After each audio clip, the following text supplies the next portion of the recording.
Stand by. The BRN goes worldwide at 6 a.m. Eastern.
Stand by.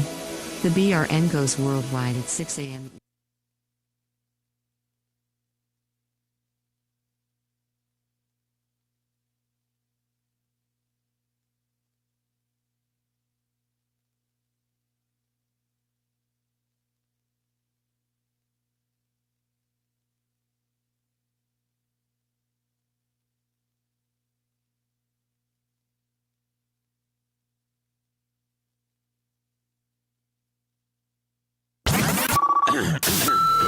Broadcast rights for the Bubba the Love Sponge show have been granted to this station by the Bubba Radio Network and is intended solely for the enjoyment of our listening audience. Any rebroadcast, retransmission, or other use of this production without the express written consent of the Bubba Radio Network is prohibited.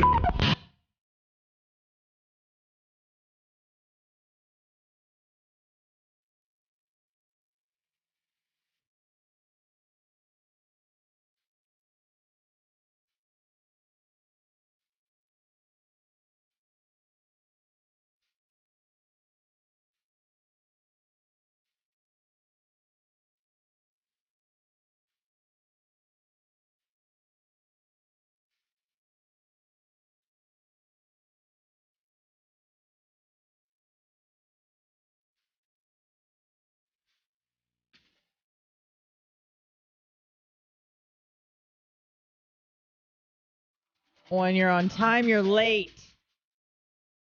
That's why we're starting early. Welcome to the Bubba the Love Sponge show. I'm not Bubba. Bubba is out today. So is Rhett. No one's here but baby faces.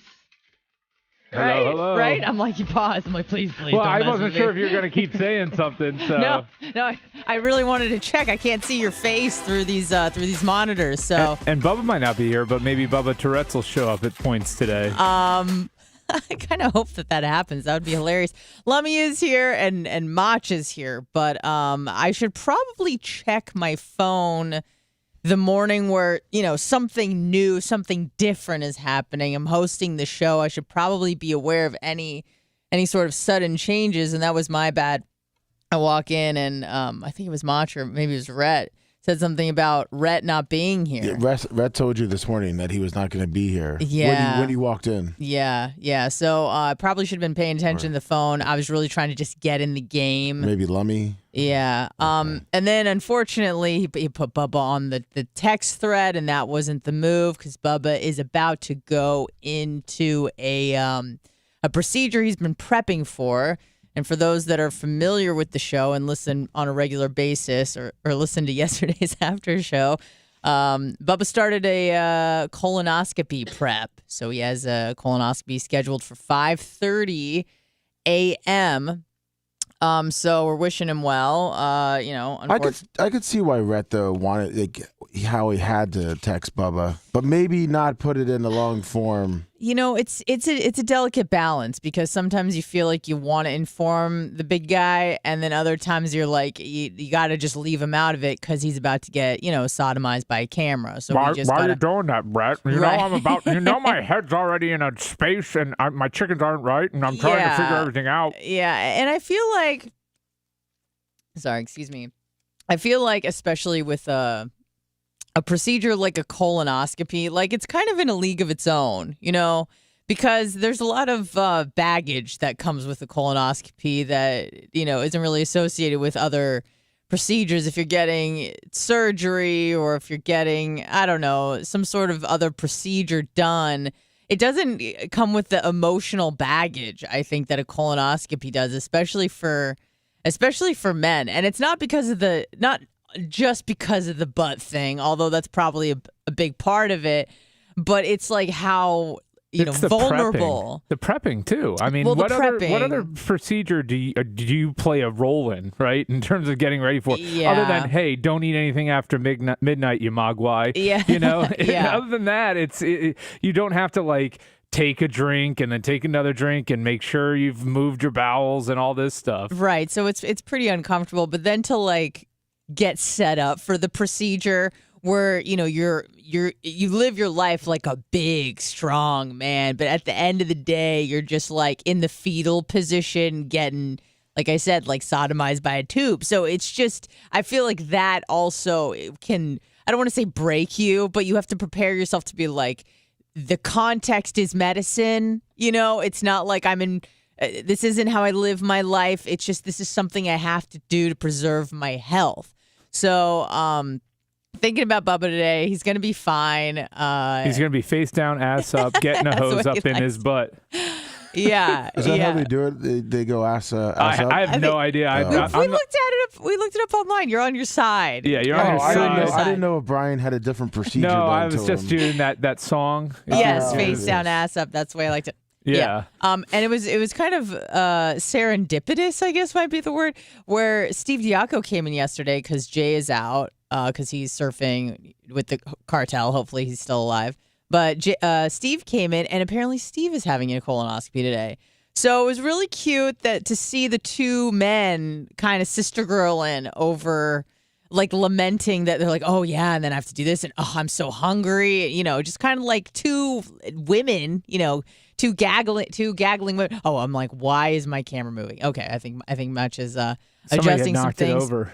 Yeah, I think everything's gonna be just fine. A little stressed out, but we're gonna get there. 813-90-BUB if you'd like to call in and contribute to the conversation. And Brian, I really, really thank you for coming in. I know you were scheduled to come in a week ago because you knew Bubba was gonna be out, but it was really the perfect day for you to come in because we got a lot to unpack in the news cycle. There was news? What happened? USF's getting a stadium.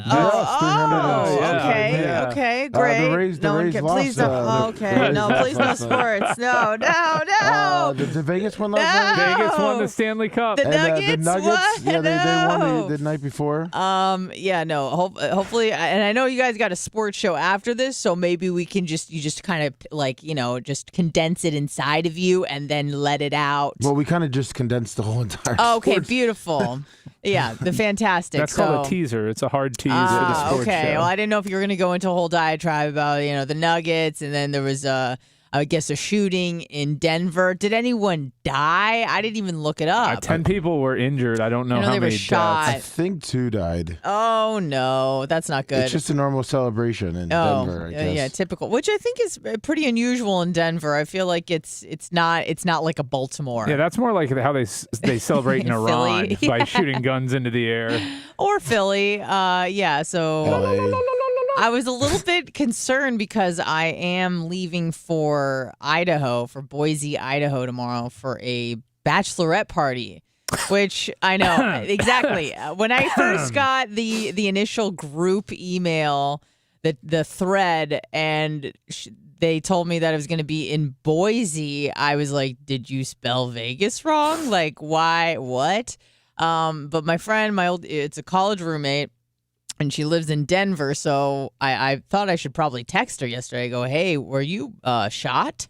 And she goes, no. I go, great, because that would probably throw a wrench in your party. And she's like, yeah. I was like, all right, see you Thursday. So leaving for Boise, I've never been to Idaho before. Anyone? No. Anyone? No? Okay. You have been? Yeah, when I drove through it to go to the West Coast. Okay. Wow, that's a detour to take, though. No, because you go to see Mount Rushmore, a couple national parks. Oh, okay. You went up north to Seattle. It was okay. purposeful. It's not like he took a wrong turn. I was Like, he wanted to go. And here's the thing, like I feel like such a, I don't know. I'm not trying to say like I'm an elitist or anything like that, but when you're from California and you have family like in Jersey and New York, there's this tendency to write off the rest of the country, and not necessarily in a political way, but you go, there's nothing to see. Like, I was just like, yeah, maybe go to Texas. You know, like I would talk to people who were maybe not from the country. I'm like, okay, forget about pretty much everything from like Utah to Pennsylvania. There's really nothing to see. And I feel so stupid because there's so much to see in the middle of the country. So I really wrote it off. There's a lot of per history. square mile, there's a whole lot less to see than in the coastal states. They call them flyover states for a reason. I know, and I hate it because I would call them that. I'm like Idaho, Iowa, North Dakota. I'm like trash. Don't even go. I'm like, just go straight to New York, go to Florida, California. I'm like, maybe Oregon, maybe. I think there's some, you got the Oregon. Yeah, I feel like there's some nice places in Oregon. Oregon was always like a diet California. You got, no. Portland. Yeah, I mean, not now. Maybe Crater Lake. That was about it. Yeah, For I mean, seeing things.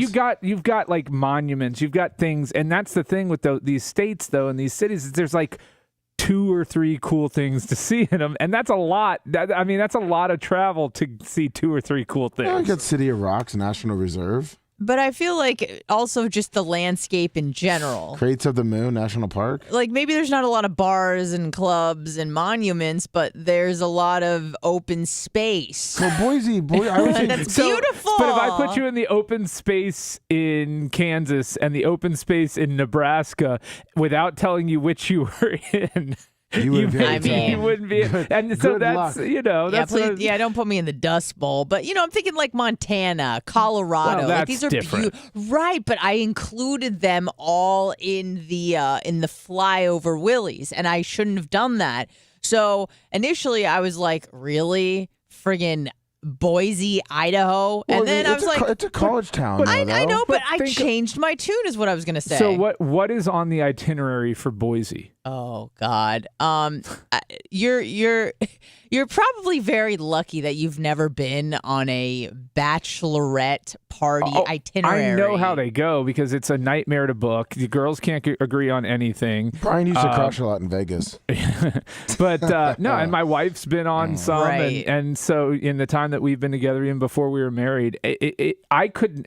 There's my biggest nightmare in my life would be trying to make plans with other women. Like that would be my hell on earth. It's impossible to do. Well, here's the thing: is you don't usually one person, namely the maid of honor, or a bridesmaid, takes the party by the reins and then basically just tells everybody what's going on. So it's not like you really have to coordinate with a lot of people because you can't coordinate with like.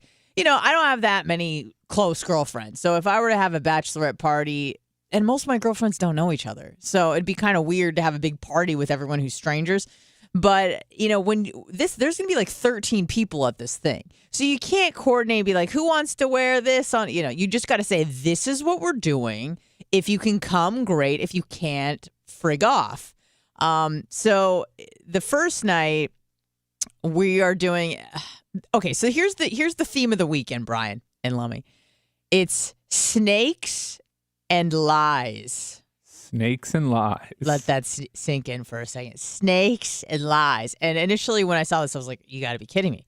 Like, I just wanted to be, for once in my life, I just wanted to be like a normal girl. I'm like, can't we do like space cowboy, like normal stuff? Yeah. But apparently no, that's not the plan. So the first night, and this one kind of tripped me up in a weird sort of way. It's alter ego night. What? Well, yeah, I remember you kind of describing what you were going to wear. Essentially, what you're supposed to do is dress up like, I guess, your quote alter ego. And in my mind, an alter ego is someone that you always wanted to be but could never quite pull off.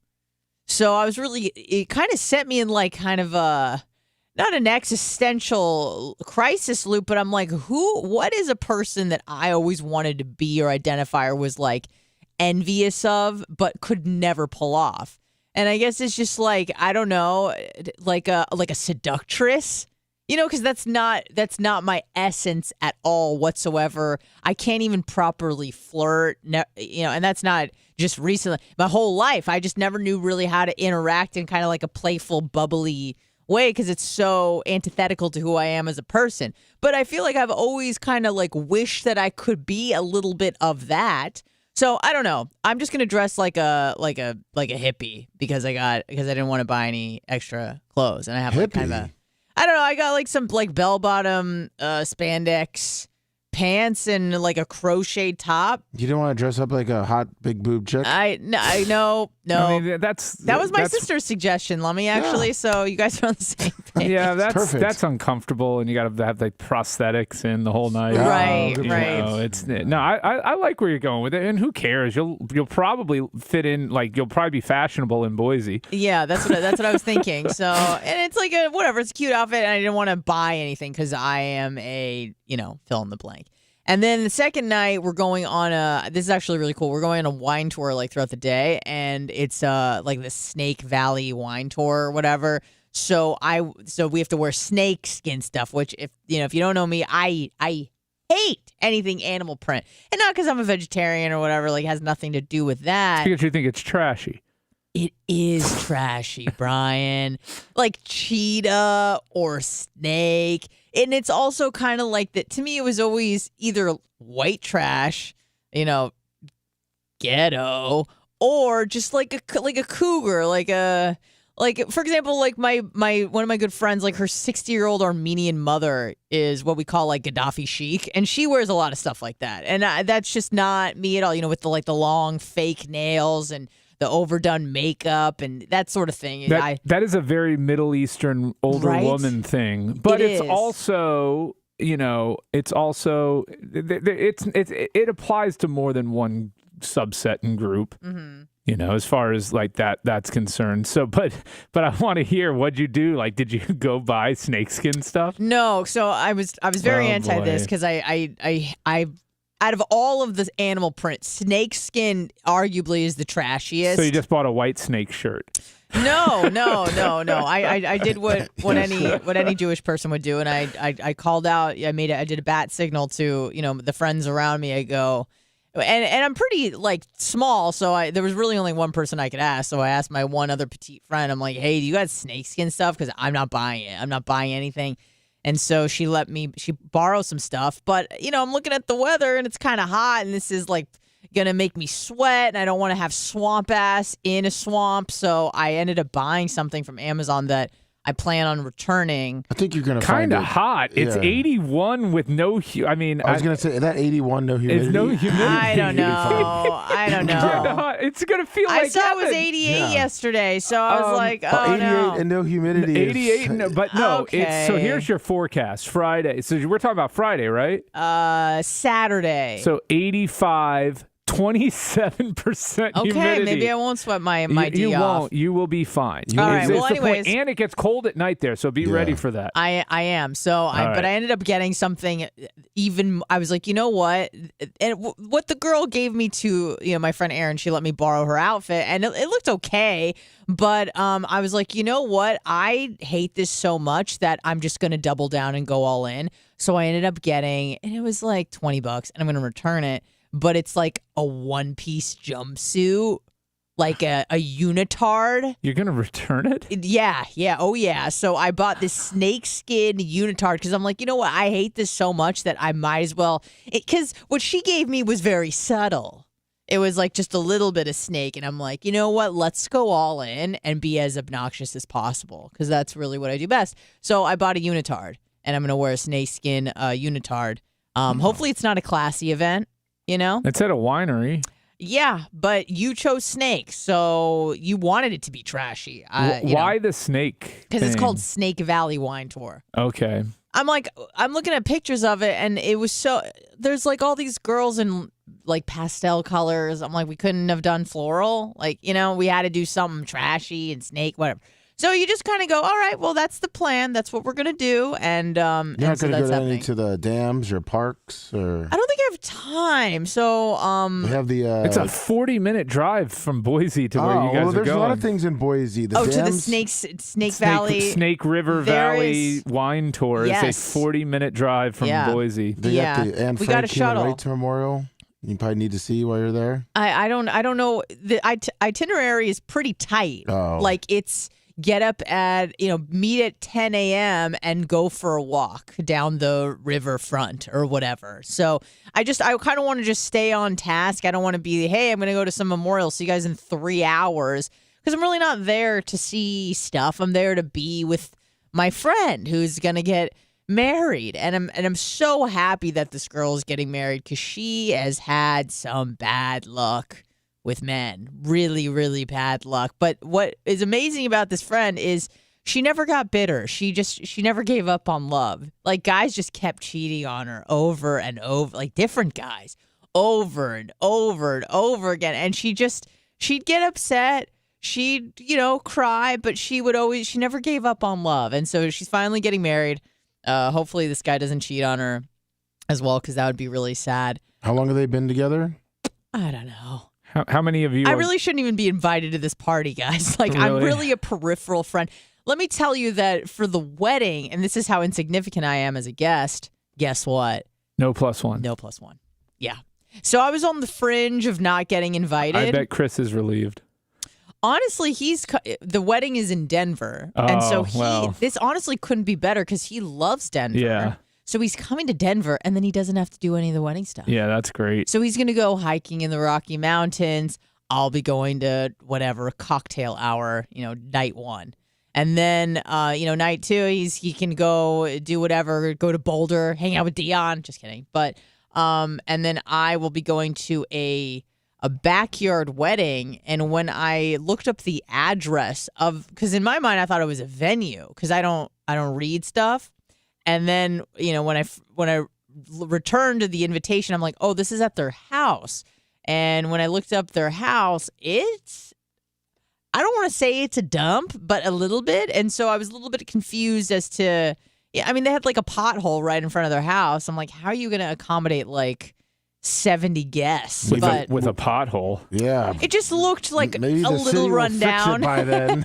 It just looks like a little Judge rundown you area. on your streets, Brian. I know, but you think a wedding, it's going to be, maybe it's a a nice tent with big... some string lights. You can make it look pretty. I know. You Listen, know? I was just a little confused. It doesn't mean I'm not going to go, obviously, but it's not some grandiose wedding in some ballroom or at a hotel. And I kind of like the fact that my friend is a little granola. Obviously, she moved to Denver with a guy who ended up breaking up with her basically as soon as they moved there. Can you imagine that?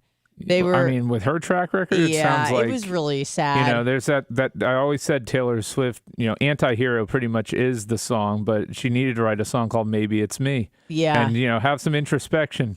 What am I doing in picking these guys or doing that's leading to You can't say that about Taylor Swift, Brian. Oh. It's never her. Yeah. Don't get the Swifties on you or whatever they're called. But the thing is, Brian, the thing you don't understand, artists like Adele and Taylor Swift, you want them to feel heartbreak because then they come out with great music most of the time. Oh, I get all artists. The great art comes from pain. I understand that. All these stand-up comedians that are amazing is because they had really crappy childhood experiences for the most part. Yeah. You find that well-adjusted stand-up comedian. I don't think they exist. They do. There's only one, and his name is Jerry Seinfeld. Yeah, but even he's not well-adjusted home. But he's not well adjusted. No. He is absolutely arrogant. He's an egomaniac. he's got personal flaws as well. He's able to. Yeah, but you said like an upbringing that wasn't ideal, or some sort of demons. Like Everyone addiction. has demons, but I get that, but there's some. I know some dudes that are just normal dudes, like like close friends that like. I'm like, how do you not have more issues in your life? But they don't. They're just normal dudes, and they're boring. Trust me, they're boring people to be around. They're nice and they're calm, but I don't know. There's no zhuzh about them. There's no pizzazz. Like with Jerry Seinfeld, I honestly I didn't know much about him, and then I don't know if I was watching like a coffee with comedian. I don't know if it was one of those, and he was explaining. He was talking about Seinfeld, and then went deeper into his childhood. And he's like, yeah, it was really normal upbringing. I had a mom and a dad. Like, both people were around. No drugs, no nothing. And then I just decided, like, one day I walked by and I just, started doing stand-up. And I went, interesting. Because I was kind of under the same, pretense as you, where I thought it was a prerequisite that you had to be effed up in order to even be attracted to a lifestyle like stand-up comedy. So, I just think it helps because, absolutely. And I will say this about Jerry. He had a little niche. If he was coming up as a comedian today, good luck. I don't think he makes it. You could say that for like anybody and anything. I don't know. If George Carlin was coming up as a comedian today, I absolutely still think George Carlin would make it as a comedian. Probably. Absolutely. Richard Pryor, same thing. Well, what about Jerry? Do you think that's unappealing? I mean, people still watch Seinfeld all the time. I understand. I know that's not his stand-up, but that's right. his humor. He was a writer on the show. He was one of a few writers, right? And I think Larry David played a tremendous role. I heard he only wrote like the first 2 seasons, and I feel like someone said that to me recently. Larry David was only involved in the production of the first 2 seasons, and then I think Jerry Seinfeld became the creative director thereafter. Yeah, I'd have to research that further. I'm looking at it. It looks like it was like 6 seasons. That's a pretty big. That's a pretty big chunk. No, of it. I didn't look it up. I thought someone told me that. And you said, but what you do in those situations is, from what I understand from hearing other writers, not from doing it personally, is that when you have that long, you kind of set the tone of the show, and it's one of those things like a chef. They come into the restaurant and they open it for the first 6 months, and they're there overseeing everything and training everybody, and then they kind of leave, and their influence is still there, and things run seamlessly. Well, yeah, but you could see that show kind of took a little bit of a different direction, though, when Larry David left. Yeah. Yeah, you can kind of tell when the show shifted a little bit, but like you said, it's all that background. But I just think it was the timing was right for a comedian like Jerry. And it's not that he's not funny. His observations are funny, and maybe that's where his kind of normalcy comes into play, because he's able to observe things that are normal and talk about the absurdity of life. But to me, would you ever rank him in your top 5 comedians? And that's what I'm saying. It's not. No, he gets so revered, and and he has this air. I love watching comedians in cars getting coffee. Yeah. Not necessarily because of Jerry, because he comes across as smug, and arrogant and elitist with his comedy. He has. I mean, if you were worth $500 million, you probably would too. No, well, he's not worth $500 million because of his stand-up. Let's be clear on that. He's worth $500 million because he had a sitcom. I don't think he cares where the money came from. And that's fine. There are some people that are successful that say it's the way he he acts like, oh, I'm cool with comedians that work dirty, but he's really not. And to him, it's lazy and it's cheap comedy and it's lowbrow, and I don't know. I don't like that. But even when he played himself on his own show, I mean, he was the least interesting character, no doubt. He was surrounded by like George Costanza and Kramer and Elaine and all these people who were completely unhinged, but he was kind of the glue, the rational glue that kept everybody together. So, even in his own show, he didn't play really the funny guy. Right. But, he didn't get the laughs. Right. But that's the thing is that show's not funny because Jerry Seinfeld's in it. It's funny. He was a writer and I give him that and he contributed, but that show's not what it is because of Jerry. He was the straight guy to all the comic actors around him. But he set the ball for other people to spike it. Is what pretty much the whole show, all of the interactions between the characters was about, that he was the straight guy and then he's, the kind of rational person, and then he's surrounded by all these crazy circus characters. But I forgot we were going with the Jerry Seinfeld. We're talking about Idaho, and then all of a sudden we're talking about Jerry. How the heck did we end up on Jerry? I don't know. I'll backtrack it. And we were talking about art coming from Taylor Swift and breakup song, right. And maybe it was your girl. Maybe your girlfriend had the problem. Oh, and you were trashing her house in the pothole in front of it, saying we're going to do this white trash wedding. You're going to this real trashy it's not wedding. white trash. She's a Jew like me, but she's not like Jews can't be white trash. Yeah, it's.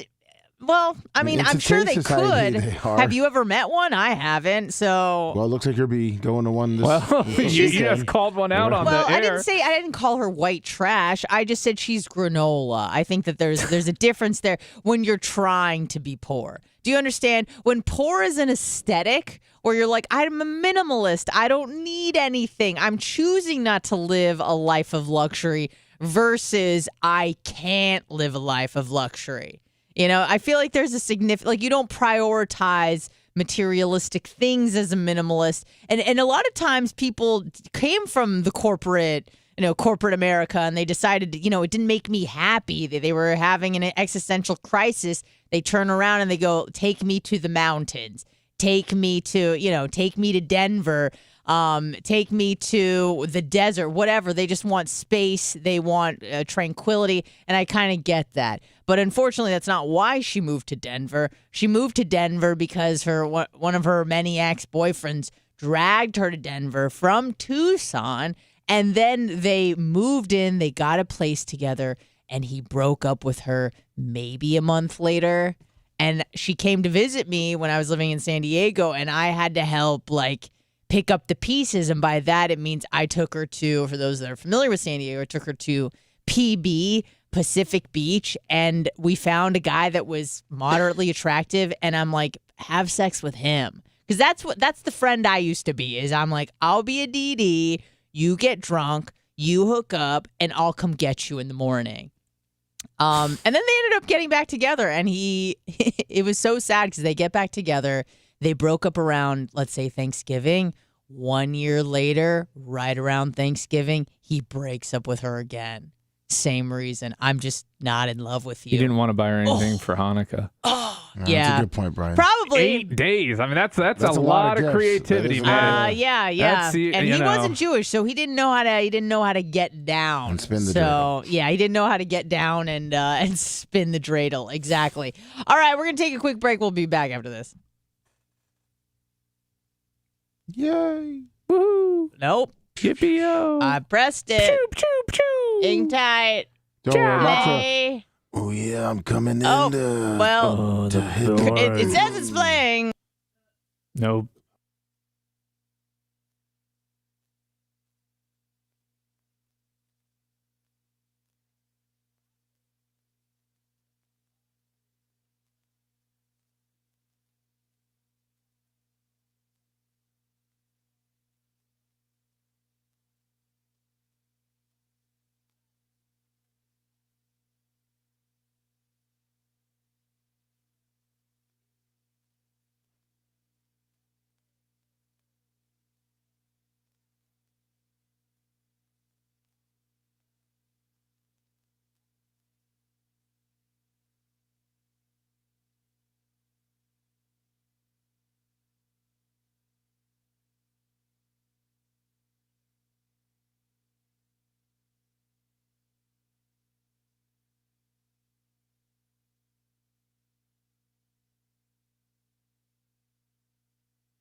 Sick. He's been throwing up.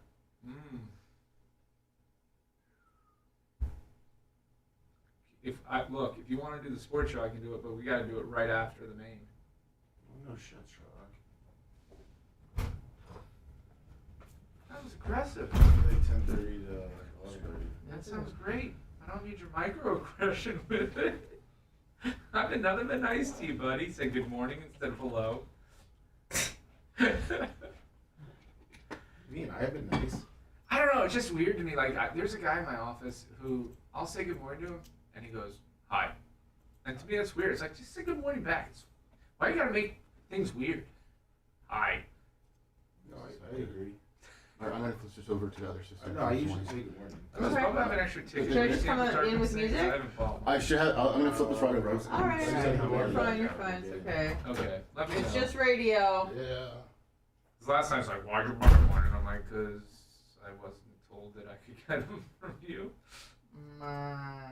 Yeah, no, I'm seeing how many I can get.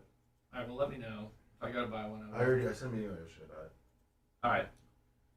Because I'm talking to him. I don't think he's going to want to do it, but Sunday they got this semi-closed because there's no game batting practice that they're letting season ticket holders do, which I don't think there's that many, so I was going to try to go.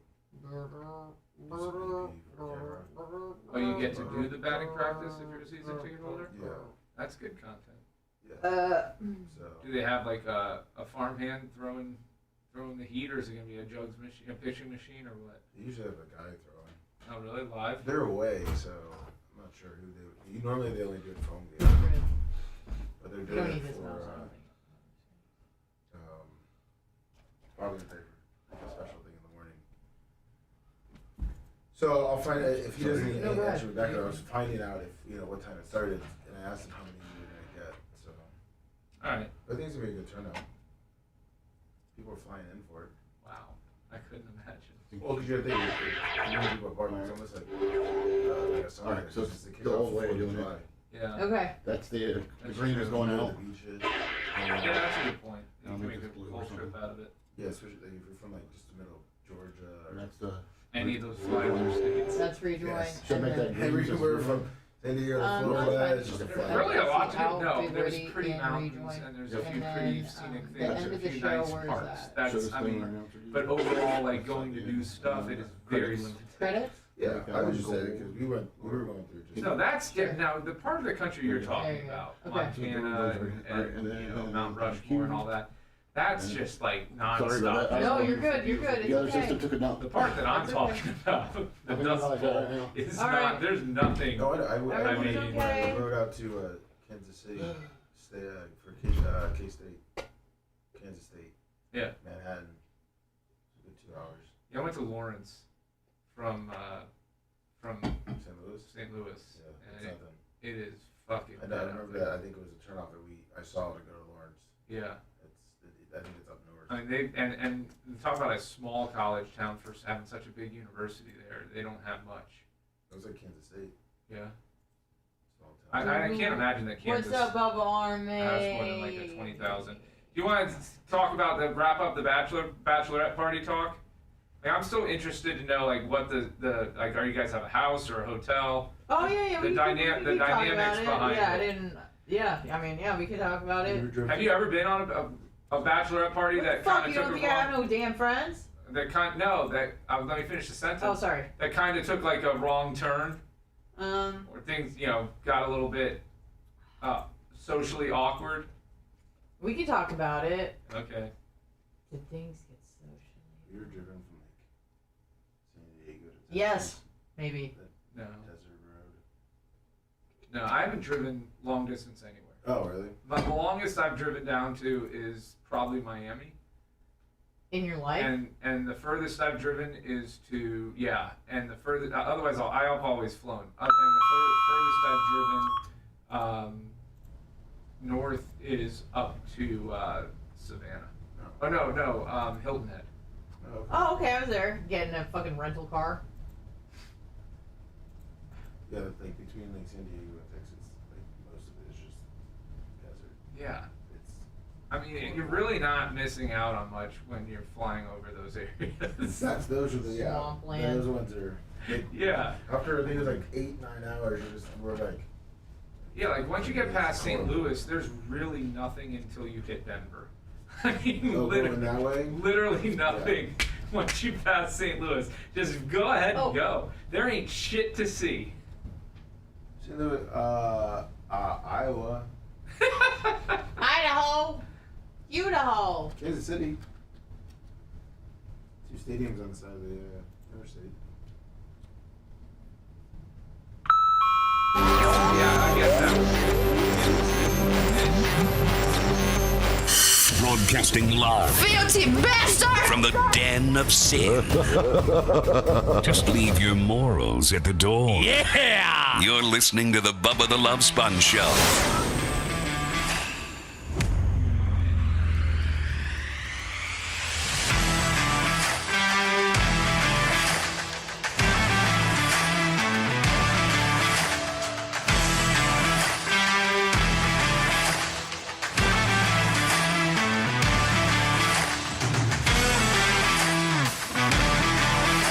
Welcome back. You're listening to the Bubba the Love Sponge Show. Bubba's out today. Probably about to go under on his side. A long tube is about to be inserted in his backside. Hopefully there's nothing wrong. Hopefully you guys caught the after show. I don't know if you were listening yesterday, but and I don't know if this is just a like a man thing or a Bubba thing, because I feel like Brian's not like this, but Lummy may be, where you act first and then you see if you did it right later, which usually is, in reverse order. You want to see if you want to read the instructions and then, proceed because you read the instructions, you know what to do. But that's not how Bubba did it. Bubba decided to take an entire first dose, that's 12 pills at once, which apparently you weren't supposed to do. He took it all at once because he was trying to flex. He's like, I'm back, I take all these 12 pills at once, you want to see? I'm like, yeah. So he just took them all at once, and then apparently you're not supposed to do that because we watched the how-to video, and they said, yeah, that's not the move at all. So, and I like to follow directions when it comes to this sort of thing because I feel like it's part of being like a good student, and I was always like a good student and follow directions. But also, I don't want to, if I was getting a colonoscopy, I wouldn't want to go through this again. So I want to do it right the first time. So anyways, that's where Bubba is. Red is also out. He's throwing up. He's not feeling well. And I don't know if you guys saw some of the commotion or if it was a little bit shaky on the way out, but I feel so bad for Mach because he stayed late. He stayed late yesterday. He fixing the board, doing cool stuff, and he showed me. He's like, all you have to do is just press this one button, and then of course, Murphy's Law. I pressed the button and nothing was happening. I'm like, what's going on? He's like, oh no. So we're kind of back to the old way of doing things a little bit. But don't stress. I don't want to see you stress. It's scary because when you hear dead air is like the worst thing that could happen to you in radio. Well, no, that's not true. Probably. Maybe slipping an N-bomb or something. I don't know. That would probably be arguably worse. That'd be worse than just dead air. But, it's frightening when you're like, oh, no, what do we do? But, at the end of the day, this is how I kind of calm myself. I'm like, it's just radio. No one, it's not Dan. No one's dying on the operating table. You know what I mean? It's. I don't want to say it's low stress, but it's, whatever. People kind of go, oh, well, that was a little awkward. But, yeah, it happens. It's radio. 813-90 Bubba. Brian, you mentioned that you weren't done talking about the bachelor party. I just had a couple follow-up questions. Yes, so are you guys please. staying in a rented house or hotels? No, we're doing a Hotel Willie, which is fine with me. The only issue I had with it is that I was told we would have free transportation to and from the airport. So that made my little Jewish heart so excited. So, and Lummy was there yesterday. I tried to call the hotel, and they told me, not for you. I go, well, that's, you hate Jews? Like, why not for me? And they go, well, apparently you didn't book directly. You you tried to save money. That's by right. booking through a third party, so it cost you money. Yep. Right. But I didn't. Here's the thing, and this is why I should always be in charge of everything that I do in my life. I delegated. I didn't delegate, but a girl offered to be like, I'll make the reservation, and we were sharing a room. I'm actually sharing a room with 4 girls, so yeah. Oof. I know. Not a great idea, but also when you're spending $247 for 3 nights, you're like, I could make that work. So I let the other girl make the reservation, and I said, great, I'll just Venmo you the money. You take care of the stuff. And she seemed to know more people who were going. I think she's an actual bridesmaid. So, she was kind of talking to other people. I'm like, you do it, and then I'll pay you. Well, she went through a third party, apparently, and now I have to pay for an Uber to get there. So she texted me yesterday. She's like, did you inquire about the transportation? I'm like, yeah, bitch. We don't get none. So thanks for nothing. But that's fine. It's fine. It's only 11 minutes away from the airport, so should be okay. Yeah, so it's not a big house, Brian. It's not going to be like a sorority house. It's a hotel. Do you guys, I mean, that double sink in the restroom? Do you know? Because you I know girls, nothing. I know you nothing. girls are not going to get ready on time. There's Yeah, no way. probably not. Girls in a room. There's not too many double sinks though nowadays in hotels. I doubt it. You Yeah. still can get them. Yeah, I know, but I'm saying this girl sounds like she probably just booked the cheapest room Yeah, she could exactly. get. Yeah, that's what I'm thinking. And Did you ask for the receipt? I bet she's working you girls. I bet she's getting it for free. She got such a good deal, and she's like, yeah, it's she divided it by 3 instead of by 4. Yeah. No, I didn't ask for the receipts. I didn't think that was, if it was like, hey, it's only $1,500, I'd be like, huh. Those numbers don't add up. And when she's like, it's $247 for 3 nights, I'm like, yeah, here's my money. Come on, Anna. When you get problem. there, ask for the receipt. I know. You I should should just have. slide up to the breakdown. front desk and be like, look, my girlfriend booked this. I need to know what she paid. Yeah. Because I need to know. I think she's ripping me off. Tell her she's you need it working for the tax deal. purposes. Tax purposes. Yeah. So the hotel it's very Idaho, I guess. It's I think it was like an abandoned building or like a train station, and they renovated it to be like modern chic, but it has like barely any amenities. Like it doesn't even have a gym. What the hell? So it's one of those, but it'll be fine. It'll be fun. I'm excited to see some people that I haven't seen in like 15 years, which is why I got my nails did, and I've never gotten a manicure. Well, I got a manicure one time, maybe 12 years ago. So I got one the other day because it's weird. I feel like a lot of times women just try to impress other women more than they try to impress men. Like, I want them to think that, oh, Anna has her life together. Because if I come looking haggard, that's not a good look for me. I want people to think like, wow, she really did something with herself. Because I didn't take the marriage and kids route. And a lot of these girls did. Like, they have something to truly like live for, and I don't. So I got my nails done instead. But it should be interesting to see some people that I haven't seen in about 15 years. But you know what the greatest compliment is when you see someone you haven't seen in a long time? Do you know what it is, Brian? You haven't changed at all. Yes. You look exactly the same. You look exactly the same. There's nothing sweeter than go like, you didn't gain a pound, and I'm like, nailed it. But they're not saying you looked good the last time they saw you, though. That is true. That's true. But here's the thing. Wow, Not that I thought looked you'd good. look better. Yeah, I you didn't- look the same after 15 years. Yeah, you still look like a poor college kid. I know. But here's the you thing. got your fake nails done. I know. And they are a little fake, and they still look like little chiclets. Like, they still look like a 5-year-old tried to paint her nails. But yeah, so I haven't seen these bitches in a long time. I didn't even know anybody's last name anymore because everybody is married. So it should be interesting to see if a lot of the girls try to relive their college days, the glory days. And here's the thing about looking exactly the same. Maybe I didn't look good in college. Maybe not. But you know what? I looked my personal best.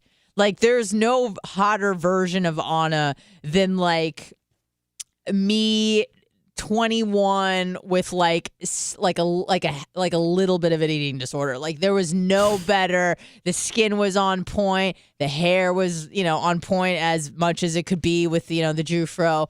And you just look vivacious, because it's like you look at yourself now, and every day you look at yourself in the mirror and you don't really change, right? So much from yesterday to today to tomorrow. But then you do that over the span of like 15 years and you're like, oh, wow, that's aging. That is happening to me and I don't like it. 813-90-BUBBA. So that is where I am headed. And Rhett, like we said, is out. Probably not the day to miss, but it is what it is. You got to just kind of roll with the punches. Make sure you get content on it while you're out there, okay? I want videos. I want to see the stuff. Let's put it together. We'll get it to Rhett, and he'll edit it up on his bachelorette weekend in Boise. Yeah. With the From the airport the to snake skin or yeah, whatever. the snake. The we need to snakes, see the snakes snake and skin. lies. Snakes and lies. So what's the lies part? The alter ego. Like, apparently we're Okay. supposed to go to a bar, which, to be honest with you, I don't think I'm going to make it. I don't think I'm going to make it to the bar because here's the thing. I go to bed pretty early because I have to wake up at 5. But on top of that, Idaho is 2 hours behind. So around 7:30, I'm going to start getting a little sleepy. So I don't even know if I'm going to make it out to the club. Just caffeine it up. And here's the thing, though. You got to come up with a backstory. Because if it's an alter ego, we've got to develop like a different name for you, a different like profession, and you've got to really embrace this alter ego thing. I know. And I really haven't thought much into it. It was just kind of something that I was like, I don't have to buy a costume. I'll dress like a hippie. And who are we lying to? The people that are at the party? Yeah, no, the bar. Like when you're like walking around the bar and talking to dudes and meeting people, you got to lie about who you are. So I really want to like meet new people and interact. What do you think's going to happen? We're just going to talk to each other. You're going to a bar and a nightclub to have a nice conversation with each other. That's it. I never said it was a nice conversation, but it's like, I don't know. Maybe I don't know. Not that I don't have any interest in that, but I'm like, why don't we get to bed early? Because we got to be up early the next morning on this goddamn snake wine tour. But it seems to be pretty like chill. Like it's not like you have to wear a wig and you have to wear this color. They're giving us a little bit of freedom. My friend isn't really like a bridezilla. I think she's just happy to be there, sort of a thing, because she's just been through the ringer with men for so many years. So she's just happy that she's like, finally, someone has popped the question. I just want to get it sorted. She has like 2 dogs already. I don't know if she wants kids. I don't know if it's too late for people like her and I who are, 35, 36, because it seems like they keep pushing back the date that it's okay to have a kid. And I don't know if that's science or just, like an extension of body positivity. Like, your body can do it. It's like, can it? I don't know. I think you probably want to start wrapping it up by like 31, 32, not getting started at 36, right? Right. When did your wife have a baby? You're like 40.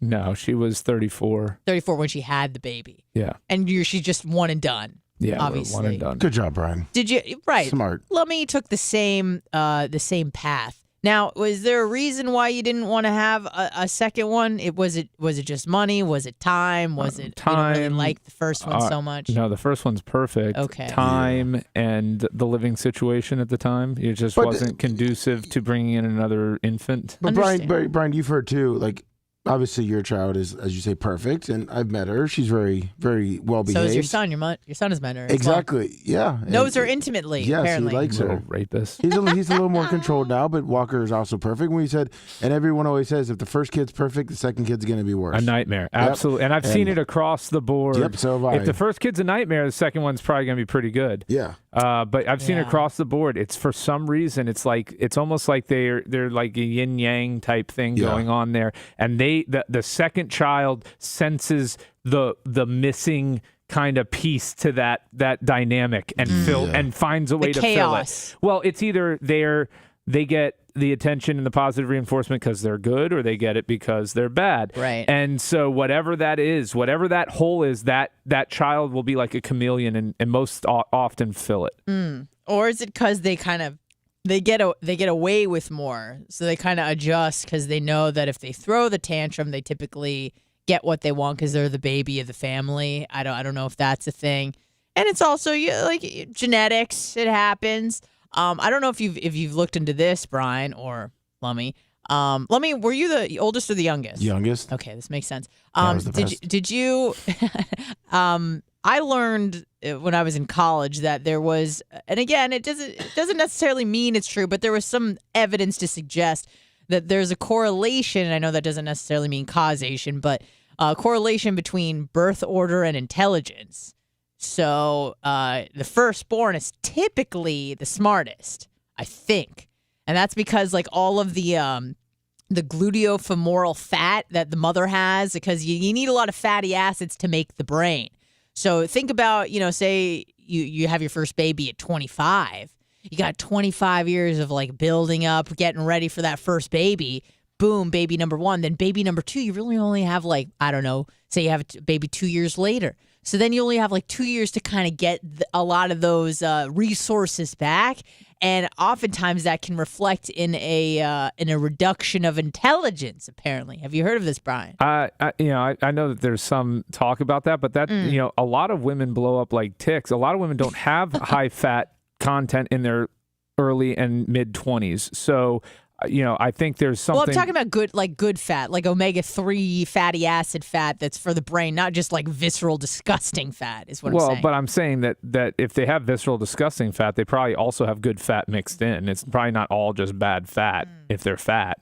There's got to be good fat in there too, right? Sure. Visceral fat is really like it's an overflow of once the subcutaneous fat is like filled up, then the fat starts to leak into places it shouldn't be and attached to your pancreas or I get heart that. or I'm your just liver. saying that They probably have the good fats as well, is what you're saying. in order to, I'm saying if you've got the bad fats, you probably got the good fats too. I would hope so. I don't know if that's necessarily true, but it could be the case. So for those that are just tuning in, Bubba is getting a colonoscopy. And it's funny because yesterday I was talking to him about it, and I was like, well, when are you supposed to get it? Like every 5 years after the age of 45? Right? I don't know. I'm not there yet. I haven't really looked into it. I haven't had a doctor tell me. You can start at 45 every 10 years. That's what the guy said. After 60, then it's every 5 years. Every 5 years. Okay. So I told him because at least as far as I know, colon cancer runs in my family. I don't know if that's necessarily true. It's something that I've been told. And yesterday was really the first day that I questioned it. But I said, Bubba, next time you get a colonoscopy, which will be probably in about 5 years, I'll be 41. So that's probably a good age to get started, especially if, you're told it's genetic, it's hereditary. You should probably dip into that maybe a little bit younger than the rest of the population. But here's the thing. Like, it was something that I was told my whole life that colon cancer runs in my family because my grandmother had it. I think a few other relatives had it.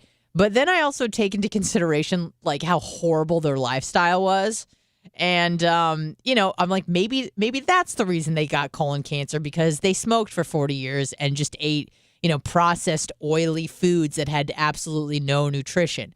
So I don't exactly know if it's hereditary, but I guess you have the propensity for it. My thing with hereditary stuff is, the genes control about, in my personal opinion, is about 80 to 90% of it. And your diet and lifestyle is only accounting for about 10%. You can make small differences. Like, I have high triglycerides. It must be genetic. I must be predisposed because there's nothing I can do to get them down to what's a normal level. I've tried everything, cutting out alcohol, exercising. My diet's already pretty good. Yeah. It ain't going to make a difference. So there's some things that you can't overcome nature. Like, you can't, absolutely. You can't beat the clock. Absolutely. But then also I think that a lot is lifestyle, where you have the propensity for something, but if there's no, trigger. Stimulus to trigger, to activate it, then it will never manifest. Does that make you nervous, Brian, a little bit? I was going to ask you that, Brian, because you're adopted. So, like, not knowing what technically... No, it's wonderful. Really? Because I have the peace of mind of not carrying around a burden of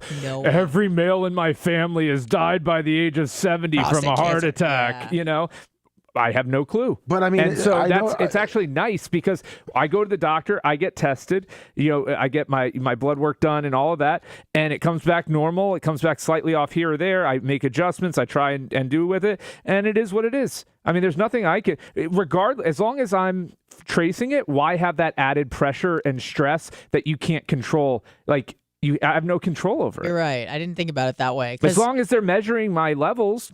Right. What else can I do? What else would I be doing even if I had that family history? You're doing all the right moves. Right, yeah. So I love not knowing and not having that pressure and stress of, like, Anna. Like, she literally has no reason to be worried about her colon, except for the fact that she had a couple family members die from colon cancer. Yep. Like, she'd be perfectly fine, but she's going to have an unnecessary test 5 years early because... I mean, I don't know if it's unnecessary. No, it's unnecessary 5 years early, potentially. Yeah, sure.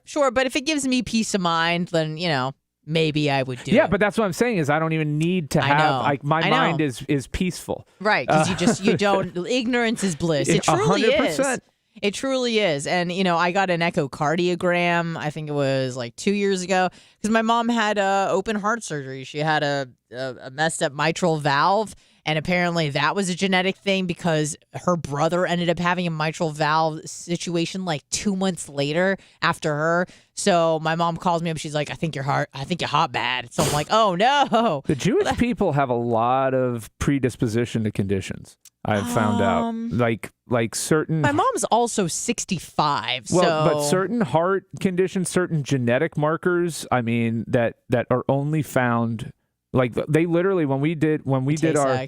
What's that? Are you going to talk about Tay-Sachs? I don't know what it was. Oh, I just know that there were certain genetic markers that like they literally ask you, do you have any Jewish in your family? It's probably Ashkenazi Jewish is what they ask for. And it's one of those things that people have called in before, and we have this debate over and over again. Is Judaism or being a Jewish person, is it a race or is it a religion? And it's like, if you were to ask me, I would say it's really both, especially when you're of Ashkenazi Jewish origin. I know that I have pretty olive skin. Someone obviously had. Is that from Wisconsin? Oshkosh Bagosh Jew? Someone obviously had sex with an Arab in my family because, most Ashkenazi Jews don't have like a Mediterranean look, but both of my family trees kind of go back to Belarus, Lithuania. I think this is what I've been told. I'm not really too curious about it, but I've been told both of them kind of go back to Eastern Europe. And yes, that is a problem for my cousins who like are actually Jewish in practice and they want to marry, a Jewish man or a Jewish woman. They do have to get genetic testing because of Tay-Sachs. And this has been my one argument, steadfastly over and over again. The fact that Jews basically inbred themselves to be a race where it is kind of separate. Like you said, there are certain genetic markers that you're like, oh, yeah, you a Jew. That happened for you. And that's basically what happened. So I think it's like a brain, I don't know, Lummy, if you want to check this out, a brain degenerative disorder. It's called Tay-Sachs. And the horrible thing about Tay-Sachs is that, you can be a carrier and be fine. Because it would be a lot better if any carrier would just kind of like die off, and then that way the disease would eradicate itself. But unfortunately, it's able to live on. So if you have two carriers, you have a quarter chance, which is kind of high, of having a child that has like a horrible degenerative brain disorder, and they die at like 5. 4 years old. Yeah. Around age 4, the nerves cells in their brain and their spinal cord degenerate, and they die at the age of 4. That sucks too, because the symptoms show up between 3 to 6 months of age. Okay, so you can't even tell. You have a death sentence for 3-4 years as a kid. Yeah, that is gotta be the worst. Yeah, and and it's funny because like I haven't like met anybody that they're like, oh, my kid has Tay-Sachs. So I know that, Jews are we're paranoid about a lot of stuff, obviously. So we get checked out a lot. So I think that there's a lot of that going on where, I know that my uncle and my aunt got tested. My uncle is a carrier, so it's definitely in my family. And for me, I'm like, this is clearly an easy fix. Just, kind of widen your dating pool. Maybe don't breed with someone who has the same recessive traits as you do. But no one takes my advice. But that it's important for people, I guess, to marry their own. The similar culture, similar rituals, similar lifestyles. So, Brian, you weren't raised any sort of which way, were you? I was raised Catholic and made communion, and then I was like, this is so weird. Like around age 9, I realized how off the Catholic Church, like the whole... Was it precisely Catholicism, or was it just organized religion in really general? More so at the time, all I knew was Catholicism. Okay. But I've come to learn it's organized religion in general. The whole cultish, the whole process to me is off-putting. Did you ever ask questions like in like your Bible study class? Because I remember asking questions as like a 6-year-old, like things that just seemed to be like would be apparent to anybody. Like who made God? That Like, where did God Who come made from? God? Did you have those Bible studies in Catholic? Yeah, church? we would get sent away, or Sunday school or whatever. We would get sent away for like a half hour. Like they would call all the kids, so we'd go to mass, do like the opening, credits, whatever. Get to the opening scene. Yeah. With the whole Pope priest coming down with the freaking incense ball, like leading the walk down the aisle. The swinging. So freaking weird, wearing a gown and a funny hat. And then he'd give his opening sermon or whatever, and then they'd send the kids off for like a half hour, and then we'd come back for the end and for the Eucharist and all that. Where they you do pretend that every week. when this was every Sunday when we were going to church. When they do the transcommunication or whatever it is, where the Eucharist and you pretend like you're eating Jesus's flesh and drinking his blood, which again, little weird, right? Yeah. We can all agree. I think you can be a Catholic and be like, yeah, it's a pretty weird ceremony. Yeah, I Pretty don't think weird anyone's thing. arguing with you there in this room. We don't eat flesh anymore, so human flesh. So we pretend that it's Cracker. It's a cracker. Is it gluten free? It's I'm sure they make them gluten free now, but I want gluten-free Christ. They are they are the like weirdest wafer things That's ever. why you take it down with some wine. They dissolve on your tongue. They even give you It's- one as a kid, so right? Like And look, I'm not saying any. This is my personal opinion. If you believe in it, that's your deal. I'm not like trashing you for it, but Yeah. this is my perception of it all, right? yeah. So yeah, we would go back there and I would ask very probing questions, which the untrained youth pastor minister or poorly trained wasn't ready to answer take on. So they would always, skirt and divert, right? Yep. But no, yeah, because none of it makes sense when you really break it down. And that's when the go-to is, well, that's why you have faith, Right. That's why you have God faith. works You in just gotta mysterious believe. ways. You just gotta believe. Like, God gives those kids Tay-Sachs for a reason. Yeah, apparently. It's called Jesus' vengeance. Right, You murdered exactly. his only son, Did which you had we? to you had to do in order. If you don't do that, then the prophecy doesn't come true. Right. So you're welcome because he died for your sins. Otherwise, 100%. Yeah. Like, so you're welcome. you should be thanking the Jewish Yeah. people, not hating them. Yeah, and because, Jesus was a Jew, as not very many people know, apparently. Yeah. So, yeah, it happens. I remember asking, I think it's probably in the ballpark of like maybe 5 or 6, but I remember like coloring, and it was like some, we would always do like whatever the holiday was, whether it was like Sukkot or, you guys don't know any of this, but even just like Shabbat, which happens weekly. It's a weekly holiday. And you have like a thing to cover the challah, and then you can do puffy paint on it, and you bring it home, and you have to use this like crappy thing that your kid made. So we would do that often. And I just remember them going through all the Bible studies of like, or the Torah stories or whatever. And, Moses did this and Jacob did that. And God spoke to this person. And I just remember being like, why doesn't God speak to anyone no mo? Like, just a simple, like, why did he go mute? He's stealth now? Like, what he seemed like he was very talkative back in the day with like prophets and why doesn't he talk to anybody anymore? And I just remember like she was probably like 21.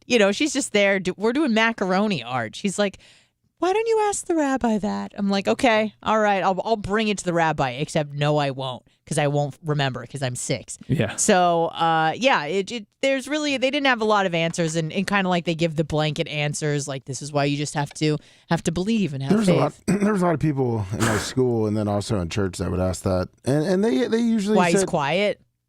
Yeah, why he's quiet. Oh, okay. And Reggie's online 11. Oh, awesome. They would usually just say, because if you see nowadays, you kind of get told you're crazy if people say that Right. God is talking to you. Exactly. And so it kind of was, one of A those deterrent.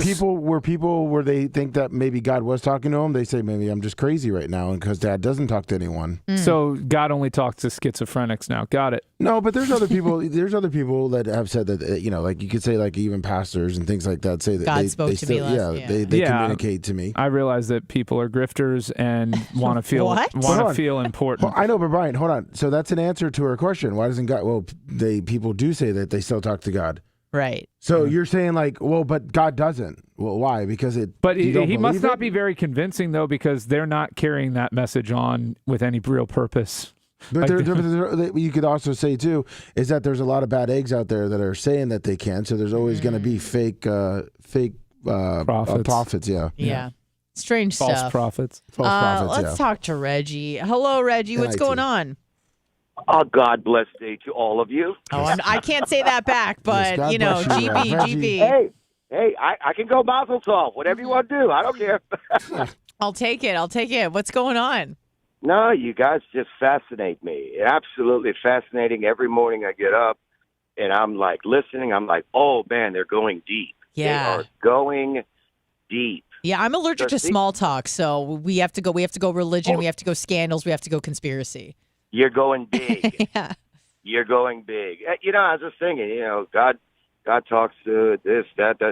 There's 5.5 billion people on Earth. That's a lot of communicating. There's so like you gotta 8. give 'em a break. Yeah, I know. Yeah. Well, he's not counting the godless people in Oh, the that's nation. true. Oh, my bad. Yeah, that's true. They're not people. All the different But religions. I just basically just want to call it a compliment because I'm always fascinated, and you're doing a fantastic job. Oh, and you thanks. make my day driving in. Okay, great. Thank you for calling in. That helps me because I made the mistake of reading chat for about 4 seconds, and there was a not very nice thing. So I'm like, why am I reading this? I forgot to tell you. I went to a Jewish high school, so I've been to bat mitzvahs, bar mitzvahs. I even had a yarmulke for a while. Wait, did you grow up in Miami? Okay. Miami Beach Senior High, Roundburg. Okay. Reginald Roundburg. Yeah. Reginald Roundberg. I like that. I like Love that. you guys. All right. Take Thanks, care. Reggie. Thanks, Reggie. Appreciate I it. went to one bar mitzvah when we were friends. I had one Jewish friend growing up. Yeah, And it not was- a fan. Would not recommend. It was absolutely atrocious. I wanted to put needles in my eyes during the whole during thing. the- Bar mitzvah. What about the party, When though? it's like reading in Hebrew. yeah. Oh God, that was what, an hour long or Yeah, longer? It's long. It takes 9 months of prep. Well, they were a poor Jewish family, so the party What? wasn't that They great. had potholes in front of their Yes, house. they had potholes in front of their house. Wait, a poor Jewish family? Well, I mean, They you're going to the exist? wedding of one Yeah. with the potholes.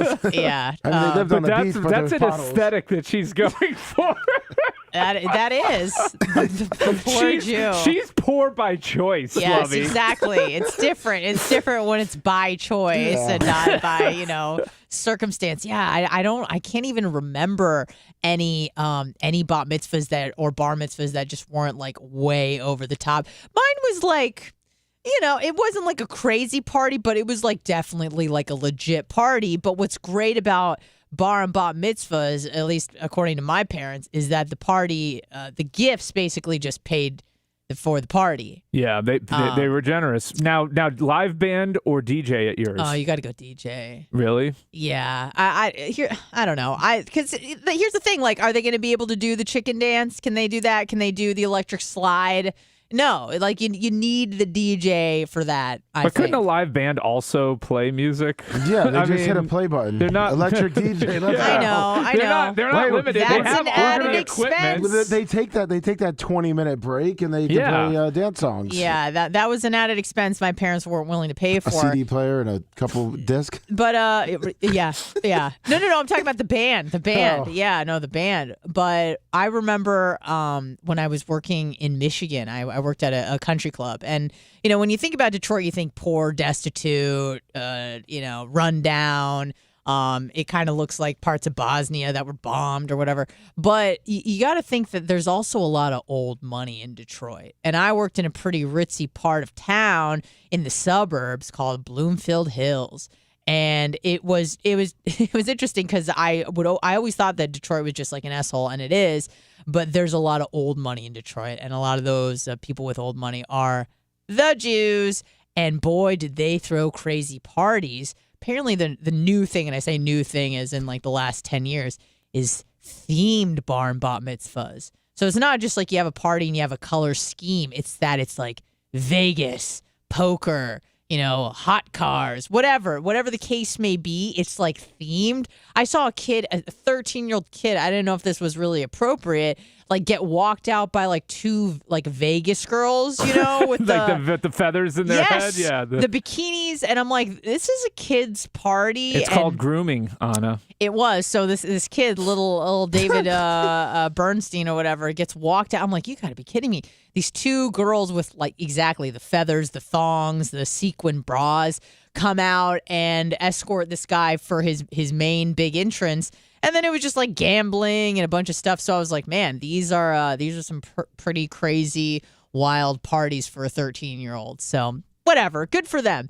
When we come back, I do, and Brian, again, and this is why I'm glad you're here. We gotta, as much as I'm resisting getting into all of the Trump stuff. Well, I think it's exhausting. It's a better time to do it. You don't lead off 6 o'clock in the morning, it's too much. and then the people tuning in today are like, "Well, why didn't you talk about Trump?" Right, exactly. So I think right around in the beginning of the 7 o'clock hours when we should kind of discuss all the things going on with Trump, and it just seems like every day I can't even keep track of like what crime. Is it the rape thing? Is it the January 6th thing? Is it the hidden classified documents thing? So thank God Brian is here and he's going to help us wade through all don't this. forget about the Biden stuff too. Oh, don't worry, Lummy. That's I got that on the prep too. So we're going to get to all of it. Stay tuned. We'll be right back. It's a sign. The end times are here. Ultra-powerful hurricanes, tsunamis, massive earthquakes, and Bubba the Love Sponge. Sorry. What about the $2 billion Jared Kushner got from the Saudis the second they left office? I mean, we can play this game. Well, we're gonna play the game. You can also say that he was Save it for the air, before bitch. he got in the office. Yeah, Save it for And he the has air. the actual company. I'm all for getting power and corruption out of and influence peddling out of politics. So you won't get you want to investigate them and you have the hard facts and proof against that, like the hard facts and proof of crimes against somebody. Fucking convict them. But I I'm have saying no is problem. that you can easily argue back and forth on either one, but at least the other one, he had a business before where he was doing business with foreign countries with an actual business compared to what? Him being brought on? I mean, they're all peddling influence. That's what they're doing. Well, what I'm saying is though is that if you look at the Biden family, then like they didn't have. Okay, so I'm just yeah, saying. I mean, that's the argument. but Saudi Arabia was not giving Jared Kushner $2 billion just because. He did work for him, and supposedly he was doing work with them before. Yeah, so that's troubling too, right? You're working with a foreign nation. I'm just saying, you either way, it's troubling. Okay, either way, to me, it's troubling, regardless of the politics or the party of the individual. Did we get much? Did really that much stuff happen with the Saudis during it? Oh no! I mean, the Saudis are so fucking in everything. No. Yes. He's just because they're so slowing rich? down on the backstretch. They're in everything. They sold Trump's family sold a Saudi company, our largest refinery in the United States. You also see the thing about China, so the whole thing is. I know they're both fucking corrupt. I get it. That's my whole point. Like that's the thing. They're all corrupt.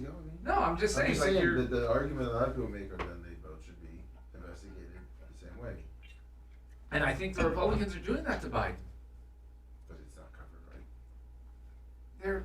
They control the House. Why do you get mad? Because this is what I don't get. Like people, oh well, it's not covered. Those blanket statements that have nothing behind it are inaccurate. The House Oversight Committee is the one who got the bank records on the Bidens anyways. Wait, can I just ask a question about shit, Lummy? I know that you need to start the sports show shortly after the main show. Can I get you to put like 2 throwback shit on my drive so I can post it? Yeah. Well, we gotta wait till the main show is done anyway. No, I know. I mean, between the shows.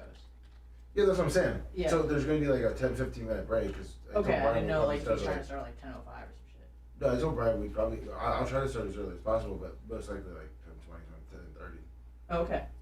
Because if we end a little like right around 10, then. So this is what I was planning. I was gonna post a throwback today because I know you guys are doing the sports show, but I was planning on going to jujitsu at noon. So I was gonna post it, and then maybe you could post the sports show for like Friday. as a fine. podcast, if that's okay. That's fine. That, as long as you don't care. Because the last thing I need is like me waiting to post it and then Yeah, but like I said, when that thing's, who's coming out of anesthesia like, oh, what's fast? when that thing's extracting the full show file, then I'll go on there and pull. Just like 2 That's what I'm throwback saying. clips, Yeah, and then I I'll- can post that Yeah. so that it'll I'll get those post it in the today. meantime. All right, sorry, go ahead. Talk about oversight committee. No, I know that. I understand that. See, What I'm saying is that just the coverage on it. Because here's why. There is no, the documents are still classified. Nothing's been publicly reported. Jesse Waters running through that I'm done. story. The There's screen didn't come out. I'll one do it source. But That's not. but just hit the That's play button not and the original journalist. file. That's not We'll good have to do it. It's journalistic not counting practice. Okay. So When they you run with a did that. single source, it's not good journalistic practice. Beautiful. All right. So Thank like you I showed much. Drop. So this What one you one have to source? hit I and mean, we're sort of- going back. After that, you just hit the play to start What? checking it. Yeah, they did. Okay. That's what I'm saying. All All I'm saying is that there's Press play, arguing it's gonna play about the both rejoin, sides. and then I Yeah, they didn't the dossier that was originally paid for by the Republicans. But who? Okay. You know who leaked the stuff from the Supreme Court? Or they investigated that sale? Yeah. So that's illegal. It's all good. Yeah, I'm sure. I'm Yeah. sure it was. We're good, we're good. Thomas's.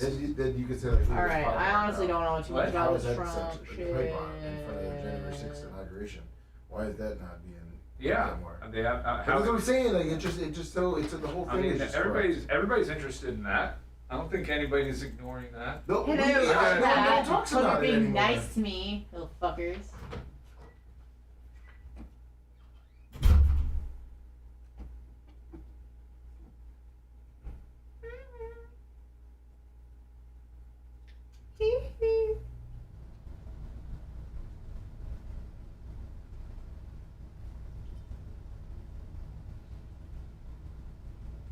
Well, obviously Brian is stuck in his ways. All right. Ding dong. All right, so hopefully this works. It's gonna be fine. This is fine.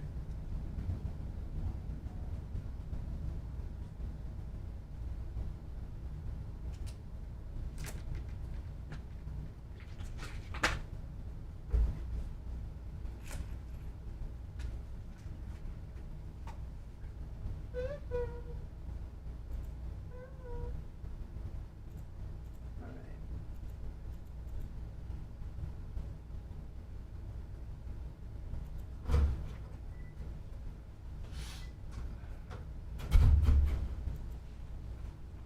Morning, big buck. Isn't there only like one Beatle left? There's two. Ringo. George and Paul. Harrison? Oh, Ringo, right. Yeah. Forgot about Ringo. After the January thing, there will be no more. Please don't send any more.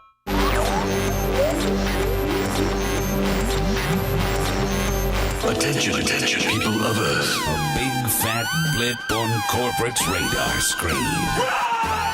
This is the Bubba the Love Sponge Show.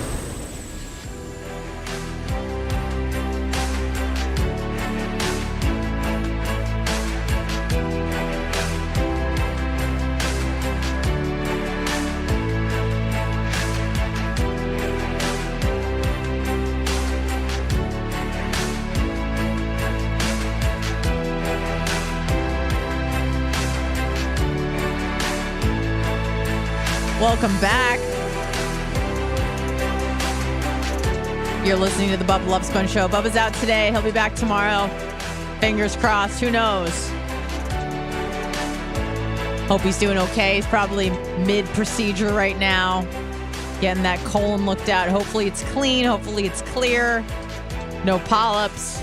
We wish him the best. Rhett's also out, not feeling too good. There's something in the air, folks.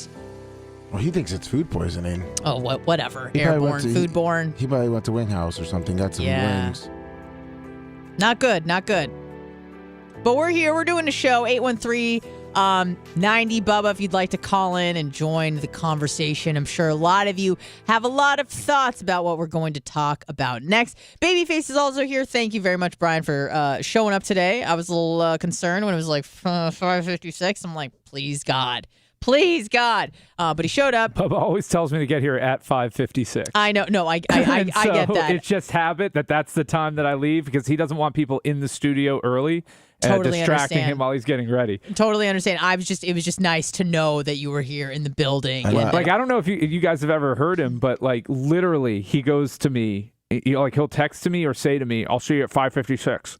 Oh, okay. I'll see you at 5:56. No, he lets us know as well that he doesn't want to see our faces before 5:55, and then he says between 5:56 to 58 is the sweet spot. Yeah. So understood. No, I was outside. I was looking at the gate, and then I saw your headlights, and I go, "Oh, okay, yeah." Because you just worry, because you're not. I don't usually host the show, and it's a 4-hour show, and sometimes you need a little extra backup. And you and I kind of dance well together, so I was like, I just hope he shows up because that'd be cool.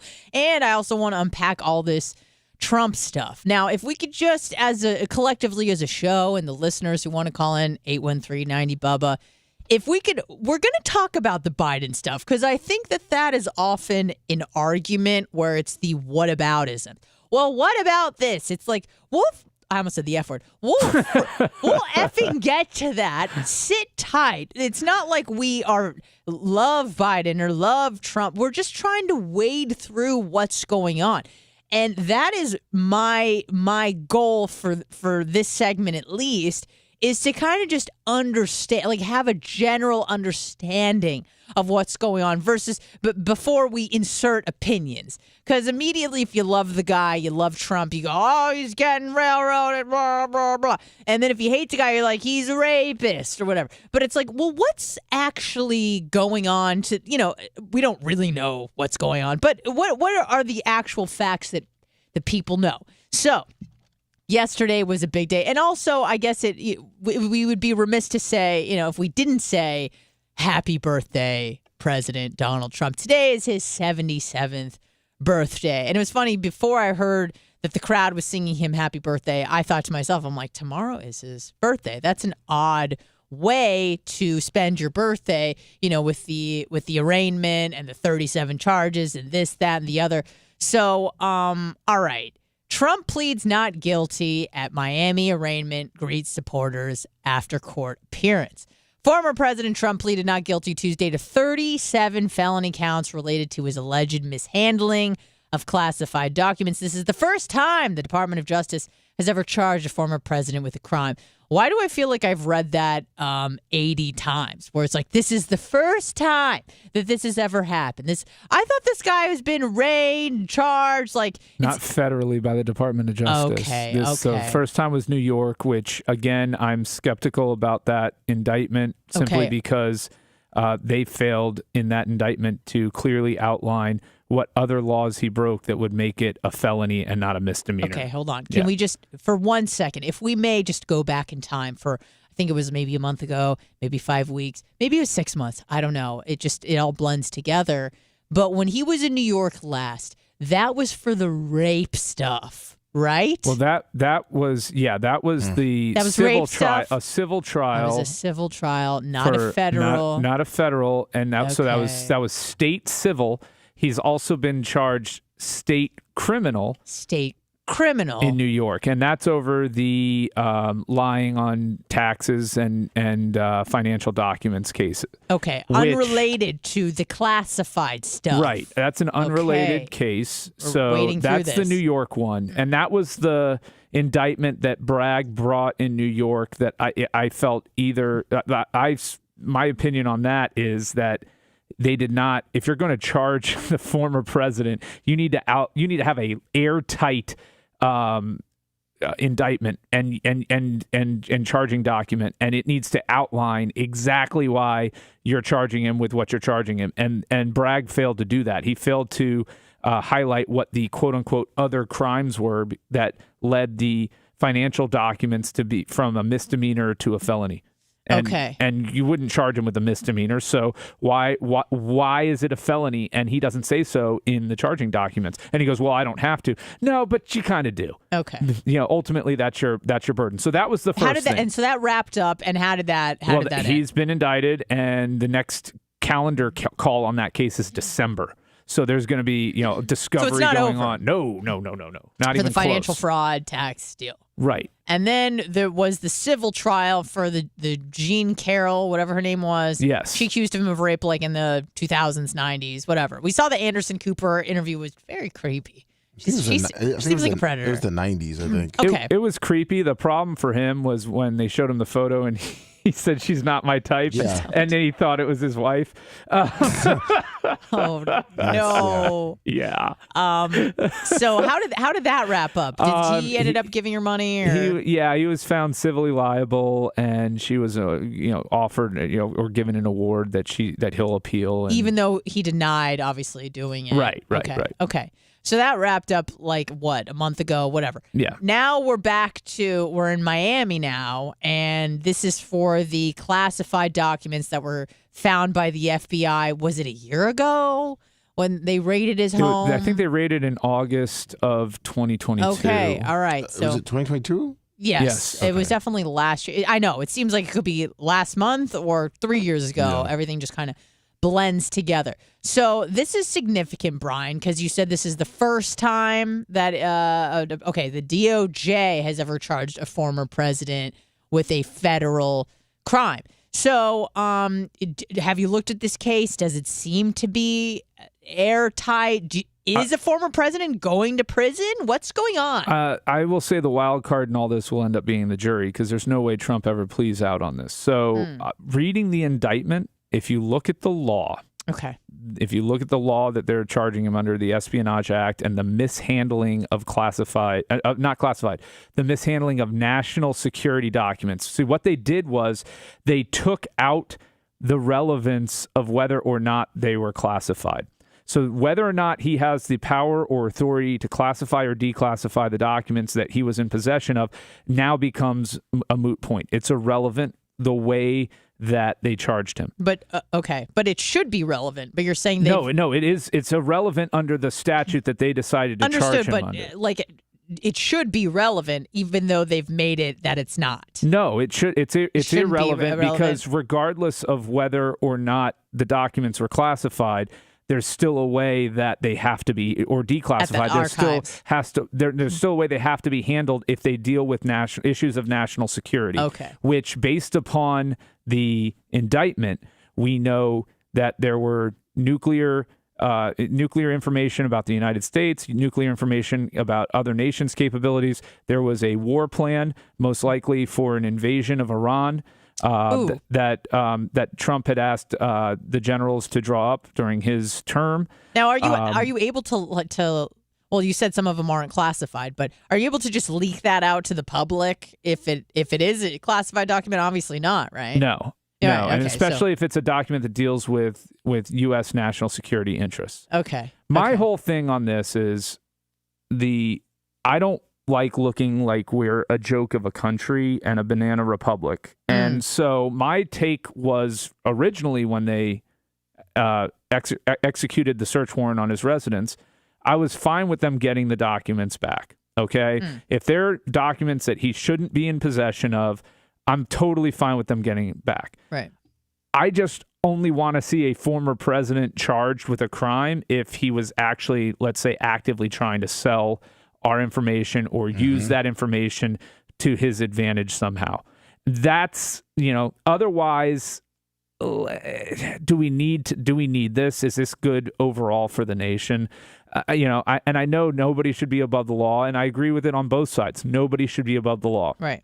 But the perception of this and the precedent that it sets, and we already hear the calls for vengeance and revenge, and it's unhealthy. It's not good for our nation. It's not good for the American people lose in all of this, no matter what the outcome is, no matter which team you're cheering for in this WWE soap opera that we're living our lives in now. We all end up being the losers. Do you think that all of this would end? By all of it, I mean like the January 6th stuff, the tax fraud stuff, the rape stuff, the classified document stuff. If he just said, all right, I'm going to bow out of the race. I'm done trying to be president. I'm done trying to be in the news. I'm just going to kind of stay in Mar-a-Lago and do my own thing. Do you think that all of this would kind of go away? Is the point of this to make it so that he cannot run again and potentially beat Biden in the next election? Is that the point? Again, it's just conjecture, it's just speculation. But is that what you think the goal is? I don't really. Let me feel free to weigh in. I know you're Mr. Fox News. I'm just waiting for Brian to wrap it up. Yeah, Okay. I mean, it's fine. I mean, I agree. I think that's what they're trying to do. Obviously. Okay. Well, the goal being to, first of all, there's nothing that would be disqualifying. There's nothing that stops a president from serving from a federal penitentiary. Let's be clear on that, because that was never contemplated as a possibility.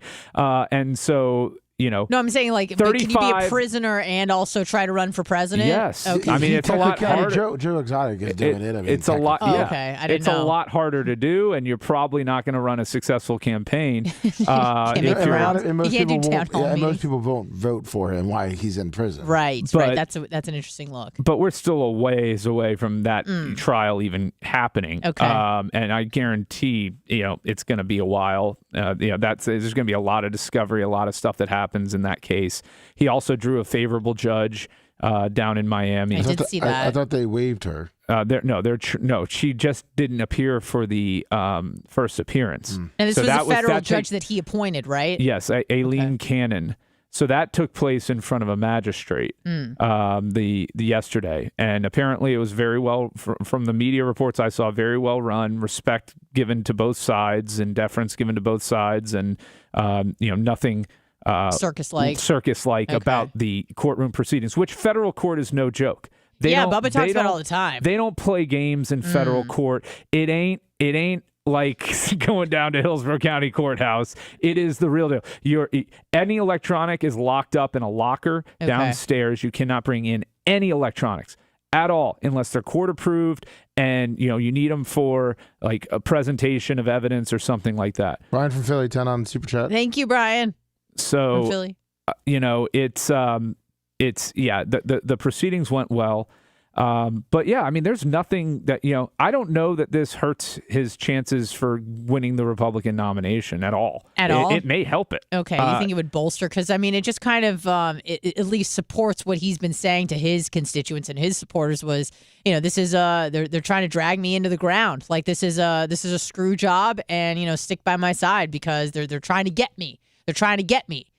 So it seems like that is kind of the rhetoric that he's been saying. Yeah, and to an extent he may be right. I can't disagree with that. With the manner in which they're going about this. Let's be clear though. Unless there's evidence to the contrary, he did break the laws that he's accused of breaking. Okay. So and I'm not. No, we don't need to get into whataboutism here. Okay. Based upon the indictment that I read, based upon the facts in the indictment, based upon the sources that they used in that indictment, which include Evan Corcoran, his own former legal counsel, Mark Meadows, and some others, that there were dozens of people that they took grand jury testimony from. How did they even know that he had he was holding the classified or not classified documents at his house? Was it just that they were missing from the National Archives? So the National Archives did an inventory and realized that there were documents that were missing. I believe the military probably looked at some stuff that was missing, and they also started receiving reports of like the meeting in Bedminster where he was showing and waving around, the Iran war plan. One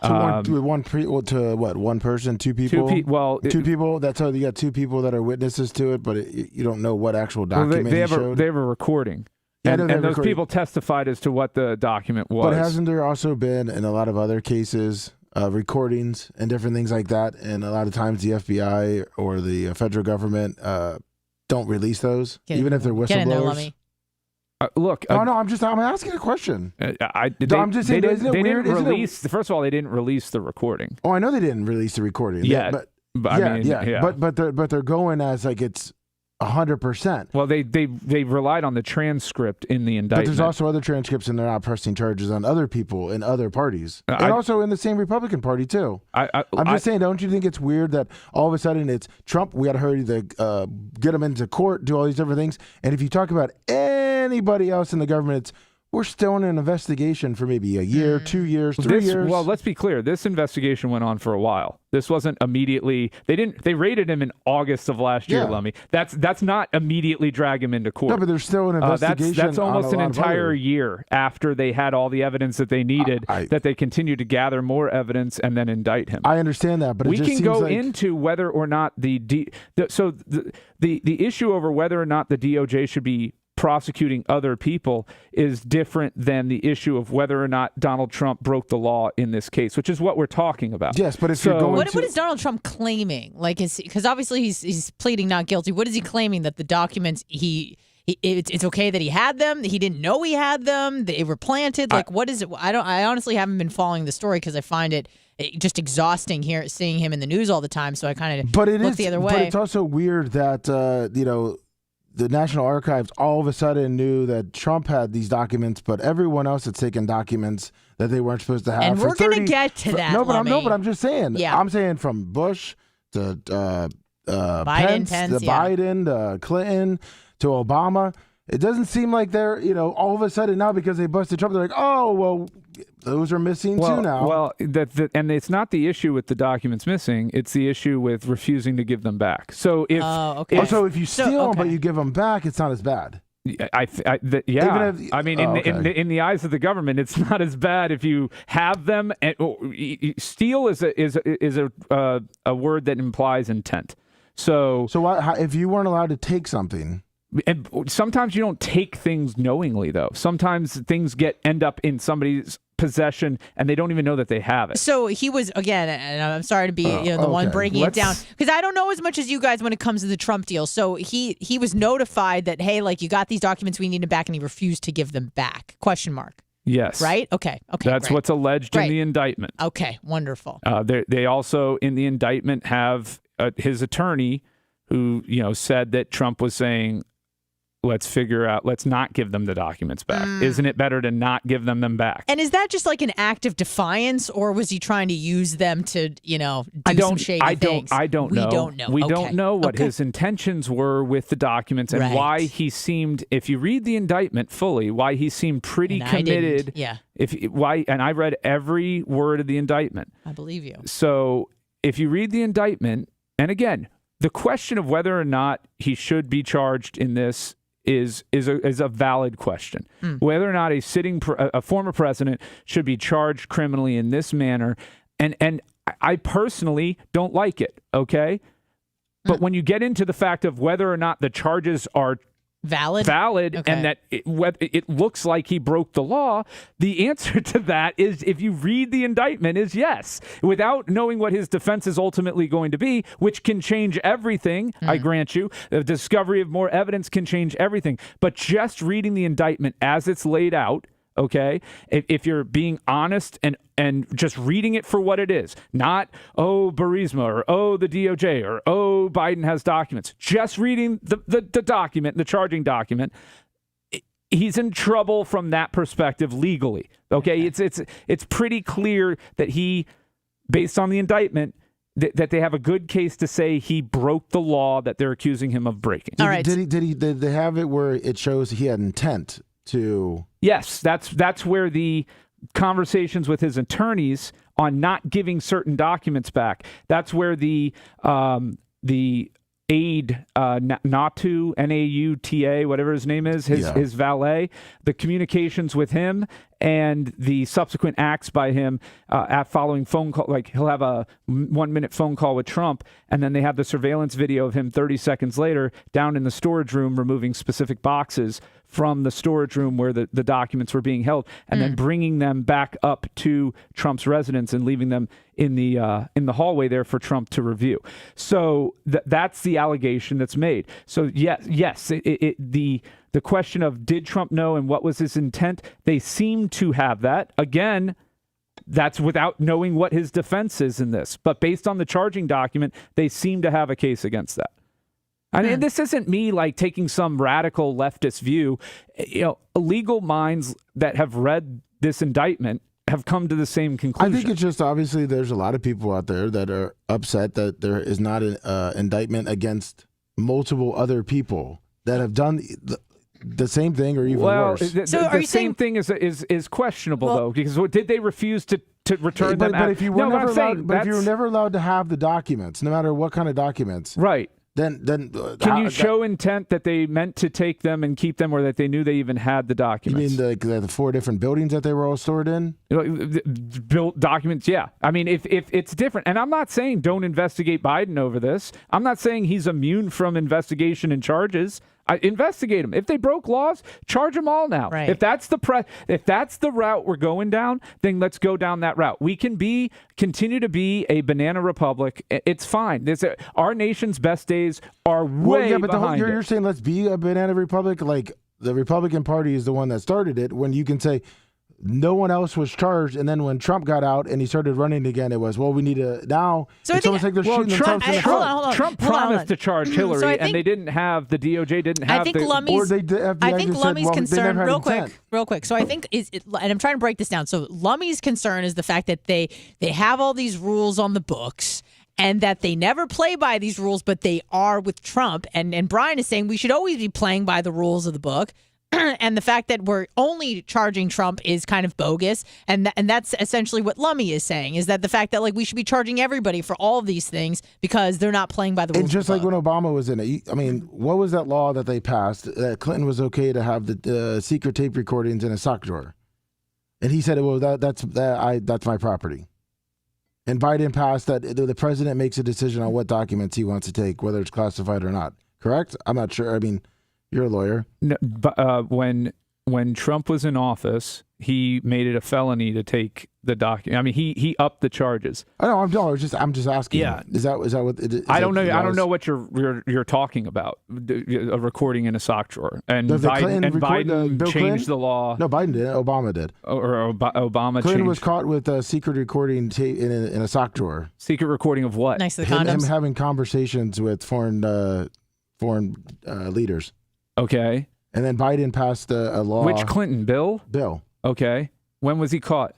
Oh, I believe in when Obama was in office. Okay, so sometime between 2008 and 2016. You haven't heard the story. I don't know. I'm just asking. I don't know what you're talking about. Give me a YouTube something that can help defend your stuff. What is the tape? Was it asked to be returned? When was it discovered? Why did he have it? Yeah, those are all good questions. I'm not saying that the Clintons shouldn't be charged with crimes.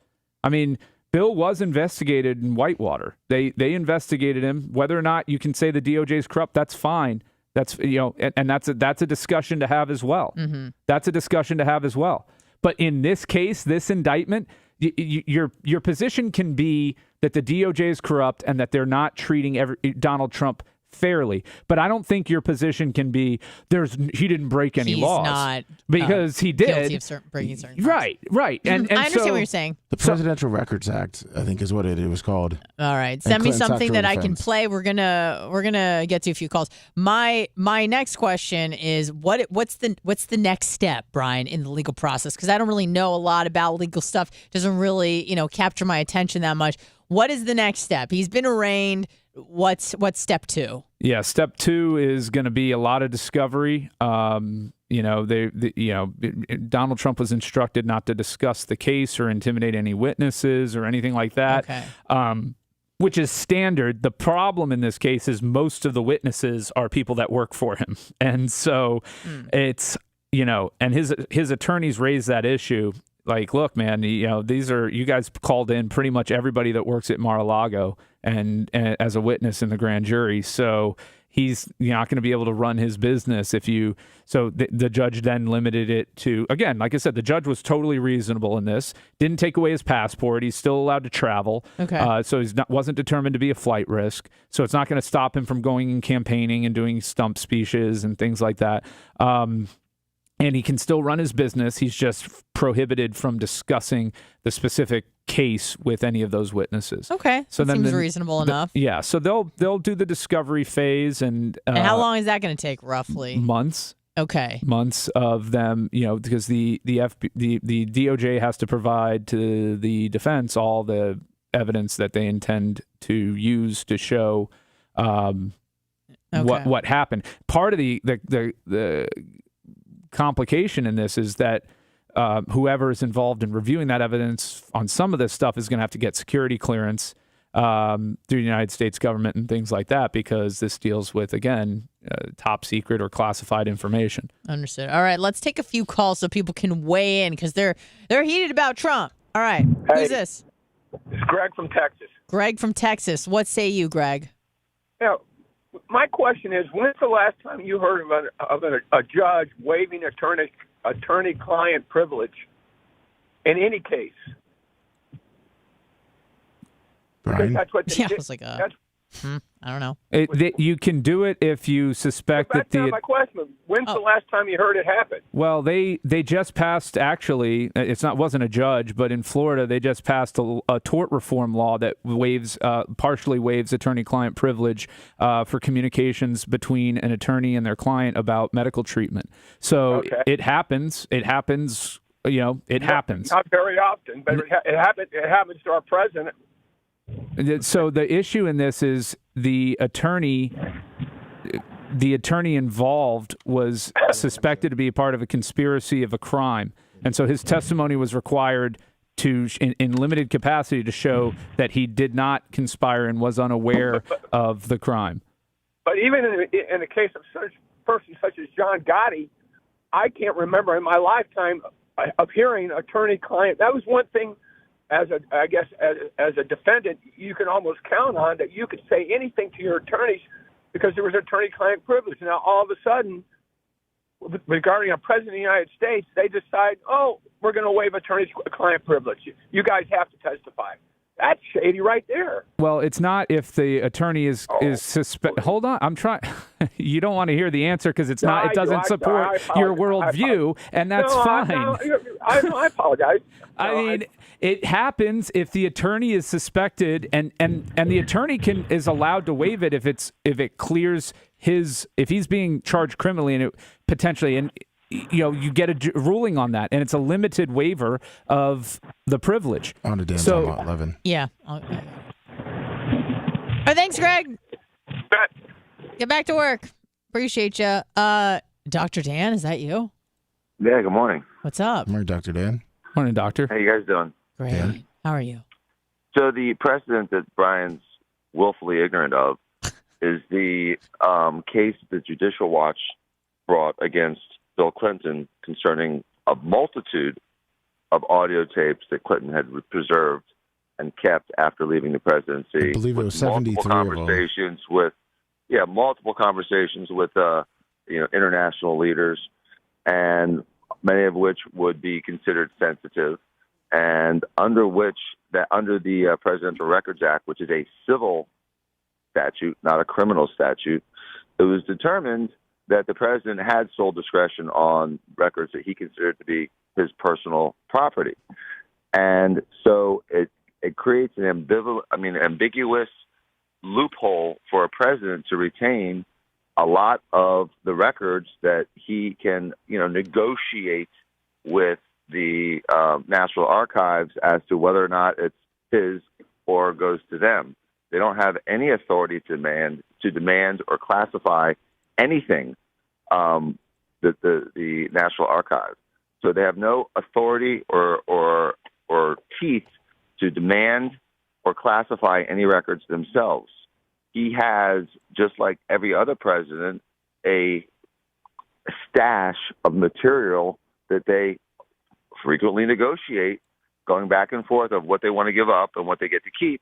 Because a lot of presidents, have their museums and their historical monuments, like the Clinton Library and the Bush Library, and where do they get the material for that? From the material that is kept from the president. So the president has, in his sole discretion, authority to do as he wishes with those records during this negotiation. They were secured. They weren't just in an area that random people had access to. Only people that he controlled had access to the records. So for them to take a civil issue and intensify it into a felonious criminal issue is unconscionable and unprecedented. So the difference here, Dan, is Bill Clinton's recordings are his personal recordings that he made, right? So Hold on. Let you speak. Let me talk. So that's yes, and I understand that's he's making the argument that that's his property. He can keep those things. These are reports that were generated by the United States military. Okay, provided to Trump. They're not his personal records. They're not his. He didn't create the record. And so there's a distinction there that, again, needs to be fettered out through the courts. If his defense is going to be that the Presidential Records Act protects his preservation of these documents and his right to have them, then he can make that, and we'll have a court fetter through that issue and determine whether or not it's accurate. But when he was asked to return certain documents and did not return them, and appears to have potentially conspired to hide those documents from the government after he was asked to return them, it gets a little bit different than let's have an arm's length negotiation over whether or not I can keep a letter that I sent that I personally wrote or received from the Prime Minister of Japan, commemorating me on my achievement here or there. It's a little bit different. The Espionage Act was used to attack people that were going to use confidential, private, top secret, whatever you want to call it, information against the country in aid of other countries. There's absolutely nothing that Trump has done for the last 7 years that could be interpreted as trying to aid one of our enemies against us. And for them to try to elevate this as to an espionage situation and try to make it look like Trump was trying to undermine the country during this process is unconscionable. It's unreasonable. It's inaccurate. It's a farce. Okay, it's embarrassing. So to the follow DOJ is doing this. So to follow up with you on that, what was Trump's purpose in keeping him?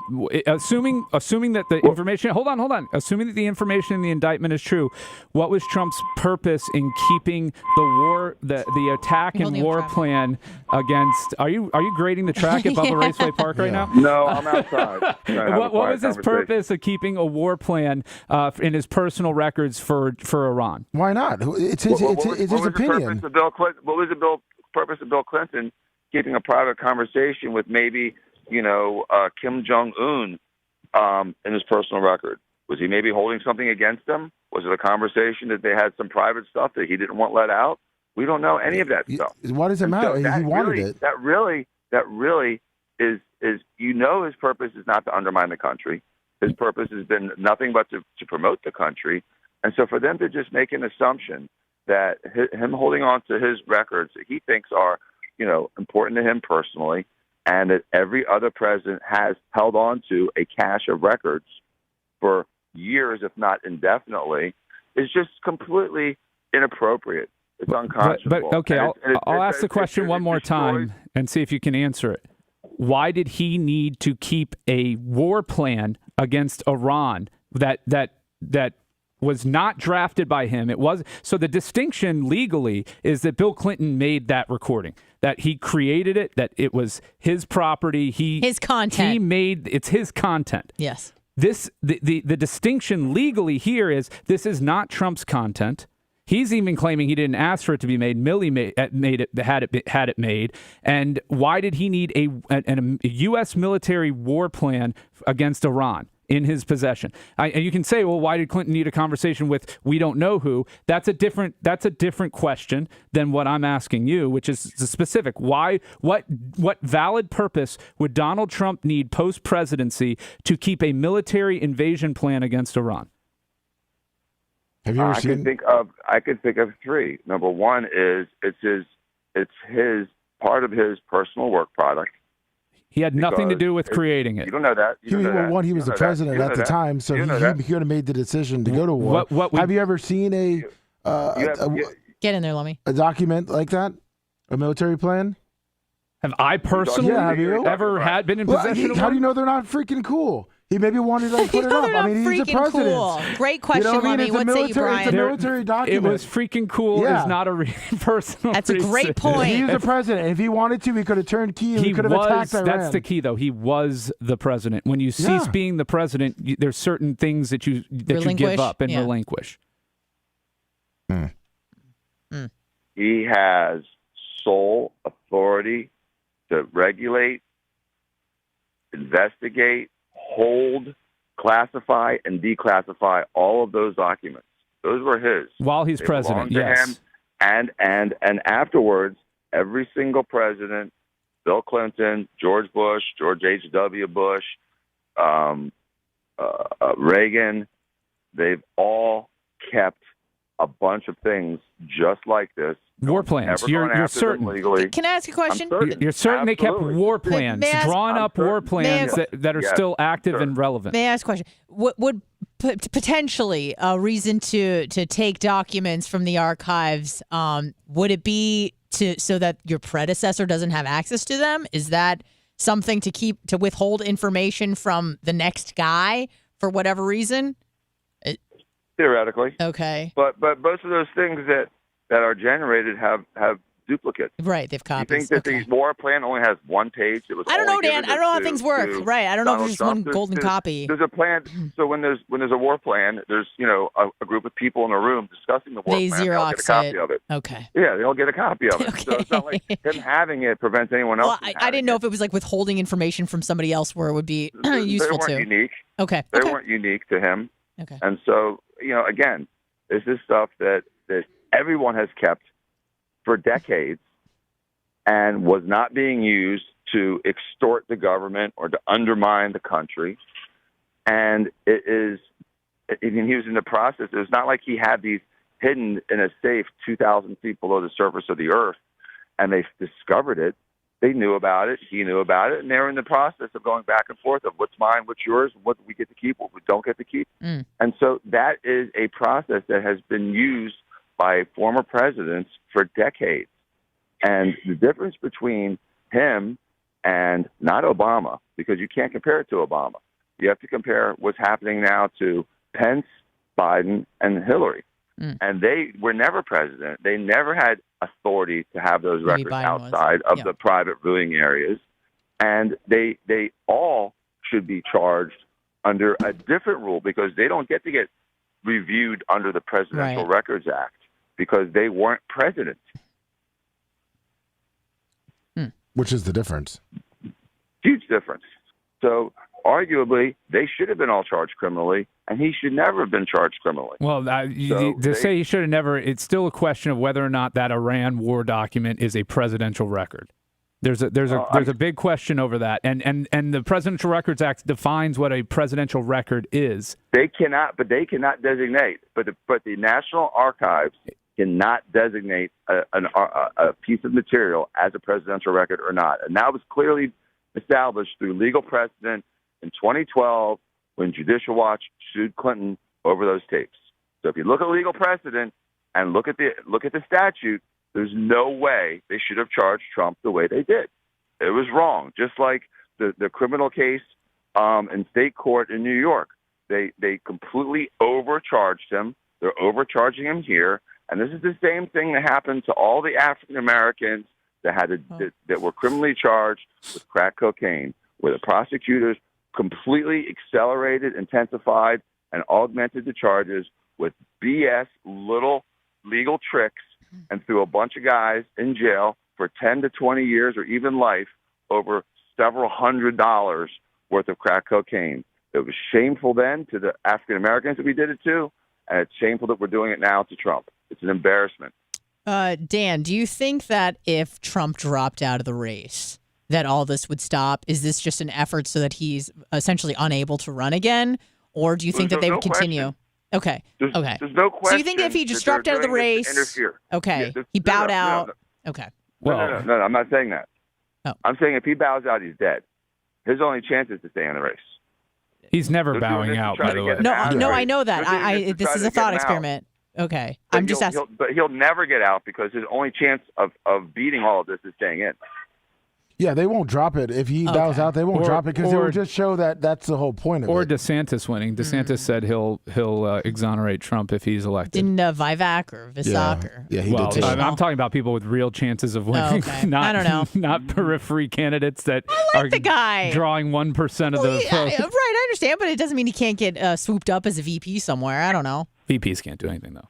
Well, Well, talk to Biden. He can. Yeah, exactly. He can get people fired in Ukraine. Anyway, his speech We'll get last into night that. afterwards was a great speech. Trump's? Speech afterwards. All right, yeah, let me he get, did can you he give me that delivered speech? A great speech, and if you get the last minute of his speech last night, it was literally a beautiful speech. It was well written. I don't know if he wrote it or not. Someone wrote it, but they did it perfectly. The last 2 minutes of his speech were perfect. It wasn't like on the and fly. You should highlight it. Okay, listen. No, it was. Okay. It used great It was scripted. literary tools to bring home why he should be president. Okay. And so you should listen to the last 2 minutes. We're going to play it on the show on the other end of the break. Dan, thank you so much for calling in. Hey, thanks. Appreciate you. I think you're conflating the Presidential Records Act and classified military documents, but that's okay.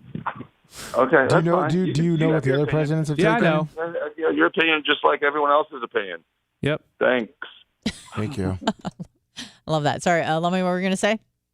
Oh, I just asked Brian if he knew what the other presidents have taken, if they've all had it.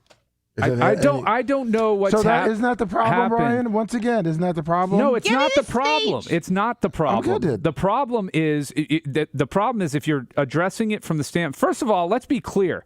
I started out with the standpoint of I don't think he should have been charged. I don't think it's good for the country. I agree. Okay, that's number one.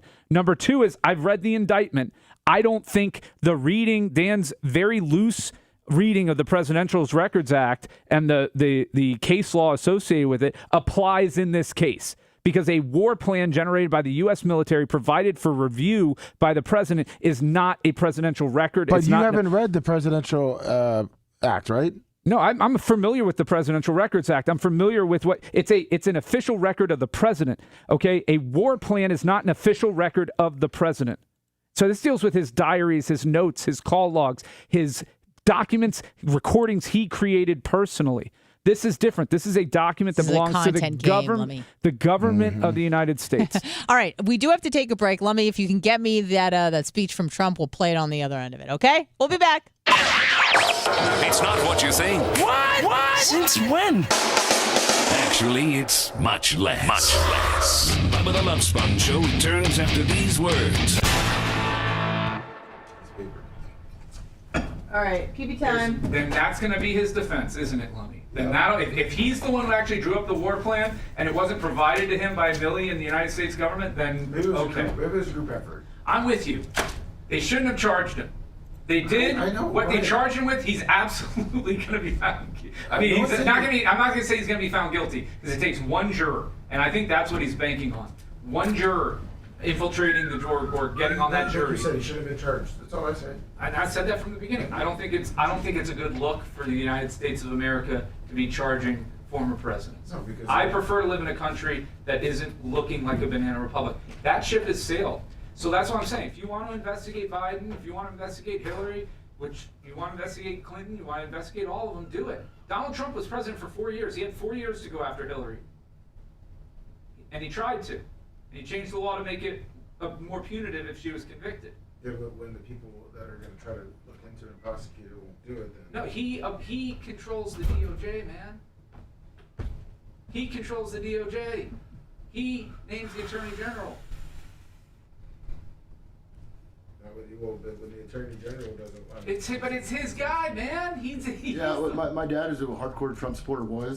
He thinks this is complete bullshit, but also thinks Trump's problem is he surrounded himself with people that said yes to him. The people that said, it's probably not a good idea. And why the fuck didn't he clean house when he went in the White House? Why did he have all those weasels still in there? Yeah, I don't get it. I don't get it. He said he picked only the best people. Yeah, because those were not the best people. They stabbed him in the back. And look, I don't think any of this should be happening. Correct. I think it's terrible for our country. We are losers in all of this. Somebody's making a bunch of money off this shit too, probably. Of course. There's always money. But can't you say that the president makes what record is his? No. That's not how it is? That's not how it is. Maybe it's just scissors. I was going to come out there. I think I know where some are. Okay. It's hard to kind of explain to you where. Yeah, I'm slow. Hey, they're in the bullpen to the left of the... I know the bullpen.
the name calling.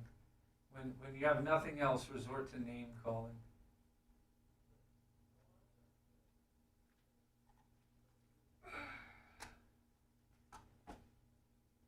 It's his document while he's president. Let me speak slowly for you guys so you understand it. While he's president, he has the right to access the document. Once he is no longer president, if it's not his personal record that he created, he no longer has right to access or keep or possess the document unless he specifically states why he has a valid purpose under the Presidential Records Act to have an exception to keep the document. Look, again, we can talk about whether or not he should have been charged. That's a valid question. I think that's a valid exercise. But to sit here and say that what he did was correct and legal under the law, I don't think is I don't think there's any basis for that. Right. Also, what I was trying to say is that it's just so crazy when you think about it, because they want to get him out so bad because he's not technically what they call the establishment, and they're just doing so much. But if you're in the establishment, they won't. They'll protect you. Right. But that's not how the government should work. I understand. I agree. Think things should be fair and balanced? Yeah. Well, that's that's what we should strive for. But that's what I'm saying. Yeah. This is a ship that sailed now. This is now going to be when a new party comes into power. We are going to go after the political enemies, and yeah, they're all crooks and criminals. Let me be clear on that. I wouldn't trust the Clintons to do shit for me. I wouldn't trust any of these fuckers. I wouldn't trust Trump and his family to do shit for me. I wouldn't trust the Bushes. The Bushes? Yeah. The Bushes. Yeah. The ones who lied to get us. I said I wouldn't. Oh, I wouldn't. I thought you said I would trust. I thought I wouldn't trust the Bushes. I thought you said I would trust the Bushes. No, I wouldn't trust them. What? I know you're right. I'm like, you're like Bushes, and I'm like, I wouldn't trust them. And you're like Bushes. I'm like, the ones that lied to get us into multiple wars. And then George Bush took a bunch of documents, and the original one, and put them in some shopping plaza, and just look, they are all shady. They all should be charged. We need a cleansing. I'm with them on that. But this, that's a different argument than did he break the law in this instance. I understand, but and trying to stretch. See, this is the problem that I have is that argument is much better than saying he had a right to that war plan. The fuck he did. Okay? But the fuck he did. The side that's prosecuting is protecting the ones that say, I have a right to these. Right, and they shouldn't be. But that's what I'm saying. Right. It's just such a double where you're sitting there going, triple-edged this sword. isn't fucking right. No, I know it's not, and I said that. Like, I would.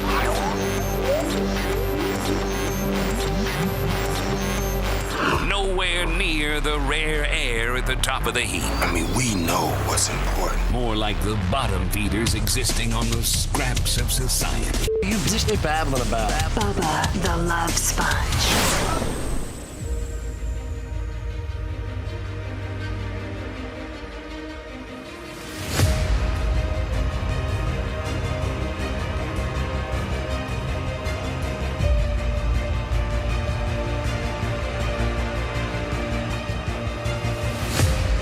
Hello and welcome back to the program. This is the Bubba the Love Sponge show. Bubba should be back tomorrow. That's the plan.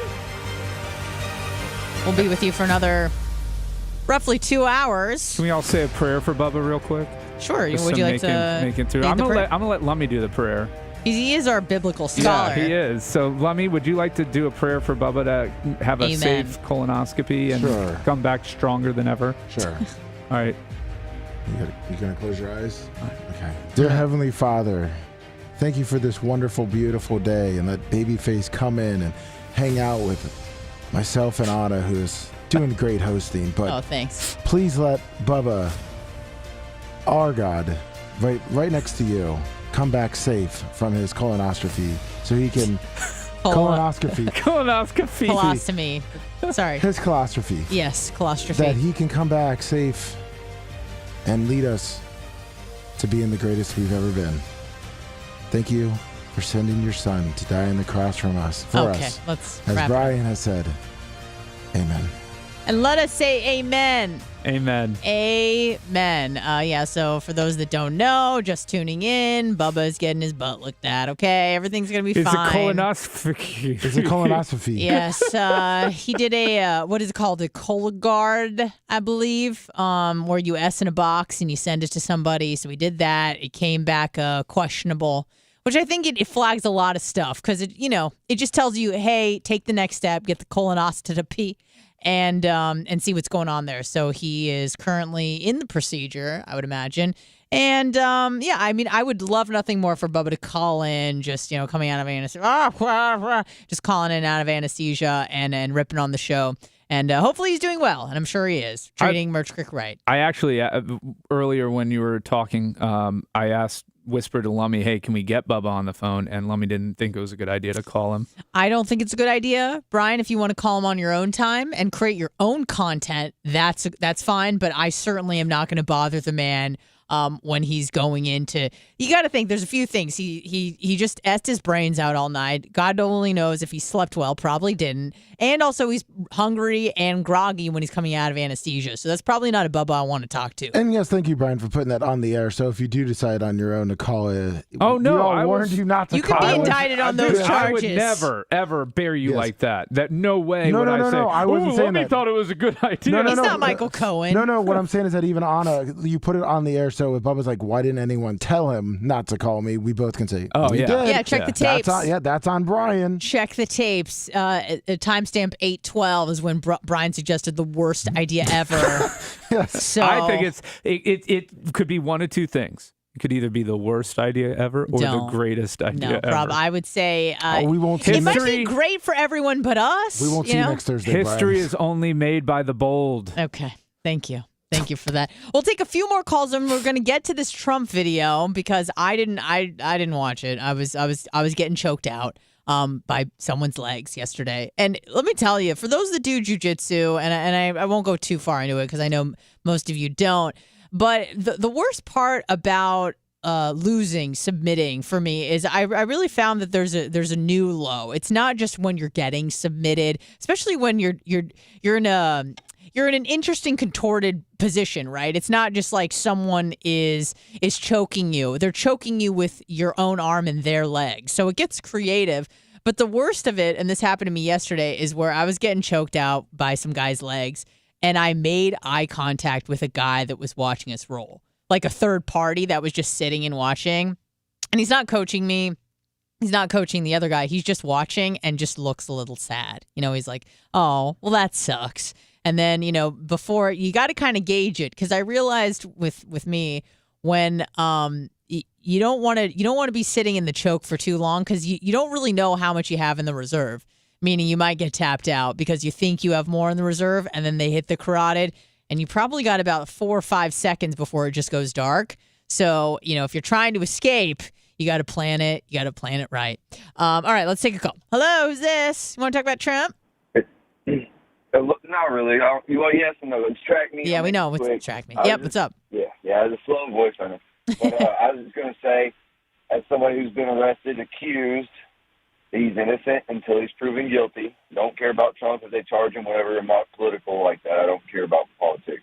Okay. And then the other thing is, shoot. The other thing is, I forgot now. I'm in traffic. I'm sorry. That's okay. And you're high. You're a little high. Okay. I'm on my way to work. I did Pine one. You're doing great, by the way. Oh, thank you. Maybe that's what you wanted to say. You wanted to compliment that was me. it. It's hard for me to stay on the phone. Well, it's hard for me to stay here on the phone because Brian's smart and he'll just rip me to shreds. He's just I understand. I call the after shows because I can't keep up with the smart guys. You don't want to get in the lion's den. You're 100% right though. He's innocent until proven guilty, and I believe that. The indictment doesn't look good, and I've said that for him. But he's got the ace in the hole. Is he just needs one juror. One juror to say, not going to do it, not going to do this, not going to do this. And guess what? It's a hung jury, and he's not convicted. And then the government has to decide if they're going to do it all over again. Ugh. Yep. And the last thing is, if I give you something, it's given to you. You don't have to give it back. I gave it to you, correct? Well, that's not the way it works. I don't know if that's how classified documents work. The case of takesy-backsy from 19. No, what statute is that? No, I'm not trying to be silly, but I was asking if it doesn't depend. Like if he says, "Here, go over these," and he doesn't say, "I want them back," even if they're classified, he says, "Here, go over them." They're now Trump's classified files, right? No, they're presidential. So they're presidential records, and the only ones that there's a carve out in the Presidential Records Act that says that a president can keep their own personal records that they made that are not pertinent to national security, quite honestly. They have to be... Even if they were given to them. Right. The records are actually the property of the people of the United States of America, not the president. Okay. So there are exceptions to that, which Dan was trying to highlight, but I don't think he did so in a compelling way that would make a war plan provided to the president about Iran somehow a legitimate exception to the Presidential Records Act. I still don't see it. Then we lost him. But that was my whole disagreement with Dan. I know the Presidential Records Act exists. I know there's exceptions to it. I don't think that these documents that he's alleged to have kept, at least the three that were specifically So it was aware the of. Iran document, and which is, you said it was a blueprint for a war plan? Like if we were going to go to war, this is how we would do it? Yeah, it was a comprehensive war plan for the invasion of Iran drafted by General Milley is what's been leaked. It seems like he really wanted to go to war against Iran. Who, Milley? Maybe, yeah. Oh, I mean, according to, I guess you could say, who Trump appointed Milley to that position? Was it Trump? I'm asking. I'm saying he's the leader, dude. Okay. He's the Okay. leader. All right. You're right. Yes. All right. Yeah. Okay. So I just don't understand how I can say he has the best people, but everybody around him is the worst. Well, I mean, that's how people have said that too. Well, let's listen to a little bit of the speech that he gave I didn't yesterday. Get to hear it, Yeah, neither did I. So apparently, he went to Miami. Flew. How far is Miami from Mar-a-Lago? I don't. That's like an hour. Okay, maybe. so he goes to Mar-a-Lago, from Mar-a-Lago to Miami, and then apparently goes to Bedminster, New Jersey? Yeah. Question mark? Okay. When you're flying private, you got... That's where his golf club is, by the way. Wait, hold on. I got it. One of them. And that's where actually some of the violations are alleged to have occurred. In Jersey? Yeah. It's a dirty place. So that's why the recording that was made by the people that were there interviewing him was legal, because even if he was unaware of it, New Jersey is a one-party consent state for recordings versus Florida, which is a two-party consent. Where both people have to know that they're being recorded. Okay. All right, so this is a little bit of the speech. I'm not going to play the whole thing, obviously. It was like 30 minutes, but here we go. You slide it over for us. Oh. Why does it sound weird? Well, it is what it is. Hello, darling. How are you? When they read about that, it wasn't easy at all. All right, Dan said to skip to the end. He said it. Yeah, 125. I think 125 left in the speech. Oh, 125 left. Okay. Let's just go right here. Oh, hell yeah. Cooking the perfect burger. Gordon Donald Ramsay. What's his name? Gordon Ramsay. Gordon Ramsay. I want to say Gordon Ryan. I'm like, no, he's a BJJ This one guy. might be long. You could skip it though. Oh, okay. We got to skip the ads. I'm sorry. We don't have the I think that was like 4 minutes. The deep state. Illuminati. They want to take away my freedom because I will never let them take away your freedom. It's very simple. Okay, that's a good pop. They want to silence me because I will never let them silence you. They want you silent. And I am the only one that can save this nation because you know they're not coming after me, they're coming after you, and I just happen to be standing in their way, and I will never be moving. On November 5th, 2024, justice will be done. We will take back our country, and we will make America great again. Thank you. God bless you all. Thank you. Thank you very much. Great job. Thank you. Okay. All pretty, right. That was pretty his strong. speechwriters did a good job Yeah, with that. yeah, absolutely. No doubt. And, unfortunately, I think he had to miss his granddaughter's bat mitzvah because he was in court. But so. this is, first of all, I'm sure he's glad he didn't have to go with that. I'm 100%. But he did pay for it. He probably said, "Can we do it on a Tuesday?" Yes. Exactly. He pushed for it that day. Wednesday's my birthday. Yeah. I got big plans. Yeah, he for does. Wednesday. Tuesday, done. Yeah. All right. Let's take this last call, and then, as promised, because we're both sides of the aisle, we're fair, Jones. We will talk about the Hunter Biden, Joe Biden, Burisma, all that sort of stuff. I was trying to do a deep dive after jiu-jitsu last night. I tried to get all the details, and we'll get into that next. But first, this phone call. Hello, who's this? Actually, we should probably take a break. Hi, who's this? Hey, good morning. What's One-Eyed Brett. Who's on prep? One-Eyed Brett? One-Eyed Brett, sorry. One-Eyed Brett. Sorry. Hey, so I've been doing a little bit of research. I've dug into a bunch of websites, and here's what I came up with. On the websites, go ahead. Dr. Dan seems to be incorrect. According to back in 2010, Wikipedia, Judicial Watch, who's a conservative group, asked the court to declare tapes that Bill Clinton had that contained an interview that he did with someone that was writing a book on him and his time in office. That conservative group, Judicial Watch, went after those records or those tapes and said they wanted access to them under the Presidential Records Act. And the U.S. District Court at the time ruled against them, saying those are personal records. They are not official presidential records. So what Dan said earlier was he had all these tapes of foreign heads of state and all this. According to these articles I'm reading, it was none of that. It was interviews that he had, much like Trump had with like Bob Woodward and those sorts of things.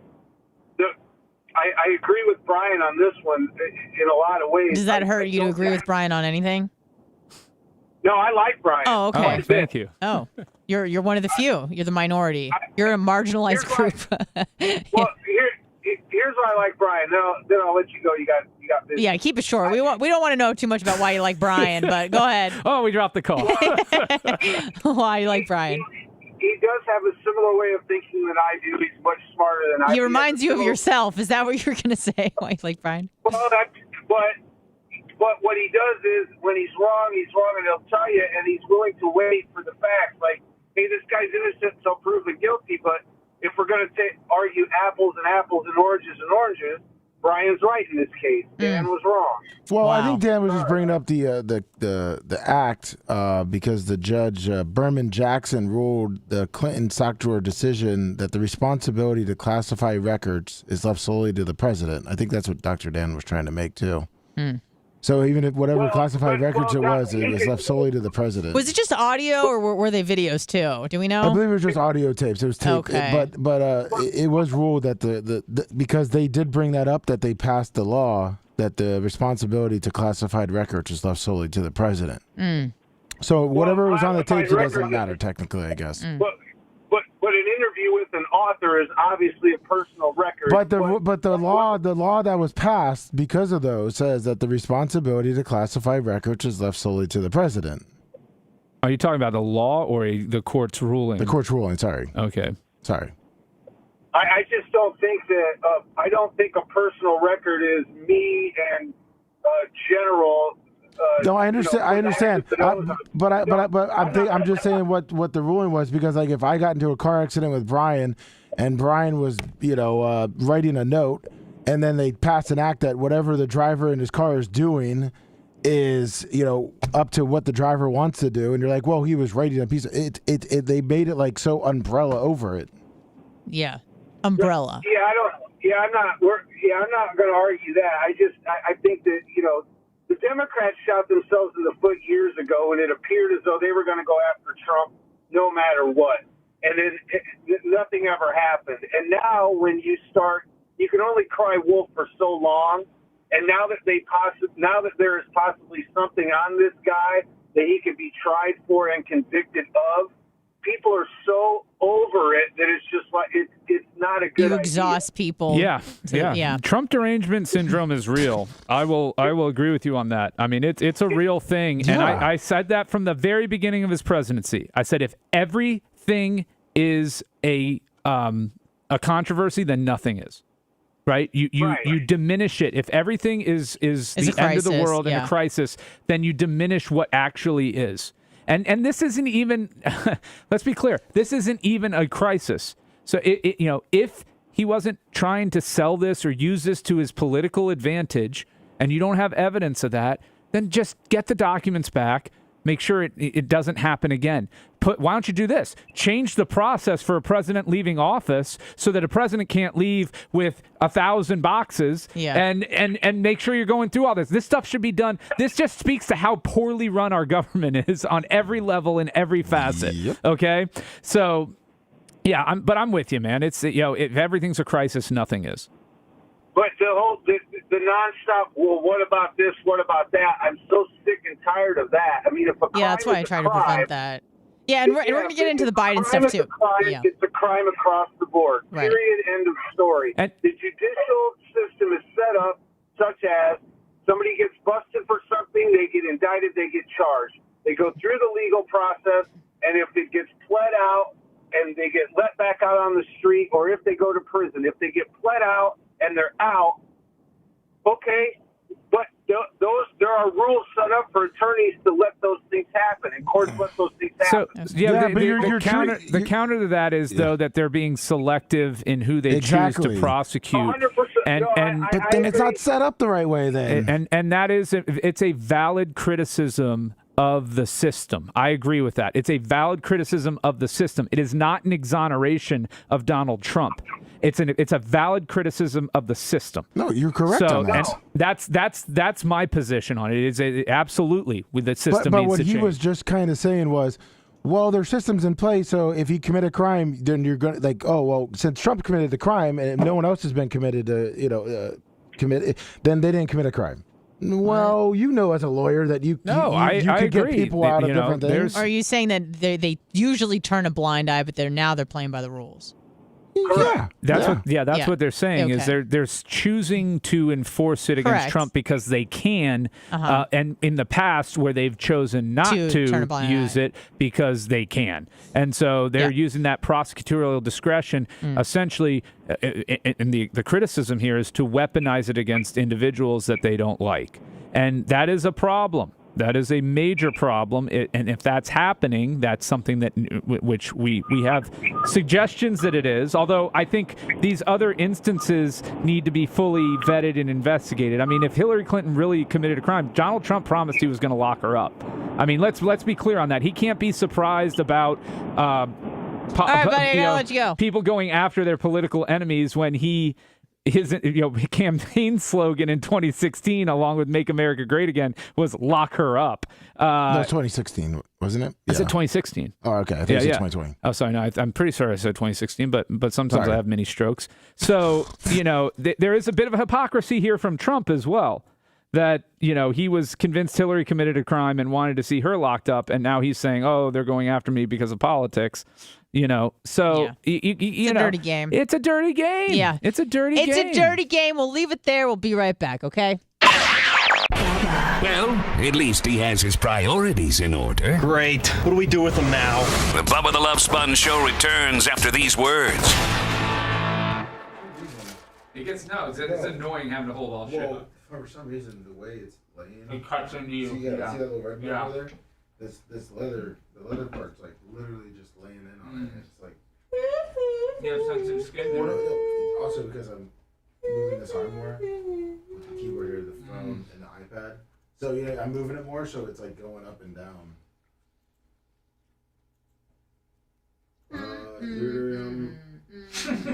I could probably. There's a Bubba clause on that. Yeah, there is. But the direction has to come from Bubba. Yeah, unfortunately, or like a $100,000 PayPal right now. I'd take a shot to the head from the belt if somebody sent in $50,000. Oh, there you go. I don't think PayPal will allow that to come through, but if you can make your way to the studio outside the gate with $50,000 and $100 bills, we'll have Macho Man with the marker back there. Macho Marking each bill. I want to be just like Macho Man. Macho Man. What's up, Nady, ZZZ?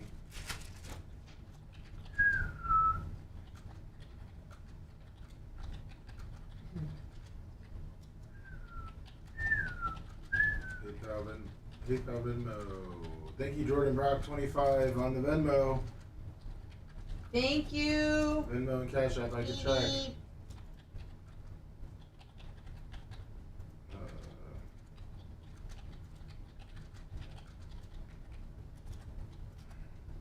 It is a massive stretch of the president to say, dude. It's not accurate at all. I mean, Dan was saying it, and I'm like, you know, I'm familiar with it. It's just not a defense to this. Well, I mean, people read laws differently. Well, they do. And I said, if Trump believes that, then that will be his defense in the case, right? I mean, he hired his lawyers. We will see if they make that a central focus point of his defense. I'm going to guess they do not. I mean, he's mentioned it, so, I mean, obviously it's... He's mentioned it, and it is hard to get him off of anything. Oh, no, that's what I'm saying. I wonder if his lawyers have said that. Can we show blurred out boobs on, like, YouTube or whatever? I would probably... Okay. I mean... Well... What if they're not even real boobs? Yeah, well, they are real in the sense that they're under the skin. Yeah. Yeah, sure.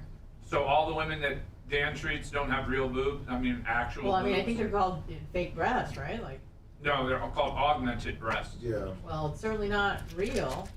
They're augmented. That's yeah. That's not, augmented is not fake.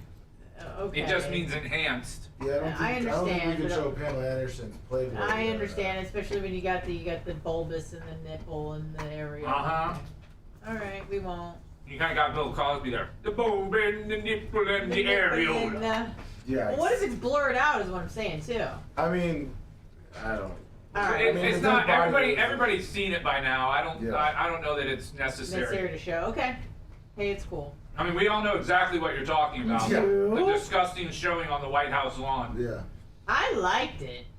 It's gross. Now she's banned. Not even because it's a trans person. I don't think anyone should do it. Nobody should be exposed. Like, what happened to our fucking nation, dude? You should be respectful when you go to the White Maybe House. she was trying to chest feed a child. I agree 100%. Any government building, you Save should be for the air, respectful for it. Do it. Especially the White House. I mean, that's the leader's, central house. Yeah, you shouldn't break windows at the Senate building, the Capitol building, any of that. No, you shouldn't. You shouldn't expose your breast. Hold on. Save it for the air, motherfucker. Shut up. Save it for the air, Brian. Goddamn. Yeah, Brian. Right on. Goddamn, Brian. Save it for the air.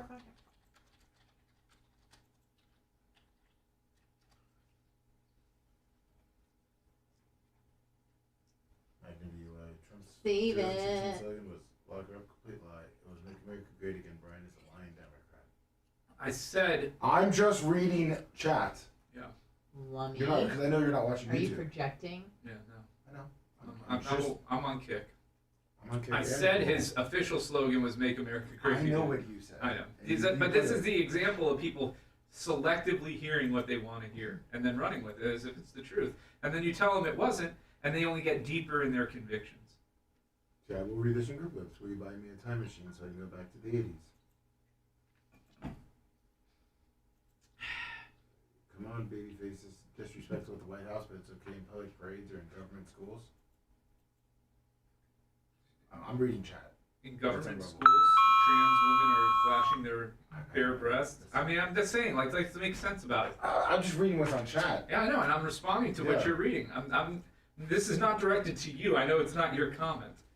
Thanks, Brian, for voting this brain dead piece of pooping. Okay. I do not feel he should run again. Gavin Newsom would absolutely have my vote. Oh no. Oh no. Oh no. Brian, do you think no. Hunter Biden's case hits a courtroom before Trump's? No. He hasn't been charged with anything yet. He's being investigated. He hasn't been charged with anything yet.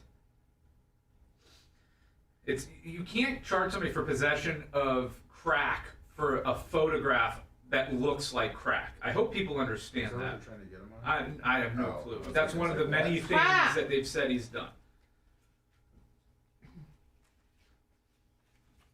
Ding dong.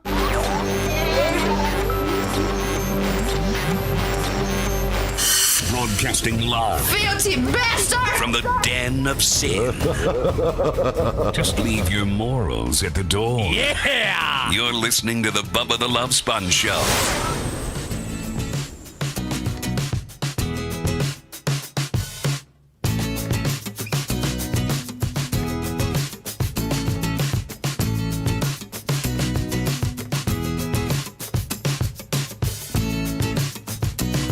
Welcome back to the program, the Bubba the Love Sponge Show.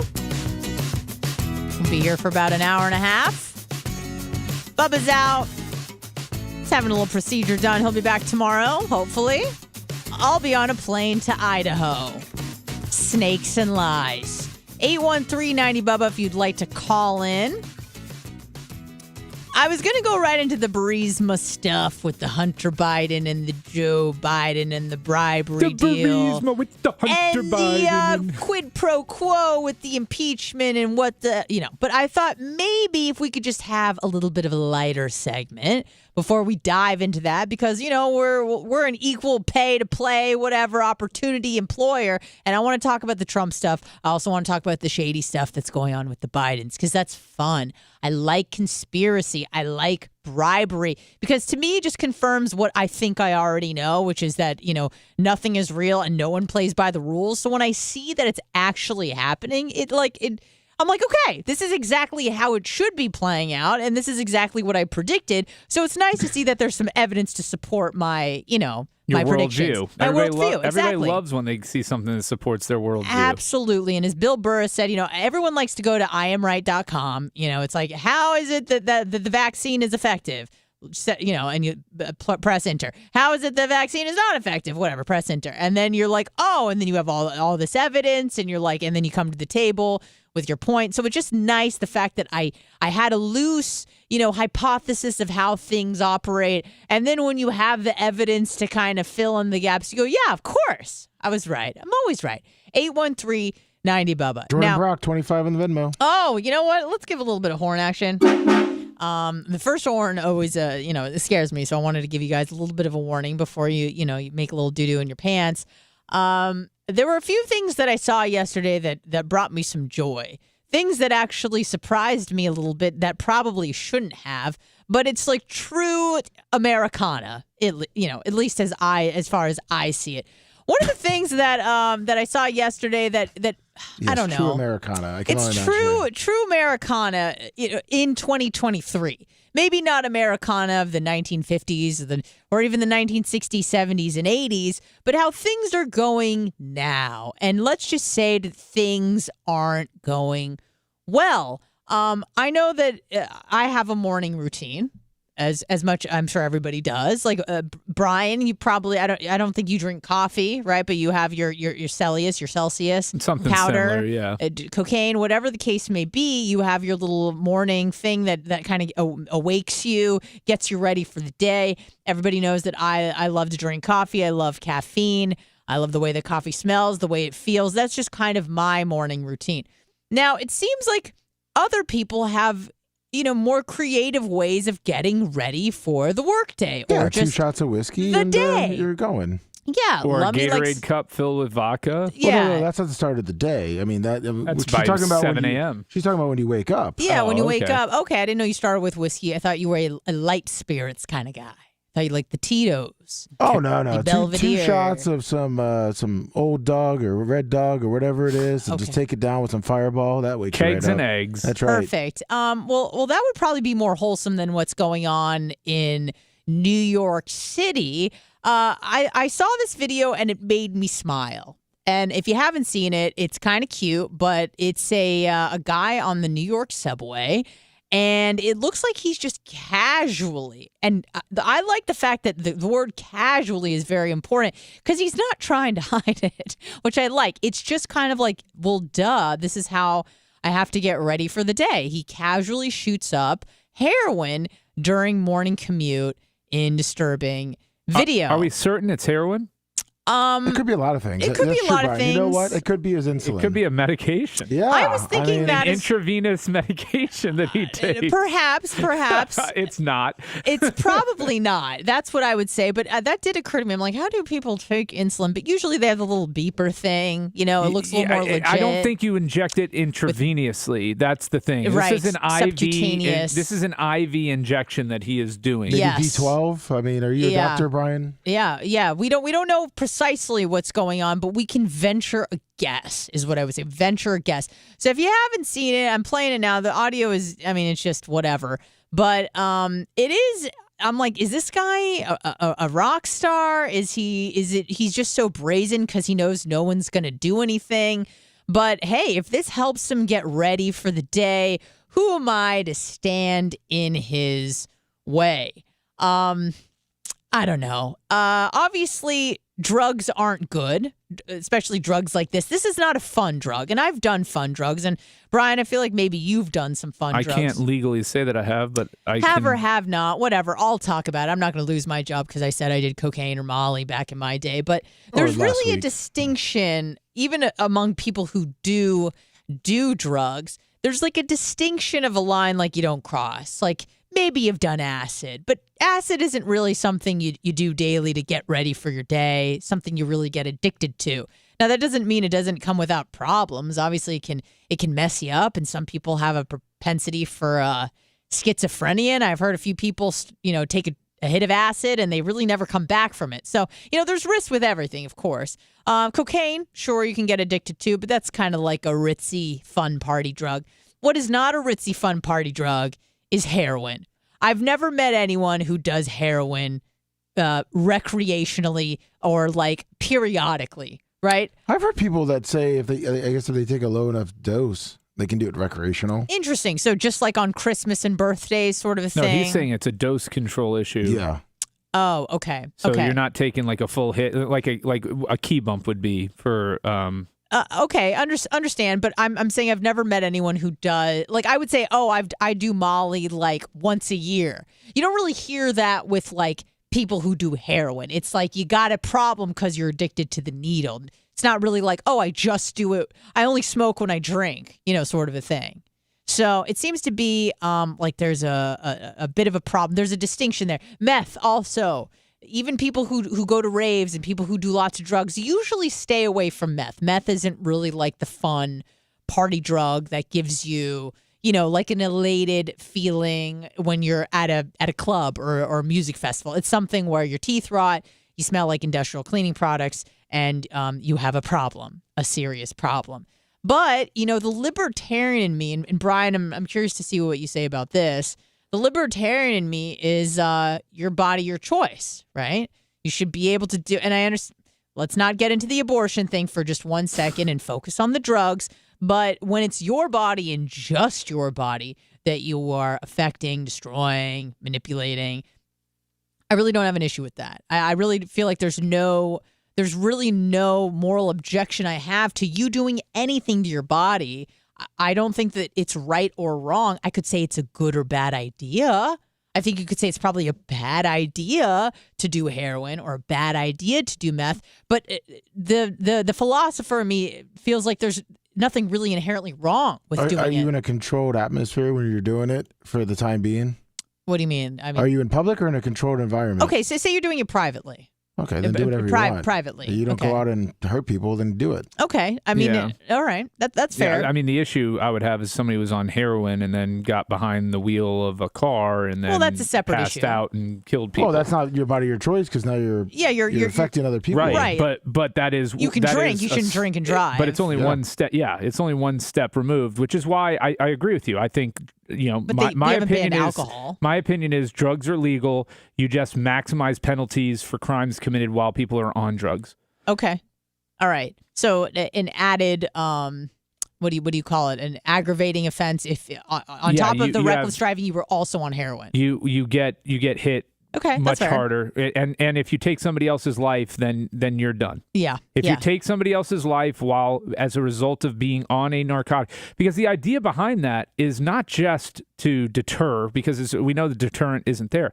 It's to remove that person from the gene pool. Yeah, sequester them from society. Remove them from the gene pool, because clearly they have a predisposition to addiction and they can't handle their smoke, right? So if you can't handle your smoke, we don't want you procreating. We don't want you being a part of our society. And then eventually you get to the point where you hopefully have weeded out most of the addicts, the degenerates from your society. Okay. Now, I used to completely agree with you that, some people have and I do agree with you to some degree that some people have a higher propensity for addiction. And I used to be very not compassionate towards people who are addicted to stuff because I never dealt with addiction. I do have like obsessive compulsive disorder. So in some ways, like I get addicted to, I fixate on things, but I've never had a problem with addiction. I was very, very fortunate growing up that no one in my family had a problem with alcohol, not even like weed. There was nothing in the home. There was no gambling, no shopping addiction, no nothing. So I was very fortunate. And in my sort of pull yourself up by your bootstraps kind of outlook on life, I would just say like, just stop doing it. Like just will yourself to stop doing it. And then, you'll be done with it. This is your problem. You have agency. And to some degree, I still believe that. But as I kind of have had taken a deeper dive into addiction, I think there's some components that I didn't really fully understand or appreciate, which is that oftentimes, not everybody, but oftentimes people who are addicted to a substance, they are trying to cope with trauma. Like they're trying to self-soothe in some way because something horrible happened to them. That's not to say that it's not their responsibility to do something about it, especially as an adult, but there's that component. And then also the if you look at the opioid crisis and the pill mills of the 90s, 80 to 90% of the people that OD on narcotics, 80 to 90% of those people, it started with a prescription pad. So, their doctor, they got injured, they were given perks or whatever, and that just kind of got out of hand. So they were kind of really misled and misguided by a system that they trusted, by an entrusted system, their doctors who were saying, hey, you need this pain management, blah, blah, blah. And then it just got out of control to the point where they became not only mentally addicted, but, physiologically addicted to something. And I've never experienced what that's like. And I can't say for certain I'd be able to will myself out of it. So when I kind of look at it that way, I do have a little bit more compassion for those people. But at the end of the day, I feel like we really shouldn't be using compassion to make laws and bills and legislation, because I don't think it ends anywhere good. It ends with, I think we covered this story last week where there was like a vending machine in Brooklyn for free crack pipes and Narcan and clean needles. It's like, okay, now we're just enabling these people to do bad things. And condoms, That's right? the good thing. They're protective sex. With protection, which, all you have to do is press the button 10 times and you can deplete the vending machine of its contents. But that's the big question there is, do you ignore realities or do you deal with them? And if I agree with you, we shouldn't legislate to the lowest and worst denominator, but we should also account for them because we know that we're going to have to deal with them. So, needle exchanges and things like that, I understand a lot of people are against, but they do make sense when the alternative is dirty junkies getting hepatitis C and having all these other problems that become a strain and drain on our entire system. Now, let me ask you this, and I agree with you, and obviously the downstream effects of like, okay, now you have to deal with people who are, like you said, have hepatitis, now they have liver cirrhosis. That becomes a bigger financial drain on people and the economy and all that sort of stuff. Do you feel like maybe with the freedom of being able to do drugs, like if we were just to have an open door policy and say, hey, do whatever you want, but the flip side of that is that no one's going to save you. No one's going to resuscitate you when you OD. I mean, if your friend has Narcan, fine. But, the paramedics are instructed not to resuscitate you if you're a junkie and you OD'd on fentanyl. There's going to be no security net for people like you. There's going to be no services unless it's like in the private sector for people who want to invest in rehabilitation or, what do you call it? A halfway house or something like that. What do you think about that sort of thing? Like you should be able to do whatever you want, but no one is there to save you when you fall. Well, that's when society just dies. I think you need to if or at least roll it back a little bit. If you're gonna, like a 3 strikes rule. I don't know. I'm throwing out ideas. Look, even people try to say people that are murderers. That people that have killed other people. They try to save them. I mean, society would just be done if you're just letting people die. Are we trying to rehabilitate murderers? I feel like we're either just like keeping them in for life or just letting them back out on the I'm talking about streets. if they go and get shot, they still try to save them. They try to resuscitate them if they get shot or anything like that. Okay. No, I mean that's why there's murderers in there. Okay, they don't just go and shoot them. I understand. I understand. You don't just if you let people die. and shoot 5 people on the street. And how are you going to immediately know when you respond to somebody in a cardiac issue that it's drug related? Yeah, right. Or someone did. Give it to them. I don't think that you're. Again, I'm just throwing out ideas, guys. I haven't fully thought through all of this sort of stuff. Very clearly. That's why I'm just throwing out ideas. I'm thinking what you guys think about ways to improve the situation, because clearly what we're doing is not helping. Why is it the case that the more money we throw at this stuff, the worse the problem gets? So all I'm saying is, I'm throwing out ideas. They may not work. Maybe they would improve the situation a little bit. I don't know, but I'm just seeing what you guys think.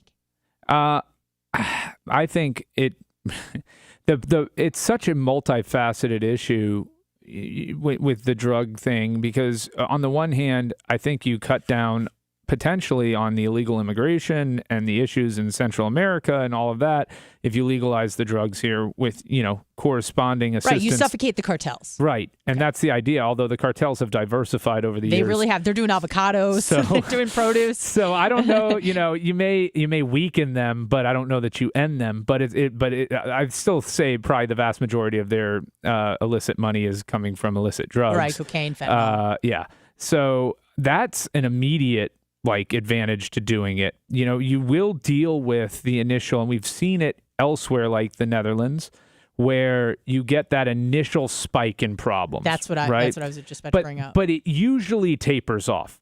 Right. It's just like anything else. There's that curiosity factor that I don't know that somebody would be like, I'm going to try heroin because I can legally have access to it now. I don't know that that's the mindset. And so you'll have some people that initially will do that, but at some point, and if you're controlling it, let's say that you had to have a prescription-like way to obtain it or something like that, but then I guess that still leads to the illegal illicit side of things. I don't know. I don't know if you should prescribe it, but it could be available to you. Tax. Couldn't they also do what they did with the pill mills, where you are getting prescribed it, but the cartels then come up with something that's even stronger, cheaper? Yeah, I mean that's what they did with fentanyl. Yeah, and now you turn to that one, and it doesn't matter. Of course. But I have to imagine the illegal weed business in America has died out for the most part. In areas where it's been legalized. In California, they got a big problem because the cartels are actually siphoning off water and growing dispensaries and trying to infiltrate the system that way. In the state? Or state. From Mexico? Yeah, no. What do you mean? No. They cross the border and they start doing grow houses everywhere. Yeah, like in There's Santa lots Fe, of crime. right? No, it's in northern Saskatchewan or something like that county in Northern California. It's a huge problem where a lot of cartel members are coming in, and a lot of the Hmong people. Are you familiar with this? Oh yeah, you showed us that story. Yeah, from Minnesota are coming and either working for the cartels themselves or starting these illegal grow operations and selling money that way, undercutting the system that way, so that they don't have to go through all of the legal proceedings and this, that, and the other that they have to go through the state. But giant grow houses would seem to be pretty easy to identify and shut down if you're the government and you're trying to do it. But this guy I was listening to this police officer talk about it, and he's like, they're popping up. He's like, there's thousands of them, not huge grow operations, but big enough. So every time that, one gets shut down, another 10 pop up. And so it's just playing like a whack-a-mole game where they can't really catch them all. Well, I guess it's not Pokemon. Well, I guess then there's nothing we can do. The answer is let's just keep things the way they are and have people shooting up on trains on the way to work. Trying to save them. And here's the thing, and I think that Brian, you'll probably agree with me that there's really, and then again, this is from Thomas Sowell, so these aren't my words, but he famously said that there are no solutions, there's only trade-offs. Right. So you're never going to solve poverty. You're never going to solve drug addiction. You're never going to solve, world hunger. But, there are things that you can do to kind of mitigate that, I hope, right? Like kind of move in a direction where things are less severe, possibly. So he's saying there's never going to be a perfect society. Of course not. Right. Utopia doesn't exist. Yeah. Right. Unless you get to heaven. Right, Lummy? Right. That is right, Brian. But then to say there's, it can never be solved, so let's not even try. I feel like that's also maybe not the best approach either. That's kind of the approach we've taken in this country. With drug addicts? With everything. Mm-hmm. If we can't solve it in one bill or by throwing some money at it, then we have no interest in solving an actual problem. And that's very disheartening to me as well as an American. It's like, there's no more ingenuity. There's no more looking for creative solutions to old and new problems. We're just kind of forced to accept the crappy state of things and just say, well, it's, the perfect example is immigration. I mean, there are solutions. The Gang of Eight back in, 2014 or whatever it was. Are you talking about the solution for immigration? That had 67 votes in the Senate and didn't pass through the House. They had a comprehensive immigration reform bill. I think Marco Rubio was behind it, and a few other senators. A bipartisan support, and it died in the House. Because we just can't. What was the bill? Oh, I've got to pull it back up. I'm just thinking of it as an example. You mean Cliff Notes? There were Schumer, Rubio, Graham. Schumer and Rubio were on the same team? Yes, that's what I'm saying. And we still couldn't even get that done. Okay. Permanent residence for illegal aliens only after legal aliens waiting for a current priority date received permanent resident status and a different citizenship path for agricultural workers through an agricultural worker program, which is really the issue, right? Why we continue, the dirty secret of why we continue to allow immigration in this country is for the cheap labor. And so to flip certain places from red to blue, is that? I mean, that may be a part of it. Who knows? But it's not out of the question. It's not out of the question. Sure, it may be a motivator. Yeah. But the fact that neither party really wants to do any real solution to it. I mean, building a wall is a nice symbol, but it's not a solution to the amnesty problem and the problem in Central America and the problem with immigration. And how effective would it be? Because here's the thing, I have no problem with building a wall if we know that it would be effective and if it's worth the price that would cost to, how many times do you have to go to Home Depot to build this wall? I don't know. How much would that cost American taxpayers? I don't know. And how effective would it be in preventing illegals from coming over? I don't know. So that was my only question when it came to, building a wall across the entire southern border. I'm like, how long would that freaking take? And how secure could you possibly make Correct. it? I mean, with technology, I imagine you could if you had, tens of thousands of Border Patrol. Well, I guess if they put as many there that they're putting in the IRS. You pay the immigrants to build the wall. People have said it would cost $21.6 billion to do the wall. And then how much are they draining the system by coming over here? And how much is it actually stopping? But you could also say that $21.6 billion to build the wall is pennies for what we've sent to Ukraine. Right. Yeah, no, that's great true. Segue, Lummy, into Ukraine and Burisma and all the things that we'll get to right after this break. We deviated from the norm, and look what came of it. You have some issues, kid. Bubba the Love Sponge. The Bubba the Love Sponge show returns after these words. I'm okay. Great job, Lummy. Do you need anything, Anna? No, I'm just going to make urine. You sure you don't need anything? Water? I'm great, man. Thank you. I have some water left. My big jug lasts me the whole show.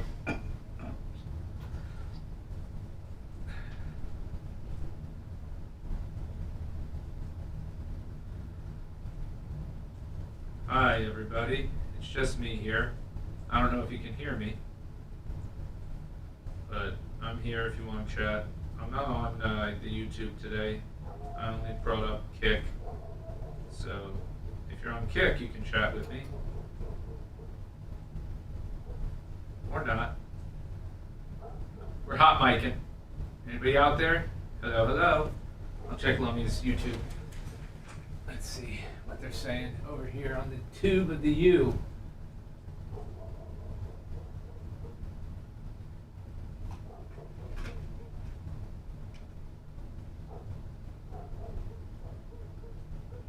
Yeah, they're still on the drug talk on there. All right.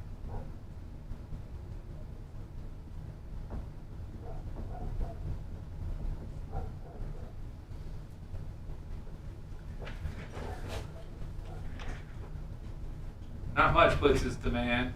What's up, Bubba the Dispatcher? Howdy, Greenback. What's up, Nick Offer 2B?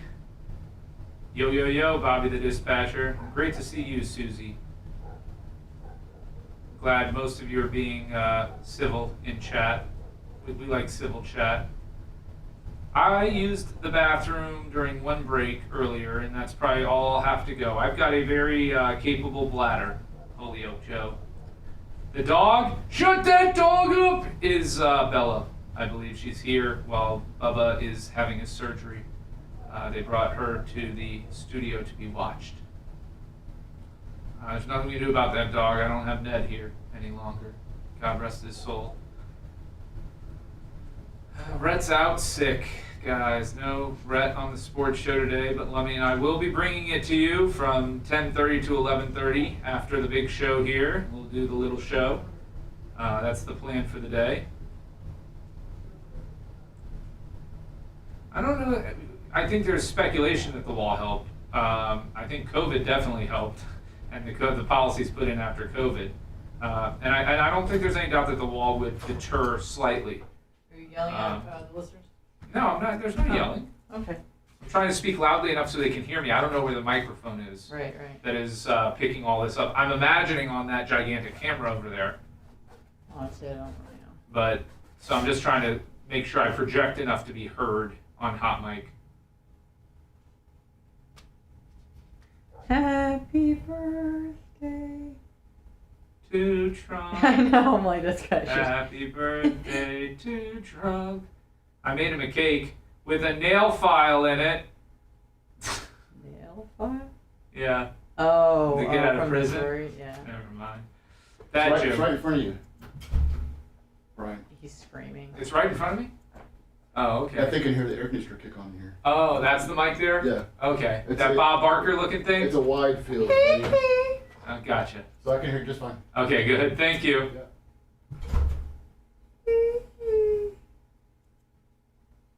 Yeah, it was a fall on your face. Luckily, there's no scorekeeper here today. Nope, I'm not doing that. Zana and I both got listener pops, listener appreciations, so yeah, I'll take it's one each for that.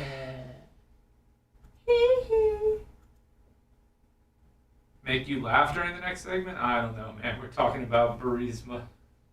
I don't know. It's going to be humorous. This is an honest show. There's no laughing when Anna's around. No way, man. That's not allowed. Thanks, Elton. I don't care what they say either. I do my best.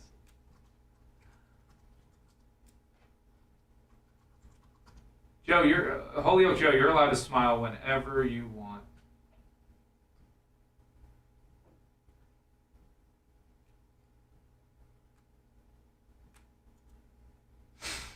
Sometimes you gotta have a negative, depressing show, Joe. We started out with some light bachelorette party talk. This is fun for you. This isn't fun for the average person. Okay, well, I'm trying my best. I know. I'm saying is that the average person gets worked up over. They don't necessarily have the capacity not to get emotional over political issues. To resist being affected. No, come on. Lummy likes this shit too. I just. All right, I'm gonna wade through this shit the best that I can, and you guys can kind of tell me, yeah, you got it, or why? no, What is you Brian don't. saying? He doesn't. No. Chad is saying that the show just seems kind of like a downer today. It's very negative. What, one or two people? Well, enough. The one or two people that are chatting. I mean, it may not be representational of the entire listening audience, but it's representational of the people that are sharing their opinion. I got a lot of people that text me that normally don't text me during the show. Reggie Roundtree, we always love Reggie, though. He always enjoys the show. He's the best. Reggie is the best. Susie says she's enjoying it. There we See, go. there we go. Thanks, Susie. God bless. And Holyoke said, you're doing wonderful, but he's the one who is negative. Oh, okay. Well, Holyoke Joe is great. Okay. He likes us. And Jordan he's Brock, bed bound. He has Jordan no Brock, option. 25 says, great show. Oh. More Michael York said, I'm just reading the things. He said, I just Take want to me laugh to a- once. Get ready to laugh.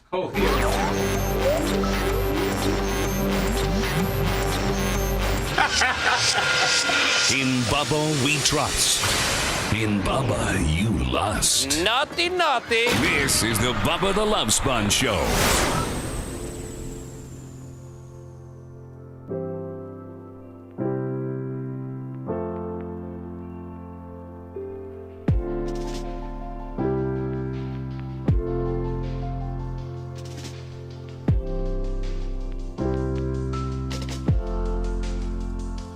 Get ready for laughs.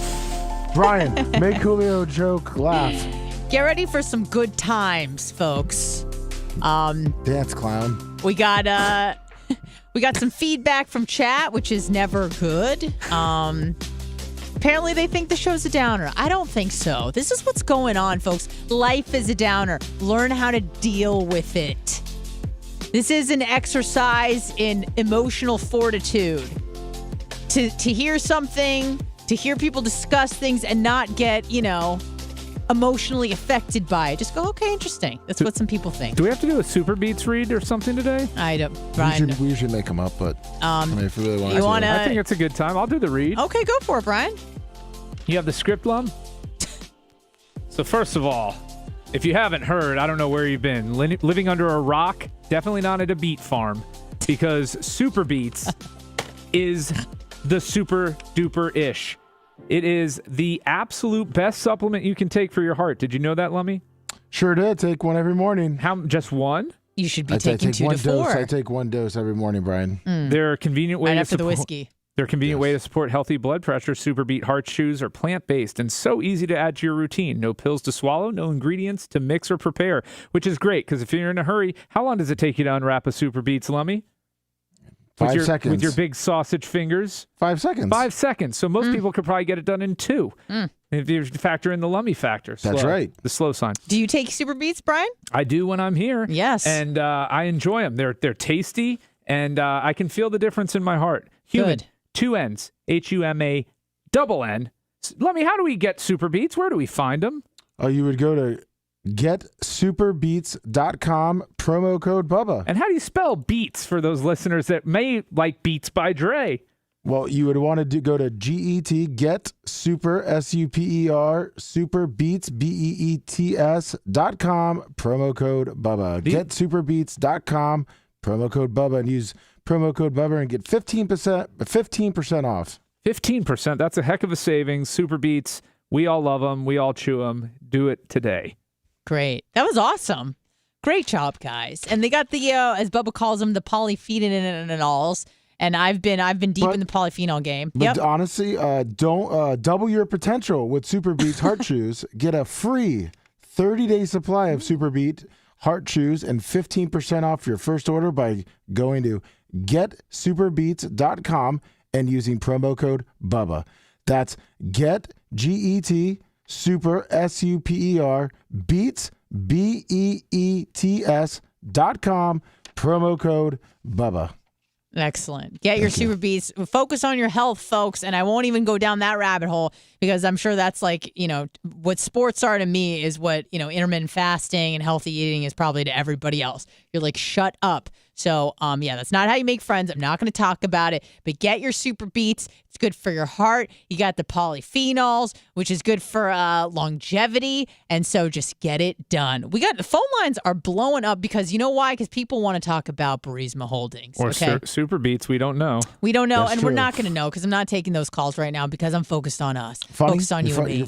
Yeah. I mean, I'm really here for jokes, cuz. And so we're going to talk about what's going on with the Bidens because we talked about what was is going on with Trump. And as promised, there's a lot of shady-ish going around all around Washington, and not in Washington, even in our own lives. We are not immune to nepotism and cronyism and all those things that happen. But when it happens at the scale of governments, it's hilarious, and that's why we're about to cover it. Oh, hold on. What? Burn a timeout. Uh-oh. We got Bubba. Is it? I wasn't going to call in until you missed the mandatory disclaimer on Super Beat. I read it, Bubba. You don't sound no, like you Bubba. didn't read the mandatory disclaimer. This supports a heart healthy lifestyle. It's in the middle of the copy. It's highlighted. You missed it. That's my fault, Bubba. That's what I'm saying. Wasn't going to call. Show's going good. I don't care what chat says. I'm a little groggy. But I'm like, you know what? It would be nice for them to do and be able to get through this endorsement, me not having to do 2 tomorrow. And you guys were nailing it, just nailing it. My little guys were. And then I turned to the merch crick because they're not letting me drive because I'm a little groggy. Yeah. And I go, they're gonna miss the mandatory disclaimer. And sure enough, you did. Paired with a healthy lifestyle, the antioxidants in Super Beets are clinically shown to be nearly 2 times more effective at promoting normal blood pressure than a healthy lifestyle alone. There you go. That's what you missed. Yeah. You better. Bubs, how you doing? You better close that in. I will close that one in. Can you give us a brief synopsis on how you're doing? I'm a little groggy. Yeah. I went and got some Chick-fil-A. My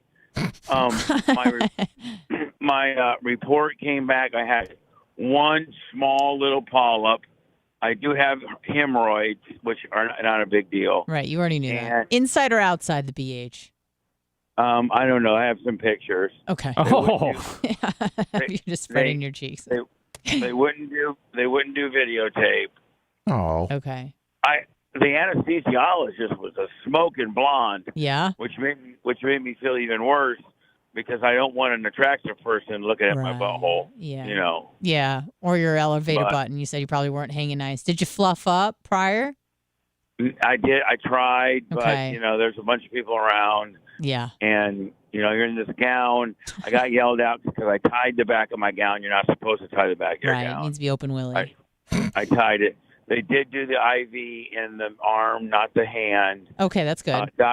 Dr. Chang is my doctor. He did I would highly suggest, Brian, you're probably approaching, where you might want to start thinking about doing a colonoscopy, Yeah, I'll poo in the box first and then see what I got to do. I wouldn't, but there's so many false there's so many false negatives. Yeah. It's just a waste of $400. This is where you're going to end up anyway, so you might as well, Yeah, just get to it. You might, and listen, man, I was there at 5:30, and I was out by what time? 7:30? 8 o'clock. You mean out of the facility? I was out of the facility by 8, and I've just been sitting back listening to the show, enjoying it. Good. You do have a couple crutches we have to work on, Anna. But, you got lots of crutches. Yeah. Welcome back to the program. I'm sick of hearing that. You should just say, welcome back to the Bubba the Love Sponge show. I'm Anna filling in. Bubba's getting his butthole checked. Yeah, yeah. You don't say, welcome back to the program. That's too ambiguous. Sorry about that. But a couple little things. Mm-hmm. Brian's been wonderful. Lummy, you've been really great. Oh, thank you. Has there been a scorecard kept today? No, Bubba.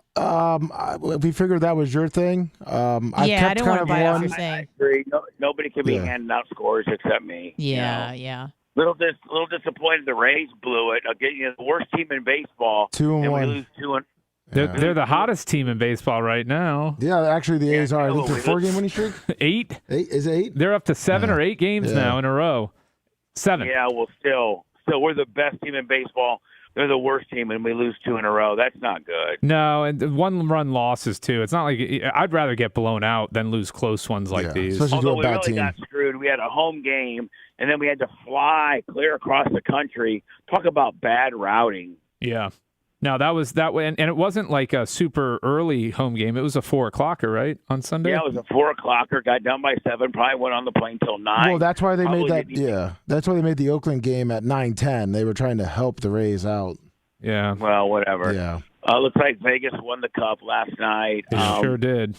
I'm actually headed out to Pasco County to pick up a trailer, but Merch Crick's driving. Oh, so God. usually I would never let her drive when we're picking up trailers, but You're a little groggy. Yeah. So you tell me, I'll help you with the insurance claim, buddy. You just let me know what your damage is, and we'll take care of it. What do you mean? Every time Merch Crick drives one of your cars, she wrecks it. Yeah, you're right. Every time she drives, she's 10-2 right now. Brian, We he's had in a to good stop. mood. Yeah. Oddly enough, we had to stop. At early. Chick-fil-A. Oh. Well, no, after that, because she at the Wawa, because she said she had to poop. Like you wouldn't. And I'm like, for real? You're messing up. Ew, Merch Crick poops? Yeah, Merch Crick poops. She had pooped since Friday, so she had a big turtle head poking out. Now she's all mad at me. She doesn't eat any veggies, does she? So she must man, I only gotta go tell once ya. every 4 days. This colonoscopy thing, you're in and out, man. Oh, good. I thought it was going to take way longer. When I woke up, they're like, okay, Mr. Clem, you're all, damn it. Oh, my God. Merch Crick. Was that Did she her just hit curb? Did she just curb your or truck? hit a pothole? Yeah, she just, Jesus. I don't care if I'm on propofol or not. I got to drive. Okay. Well. But, Bubba, have you been very gassy? Yes, but I haven't been able to. I was going to ask you if you've been documenting. I've been documenting. I documented all 7 or 8 bowel movements.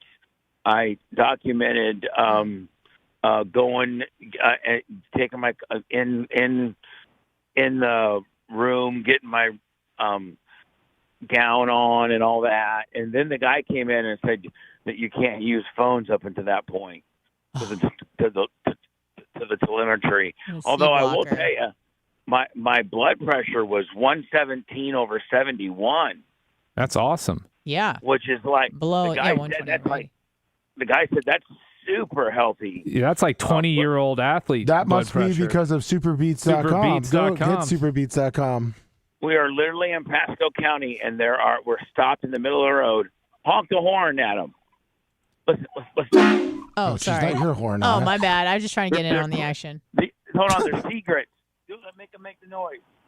Are they egrets or the sandhill cranes? I think those are the sandhill cranes. If you're in Pasco, it's the big gray ones. Don't hit them; they're protected. I would have gassed it up and hit them. To be honest. Oh, dude, those are protected. Can I share you one of the saddest stories ever about the sandhill crane with the missing legs? What? No. So I was driving to work one day. I used to live up in Hudson, remember? And so I was driving to work into downtown Tampa to Adams and Diaco. And on my way into work at like 7:15 in the morning, I saw a sandhill crane standing next to its partner that had gotten hit by a car. And it was standing right next to it trying to protect it. I drove home that night at 6:30 p.m. and the sandhill crane was still standing right next to its partner trying to protect it because they mate for life. Yeah, they're made for life. Yeah. Don't you wish women were like sandhill cranes? Yep. You have one like that right now. I was just about to say, you got to ride or die. I do got to ride. I told him to start calling her for the Merch Crick over to the sandhill crane. There you go. Yeah, she's a SHC. I mean, she was there to pick me up for my colonoscopy. She took me to Chick-fil-A. I did let her go poop at the Wawa, and now we're going to pick up a trailer. Did you document her poop at the Wawa? No. Yeah, you're allowed cameras in there. Yeah, well, we went to the Citgo first, but they wouldn't let her poop there. Why not? They said they have a no number 2 policy at that Citgo. I guess some guests, and we're not, we don't look like common white trash too much. Like we're You just got to not buy a back pack in of gum or something. I can see where they won't let meth heads and stuff like that poop in there, but this is a little 4'11" Merch Crick. Maybe when they saw you walk in. Yeah, I was going to say, did you walk in slurring your speech? Say, my girlfriend needs to use the pooper. No, I've been I'm sitting passenger side Willie, minding my own business, closing my eyes occasionally. And the only time I was even going to participate on the show is after you messed up the endorsement. Yeah, well, I'm sorry that you felt compelled to call in because they messed it up. We're trying our best otherwise, here. Otherwise, I was just riding the show out, enjoying it. Oh, good.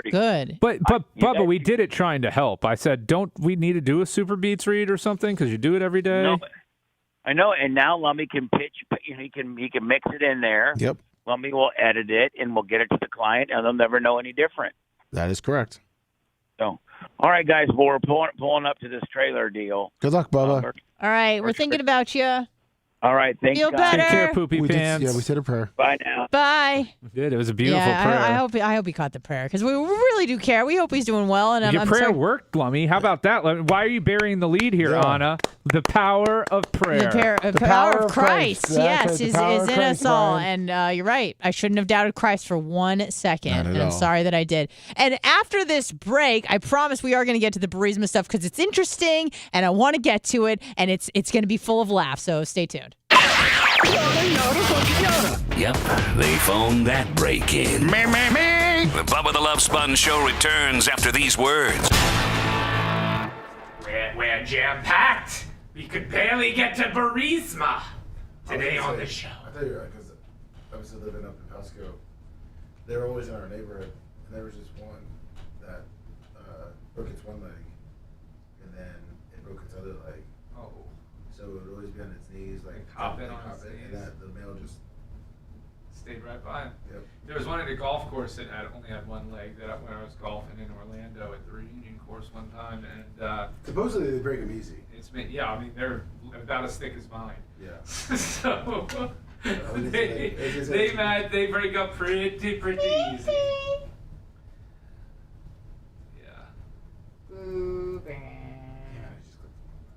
I just had a colonoscopy. They wouldn't let me take the camera in.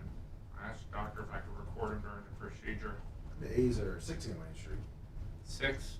I know that they won a couple over the weekend. I thought they were at 5 in a row coming into our game though. And that games, and that would put them at 7. It's going off of Jets at FTM. It's at 6. I didn't look it up yet. FML. You can't always trust chat. You know that, Lummy? Can't always get what Usually you some of want. the guys, if they actually talk up like that, they're actually fans. Oh. Can't always get. Well, that's an L for the fan because it's a 7-game streak, just like the babyface said. I mean, like Grouper Lips when he says that the Broncos are going to win the Super Bowl last year because they got Russell Wilson. Oh, they were so close though. They were just like 20 pieces away from winning that. True. KJP. I didn't realize you had a little acronym deal. What? The press secretary. Yeah, what about her? They call her KJP. I didn't know that was a thing. Oh wow! Look at that. It's frozen. It's listening to us. It is. What? Get screened for colon cancer now. It says. Oh yeah. Wow! It's actually, it could be God, Jesus giving you a sign, Lummy. Or you're the He oldest. wouldn't talk to me. You're though. the oldest. He would talk to you. He would talk to you. Because he talked to me to tell you to book it. That is true. See? That is true. You got me there. All right. Looks like I'm getting screened for colon cancer. All now. right. Brian's going in for the finger. Gotta leave the show, guys. It says now. It's I not. know. It's not very. Right now. Right now. It's not soon or as ASAP or anything like that. One marks the mark. It's now. Now. Do you guys have the equipment here to do a colonoscopy on me? Yeah. I got hands. We can use a camera.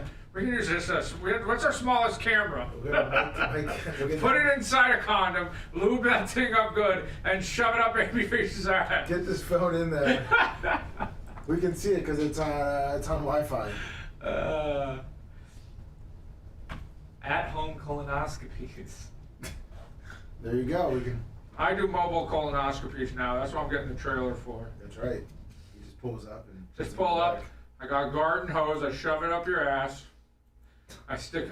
You clean it out. I just blast it with the pressure washer. If there's any polyps in there, it'll get them. That little snip thing. Then I spray some 409 in there to make sure it's clean. Febreze your ass. Yeah. And that's it. Babyface Law getting his finger from Lummy BTS in the sports show. Oh, Julio Joe's about to take a dub. Thank you for that update.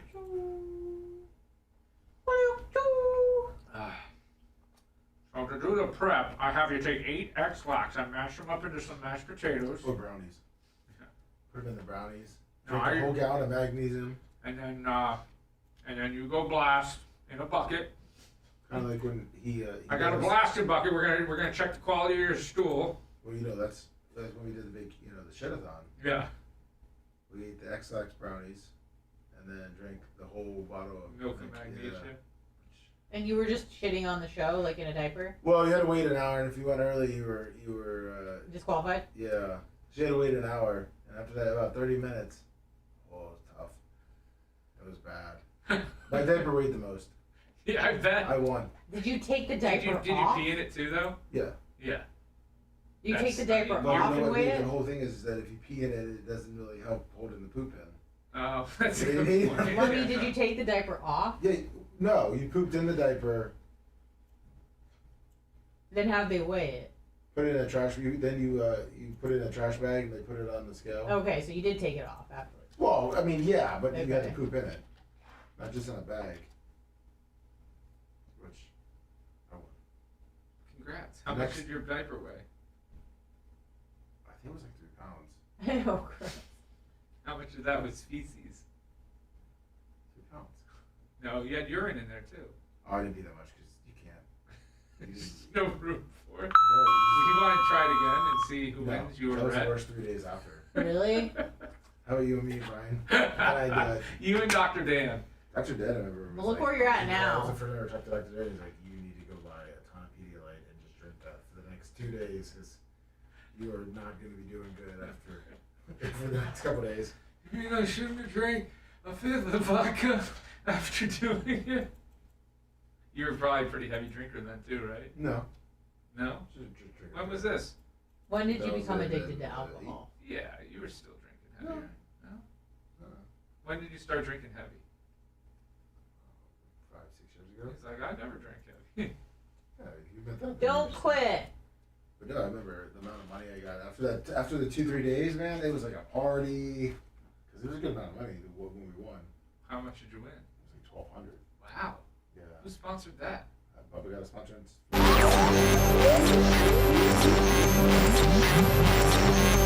They're like a bunch of sharks circling in the water, searching for blood or any sign of weakness, and are ready to strike.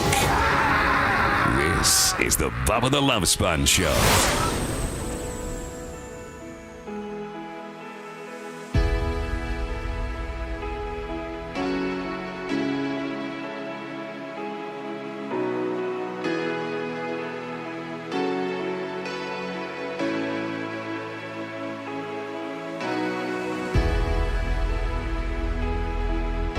Oh, hello. Welcome back to the Bubba the Love Sponge Show. I'm trying to learn from my mistakes. Welcome back to the program. No, I didn't say that, Bubba. That was a babyface. Bubba called in last break if you missed it. Groggy as hell. Finding a place for Merge Kirk to poop. Had Chick-fil-A. He'll be back tomorrow, no problem. Going to pick up a trailer in Pasco. Oh, yeah. 813-90 Bubba. If you'd like to call in and talk about Burisma Holdings, because that's what we're getting into next. This is Comedy Hour with corruption. So the Bidens. Seems like, all these families have shady deals with, whether it be the Kennedys, the Clintons, my personal favorite, the Bushes, yes, the Trumps, Bushes, the Trumps, Bidens. the Bidens. It's all the same, and I really am fascinated by the level of elitism, networking, all that sort of stuff. When you get in the biz, when you get in, and it doesn't necessarily have to be the politics game, but when you just start to wield enough power or money or both, that you can start to just kind of bend the rules. I find that to be intriguing because that's how life works. That's how life always works. We've been told this before. From being young kids, it was always, it's not what you know, it's who you know, sort of thing. And when you spend 40, 50, maybe more plus years embedded in a system that's just based on, getting tapped on the shoulder, whether, at Yale for Skull and Bones or whatever, it's nice to know that it's actually true. It's coming to fruition, that you can bend the rules, that you can, sell out the country to make a few mil. You can do all these sorts of things, and that everything and that everyone has the price.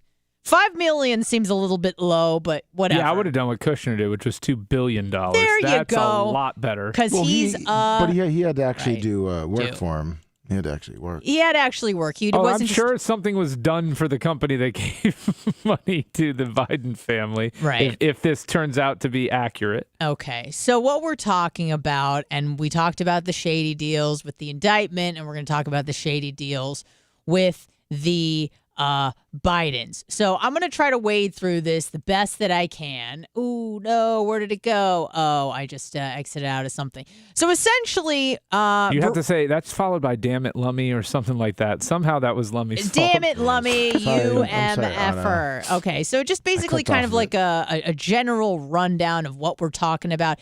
And I'm sure most people, most Americans, they read the headlines and they go, okay, more of the same. I'm going to just go to work, go to Papa John's, watch my trashy reality TV show, and go to bed like I always do. This doesn't really affect a lot of people. And, it shouldn't. But, it is something that is happening. It's something that's going on. It's something that people are talking about. And this is kind of some interesting stuff. Now, I don't know if it seems to be perfectly timed with the massive Trump indictment of 37 federal charges, blah, blah, blah. I don't know if that's to bury this scandal. I think maybe that's what they're attempting to do. Which way, though? Is it Trump trying to bury his scandal or Biden trying to bury his? Because it could go both ways, I right? understand. Yeah, I was mostly saying, understood. I mean, come on, Brian, let's be honest. I mean, be honest. Come on, Brian, let's be honest isn't a great argument. But this is what I'm saying. What I was referring to is that we're trying to bury the Biden scandal. And so let's kind of time that with Trump's indictment. It could just be, chance, whatever. But it seems like whenever there's a big story that comes out with anything Hunter Biden, it seems to be buried by something else on the other side, like a Trump deal, whether it be a rape case or the January 6th or a Pence subpoena. It just seems. But again, the news cycle this is always happening. So it's probably just, happenstance. Who knows? But anyways, the crux of the situation here is that it seems to be, it says here, in a Senate floor speech on Monday, Chuck Grassley, who I think is the one that is, am I saying his name right?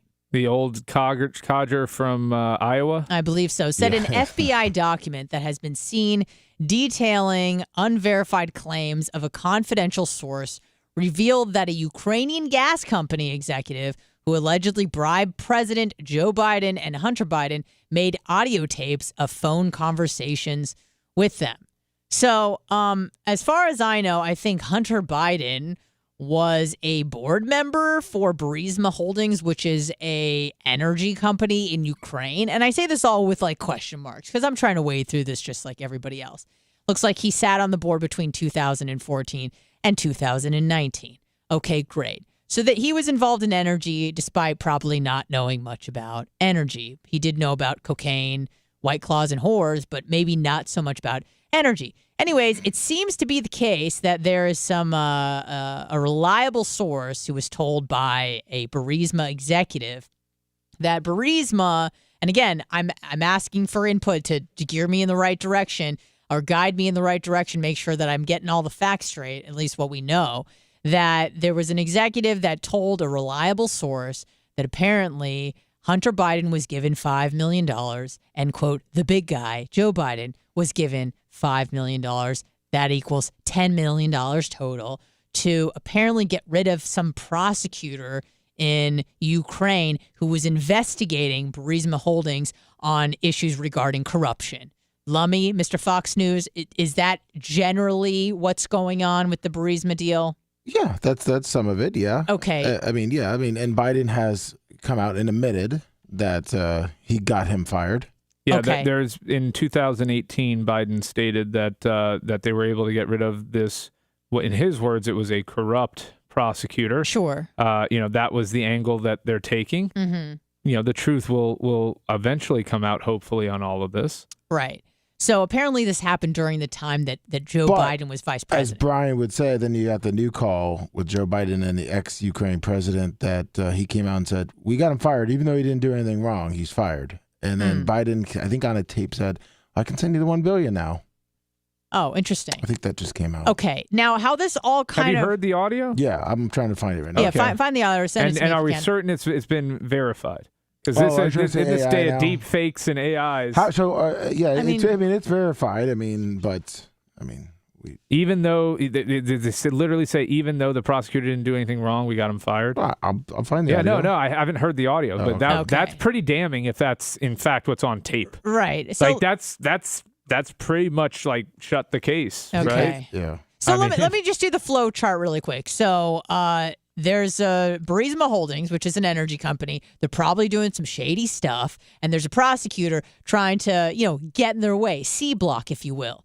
Well, Hunter Biden is on this board of energy, whatever. I sent it to you, by the way. Okay, awesome. Thank you.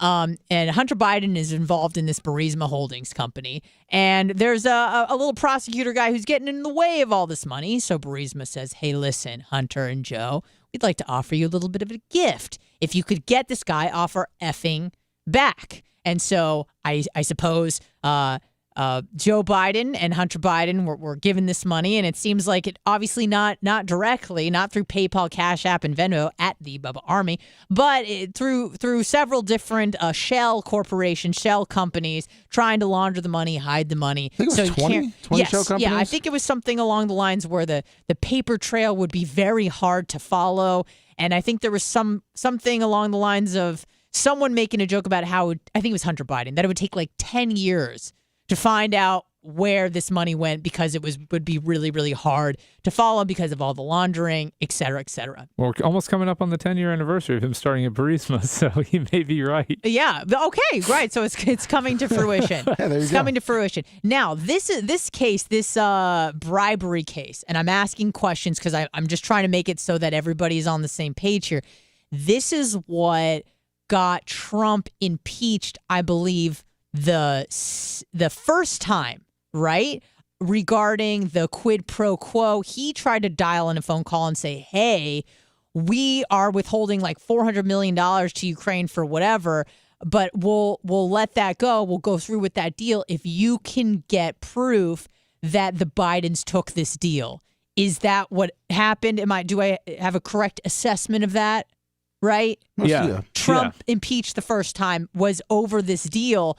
And it's now coming to light that this, in fact, probably did happen. Well, we have a source. Okay, well, right. I'm just saying. We got tapes. I said that tape of him talking to the ex-president. But I want to hear the actual tapes. Okay, well, that's what I'm saying. We're reading through this, Brian. Hold on. I'm just trying to make sure that we're getting all the arrows pointing in the right direction. Is what I'm saying. Right. Exactly. All right, Lummy, I'm sorry, if you could send it again. It disappeared. I'm not trying to pull, Boomer Jones here. Who's Boomer Jones? Me. I'm Boomer Jones. Oh, beautiful. Because it disappears. Okay, here we go. They don't want you to hear it. Okay, well, of course not. And now we got an ad Willie, and that's okay. Some bald guy trying to sell me some solar panels. Okay, here we go. Can you fold it? You shoot it over? Oh, yep. It has the audio after it shows with the New York Post. Now, if we could just set this up for a minute, and hopefully it doesn't give me another ad. It's going to give me a clip from yes, it goes. Okay. Yeah. Okay. Hey, that's cool, man. I got it. Discussion. Is it in context? Oh. There is a new government and a new prosecutor general. I am prepared to do a public signing of the commitment for the $1 billion. The $1 billion to what? To Ukraine. Yeah. Okay, for just normal maintenance against Russia. It was an energy deal too. It was an energy deal. Okay, that would make sense. Burisma Holdings, energy. Everybody is making and getting money. Is there anything else here? Or is it just one of those kind of like? No, there's more audio from the president. Brian wants to hear. Okay. Oh, you just skipped ahead. Yep. Yeah, this provides the context. Okay.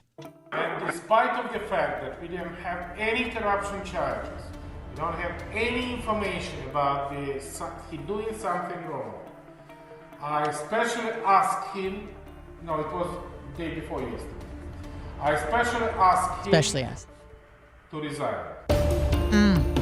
The edited clips were released by Andrei Darak, a member of Ukraine's parliament besides Russia. On installing the new prosecutor general. It's going to be critical for him to work quickly to repair the damage Shokin did. And I'm a man of my word. And that now that the new prosecutor general is in place, we're ready to move forward in signing that new $1 billion loan guarantee.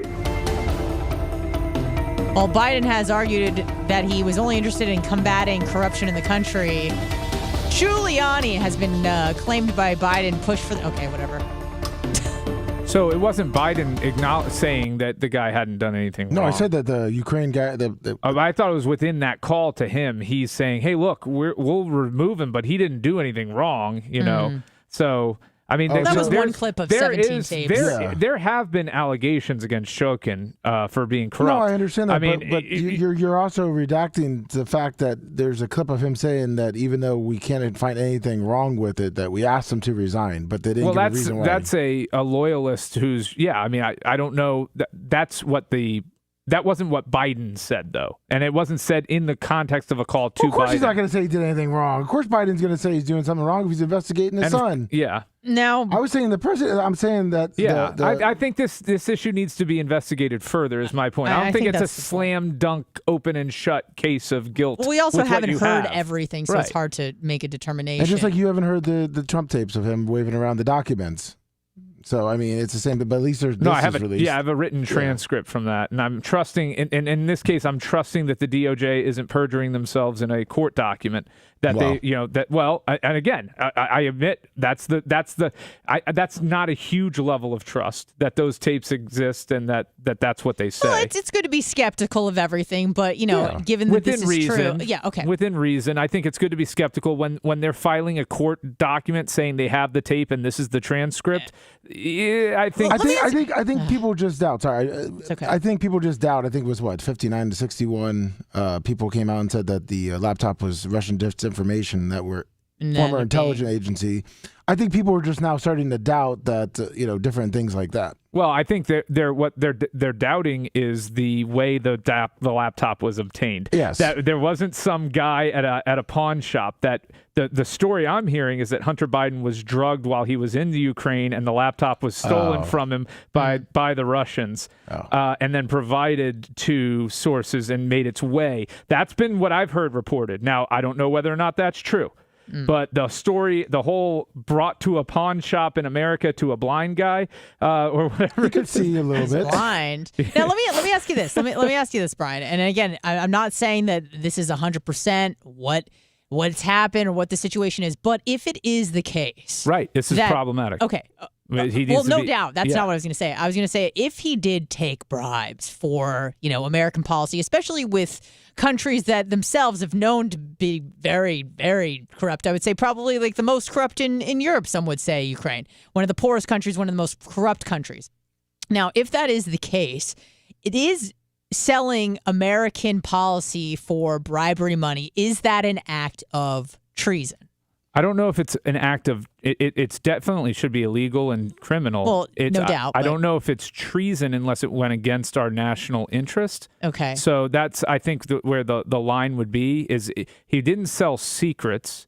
Okay. So was it against our national interests would be the question is to determine or if it's just a pay-to-play policy even with our allies. That's not treason. Okay. That's not treason per se. That's Define treason. It's corruption. Treason would be acting against the national interest for your own personal benefit. But isn't that subjective? It is. Okay. Yeah. So, one man's treason is another man's treasure. Corruption. Okay. Yeah. No, I mean, but I'm saying is that's why I prefaced it by saying in order to reach that level of treason, you have to show without a reasonable doubt that beyond a reasonable doubt. Well, sorry, go Brian. Go ahead. No. You going to give us a definition of treason, Lummy? No. I'm sorry. I was going to go Someone's back to got to talk. I was going to go back to the Hunter Biden. I didn't mean to interrupt you, Brian. I'm sorry. Okay, finish your thought, Brian. I was done. He was done. And then you Lummy, your something. thoughts. Well, I was going to say with the Hunter Biden thing that he said that he was drugged and it was stolen in Russia. In the Ukraine. In Ukraine. By Russians. I believe that there's a signature analysis on it, and it is Hunter Biden's signature, and he has admitted that he did drop it off, but he said he never gave authorization for the guy to give it away. But didn't he? Was he supposed to pick it up and he never did? Yeah, he signed for it. He signed for it. The guy has his license and everything. Well, he picked it up. The DOJ is there's a separate investigation into the whole Hunter Biden laptop that's actively going on. Yeah, right? let's keep it on the Burisma deal for right now. This isn't something that's being just completely ignored. That's being analyzed, right? Or am I wrong about that? No, it was a former FBI person that said that they analyzed the signature and it was Hunter Biden's Wait, signature. So one individual said that they analyzed it and that they're I mean, certain. no, but okay, the no, I FBI get that. I get that. But it hold hasn't on, been let me ask you a proven. question because I don't know enough. Okay, were these recordings? Where were they? Oh no, it started with the source that came to the FBI, right? That's how it started with this deal, right? The source comes to the FBI. They say, "Hey, there's some shady stuff that's going on." Were the recordings found? Was this provided by the source, or was this found on the laptop? It was provided by the source, but I think everything started coming up by the Hunter Biden sure. laptop. They've been The using emails. Yeah, they've been using the laptop as kind of the guide to figure out how to build this case. And also the whistleblower that was a partner with them that came forward and said that the big guy was Joe Biden. He met with him multiple times at the White House. He was referred to the big guy in the emails multiple times. Yeah, but he met directly with Joe Biden at the White House. Okay. Now, let me ask you this, Brian. Is treason punishable by death? True treason, yeah. True, I'm asking. yeah. I'm not saying Treason. that this is that. I'm just asking what, because I think that that's the only crime that's punishable by death that's not like a homicide. Yeah. Okay.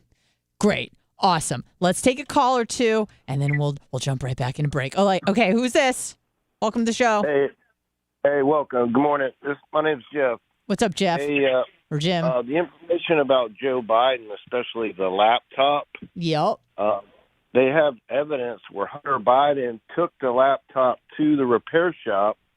There's paperwork where Hunter signed his name.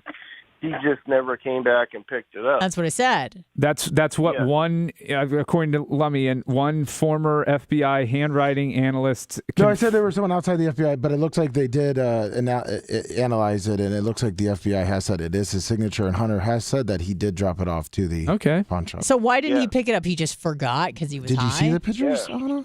Did you see those What? pictures of What? him? How high he gets? Oh, okay. Yeah, that's what I thought you were saying. And let's be clear, I am no Hunter Biden apologist. He seems like a real scummy guy. Seems like a fun guy to hang out with. I'll tell you that. Maybe if you want to If you don't want to get ripped. I mean, at a distance. I mean, he's fun to have a night with, kick back a few drinks, get in the tub and have some claws. And another piece of evidence that's going on is with Joe Biden talking about the Burisma $1 billion deal for Ukraine. It's on video. He gets up there. I believe he's at some kind of archive show in Washington, and he's on video in a forum saying that the investigator from Burisma was looking at it, and he said, if you don't fire him, you're not getting the $1 billion. Yeah, so there's a different. 2018. So here's again a distinction which Between you can bribery and you can believe or not. Okay, and I'm not saying that what Biden did was not force the ouster of this prosecutor for his son's company's benefit. I'm not drawing any conclusion on that. But the argument against why it's allowed is it's the United States trying to root out corruption. Tying it to a non-personal stake makes it not. I'm just saying, and you can choose to disagree that that was his purpose. It's that he was possibly bribed to make that, right? And he got personal gain. Right. That's the issue. So the difference with the. And it's a legal intellectual difference with the Trump situation is he was asking for a personal favor. If he had said, we're conducting an FBI, DOJ investigation into this, and I need your help with this, please, I think it would have been different than the way he approached it with Zelensky at the time. It's exactly like the plugola thing that we talked about with the radio. 100%. You could talk about how great whatever Macy's is, as long as they're not paying you to say that without the company getting money. But Brian, why doesn't the FBI release the 17 phone calls? Well, I think they have an ongoing investigation. No, but they're not classified, so they're asking. Well, you don't release investigation information. They didn't say that they're investigating all of this. Yeah, but the Senate's asking why, or the House is asking why they're not giving them the tapes. Because there's an ongoing criminal investigation, potentially. I don't know. You're asking me questions of what the FBI is doing. I'm just asking a question. question. I'm saying one possible explanation is that they have an ongoing criminal investigation, and they're not going to provide the information that would allow people to potentially weasel out of their charges. All right, wrap it up, caller. We got to get going. The opposite of that is... One more thing is, with Joe Biden, the investigation was under Burisma, and his son was getting money, and on the board there, Joe Biden knew exactly what he was doing. He was setting up to get the person fired. Thank you. Yep. We got it. We covered that. And if it can be proven, then by all means, indict him. Indict him. Well, see, but I think it was yesterday, Senator Hawley asked the FBI, like, why haven't they released it? They never said it's an ongoing investigation to them. So he asked, but they never said. They haven't said either way, right? I mean, again, let me. The absence of something doesn't mean the existence of it. Like God. Okay? Just because something wasn't said doesn't mean that the opposite is true. It's true. I mean, if the FBI hasn't released a statement on it, it's one. No, why didn't they release the 17 tapes? He's asking into that the question. investigation. And into the investigation. And the FBI didn't. Said they just said, no, we're not releasing it. No, they have an ongoing investigation. I'll tell you what we are doing. We are going to break because we have to break, and we'll be back right after this. This is what hell sounds like. You're listening to the Bubba the Love Sponge Show. This is my question to you, okay? Have you heard them make any statement with regard to why they haven't released the tapes? Well, so no, that's a very simple question. I believe they have. So what is their statement as to why they haven't? Look it up. Like you look up things too. I didn't have to look up a statement. I didn't have to look up a Let statement. him look up a statement. Brian. I'm asking you specifically. I said about the Clinton sock tape thing, even though you're like, I don't know about that. Okay, it doesn't matter. It was wrong. I mean, it wasn't recordings with foreign leaders. It was, I said the Presidential Act was because of the sock thing, and then I said I think there was foreign leaders on it. You said I don't know anything about this. I didn't say, with foreign leaders. But that's the reason. No, Brian, you would have said no, Warren. It wasn't foreign leaders. It's okay, Brian. I get that. I was wrong on it, and you didn't know. You had to look it up. I saw you type it in. I typed in the Presidential Records Act. I didn't type in. So you looked that up. I'm looking. I looked it up so I could be specific as to what the Presidential Records Act. I'm not fighting you for that. You're fighting me on it. I'm not fighting you. I said I I don't believe that the FBI has made a public statement about Can you put it in the chokehold? Videos. I could. I don't. You just said I'm looking up, and you're like, don't look it up. No, you said no because you he said doesn't want you to go to imright.com. And if you thought they had, then you would have known. Because I've heard it before, and I'm sorry that I didn't know exactly what because they said. you've heard somebody else might have said that they No, may they played have. it. They played the FBI statement. Yeah, in the saying we're not turning it over because I'm looking it up, Brian. You're literally distracting me. Yeah, you're literally distracting him, you motherfucker. Yeah, thank you. Anna, can you do what you did to Dr. Dan? You want me to all these chat tough guys with their ad hominem attacks. Ad hominem attacks. Can't win the argument, so attack the person. I'm not attacking. Not you. I said all these chat guys. I can't hear you. I'm trying to stop this recording. Right, fuck chat. Can't wait to get to the sports show. I have no problem with Biden's being criminally investigated. I've said it a million times, and obviously people in chat don't either. I couldn't give two shits. I just want the country to be better. Whoever the president is, Democrat, Independent, Conservative. It won't start until we root out all the corruption. Exactly. Yeah, well, that's never going to happen. That's the problem. Is I've come to that conclusion. It's not worth caring about and worrying over and getting upset about. Because guess what? Whenever you have power, you will always have corruption. They are intertwined. There's no way around it.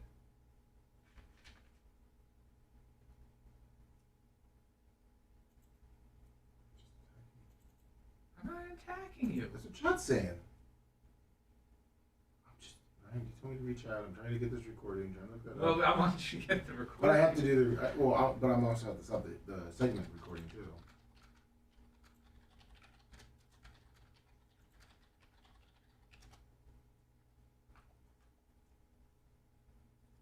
It is interesting how that happens. Like why rules are made that no one follows, and it's because you try to set rules for everyone else but yourself. Right. Do as I keep say, everybody not else as I do. in line. You can only have one wife. You can only do this. You can only make this much money. But for me, I'm going to subvert the system and do what I want, but I need everybody else to be compliant to the rules. So. Okay, so this was the FBI's answer. Information from confidential human sources is unverified and by definition incomplete. As is clear from the name itself, confidential is definitional to the FBI's confidential human source program. Confidential human sources often provide the FBI great information at great risk to themselves and their loved ones. The FBI official concluded, we hope this helps you understand that keeping this kind of source information free from the perception of reality of improper influence and preventing the redirection of this information to non-law enforcement or non-intelligence uses is necessary for the FBI's effective execution of our law enforcement. Okay.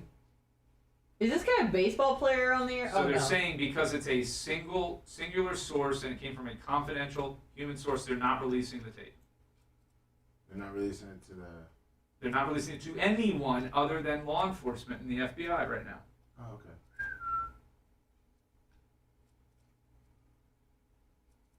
Which is not... It's weird how there's a lot of leaks, though, when it comes to other people. Not from the FBI. Really? Not the leaks in this came... None of the leaks of anyone else has never come from the FBI? Where do they get those pictures? Well, how did they know? Hold on. How did they know of the 17 recordings? There was a leak in this. There was okay. No, I'm just saying. How did they know about it? I don't know. There was a leak. Do you know? There was a leak. Is there? Somebody told them. You mean the source? Yeah. Somebody told that got out other than through the FBI. FBI source told investigators about a dozen audio recordings. Yeah, an FBI source. So that means somebody leaked that to. You mean a whistleblower? To Congress? Somebody leaked that to Congress. Yeah. Okay. So I'm saying is you're saying, oh, how come leaks only work one way? Well, clearly not. This got leaked. I said on recordings and pictures. That's what I said. What recordings have we heard from Trump that were leaked?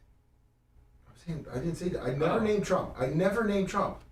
Okay. See, that's the same thing. It's always you always go. Well, no, I'm going to the most relevant recent thing. What were you referencing? On recordings? Yeah. What were you referencing? How's it all? You said how's it always on one side and not the other? Well, I mean, you could say anything on the leaks. You could say the leaks on recordings that they had on the judicial system, on the abortion case. There was audio on that. They just released what the decision was going to be. That's still up in grabs. There was audio on it. There was taped audio on it. On what? When they were going to overturn Roe v. Wade. Yeah. Okay, right there. Yeah, the audio never came out. It did come out. The audio. Yeah.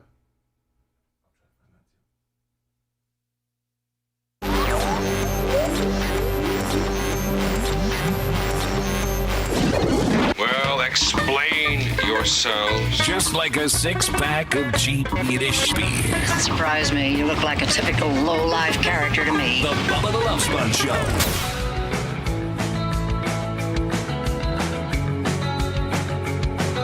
Hello and goodbye.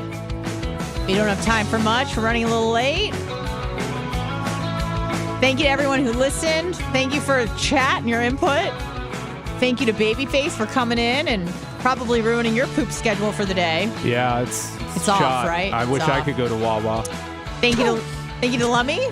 Thanks. As always. Thank you to Macho Man, who's been running around stressing so that the rest of us don't have to. Much appreciated. Thank you to Bubba for giving me this opportunity to host today. I hope it went okay. Sorry, I have some crutches. It is what it is. Sports show coming up next. Is that right? Can we do it 10:20? Can we get started a little earlier? Or do you need the full half hour, Lummy? No, we'll try to do 10:20, 10:25. But 10, if we 20. can, 10:20. Well, then you just go a little shorter if that works, right? Yeah, I just would like to get back to my day job. Okay. Well, thank you guys all for listening. Bubba will be back tomorrow in full effect. Have a great rest of your day. Sports show is coming up next. Goodbye.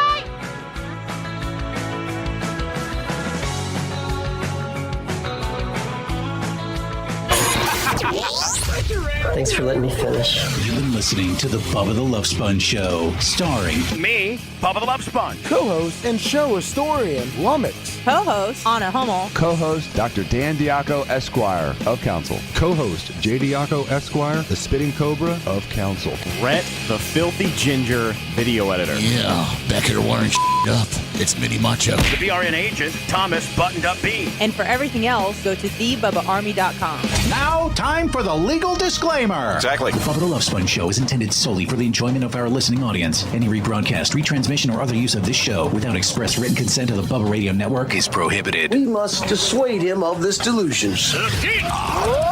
Until next time, always remember. I'll repeat hello. I'm back.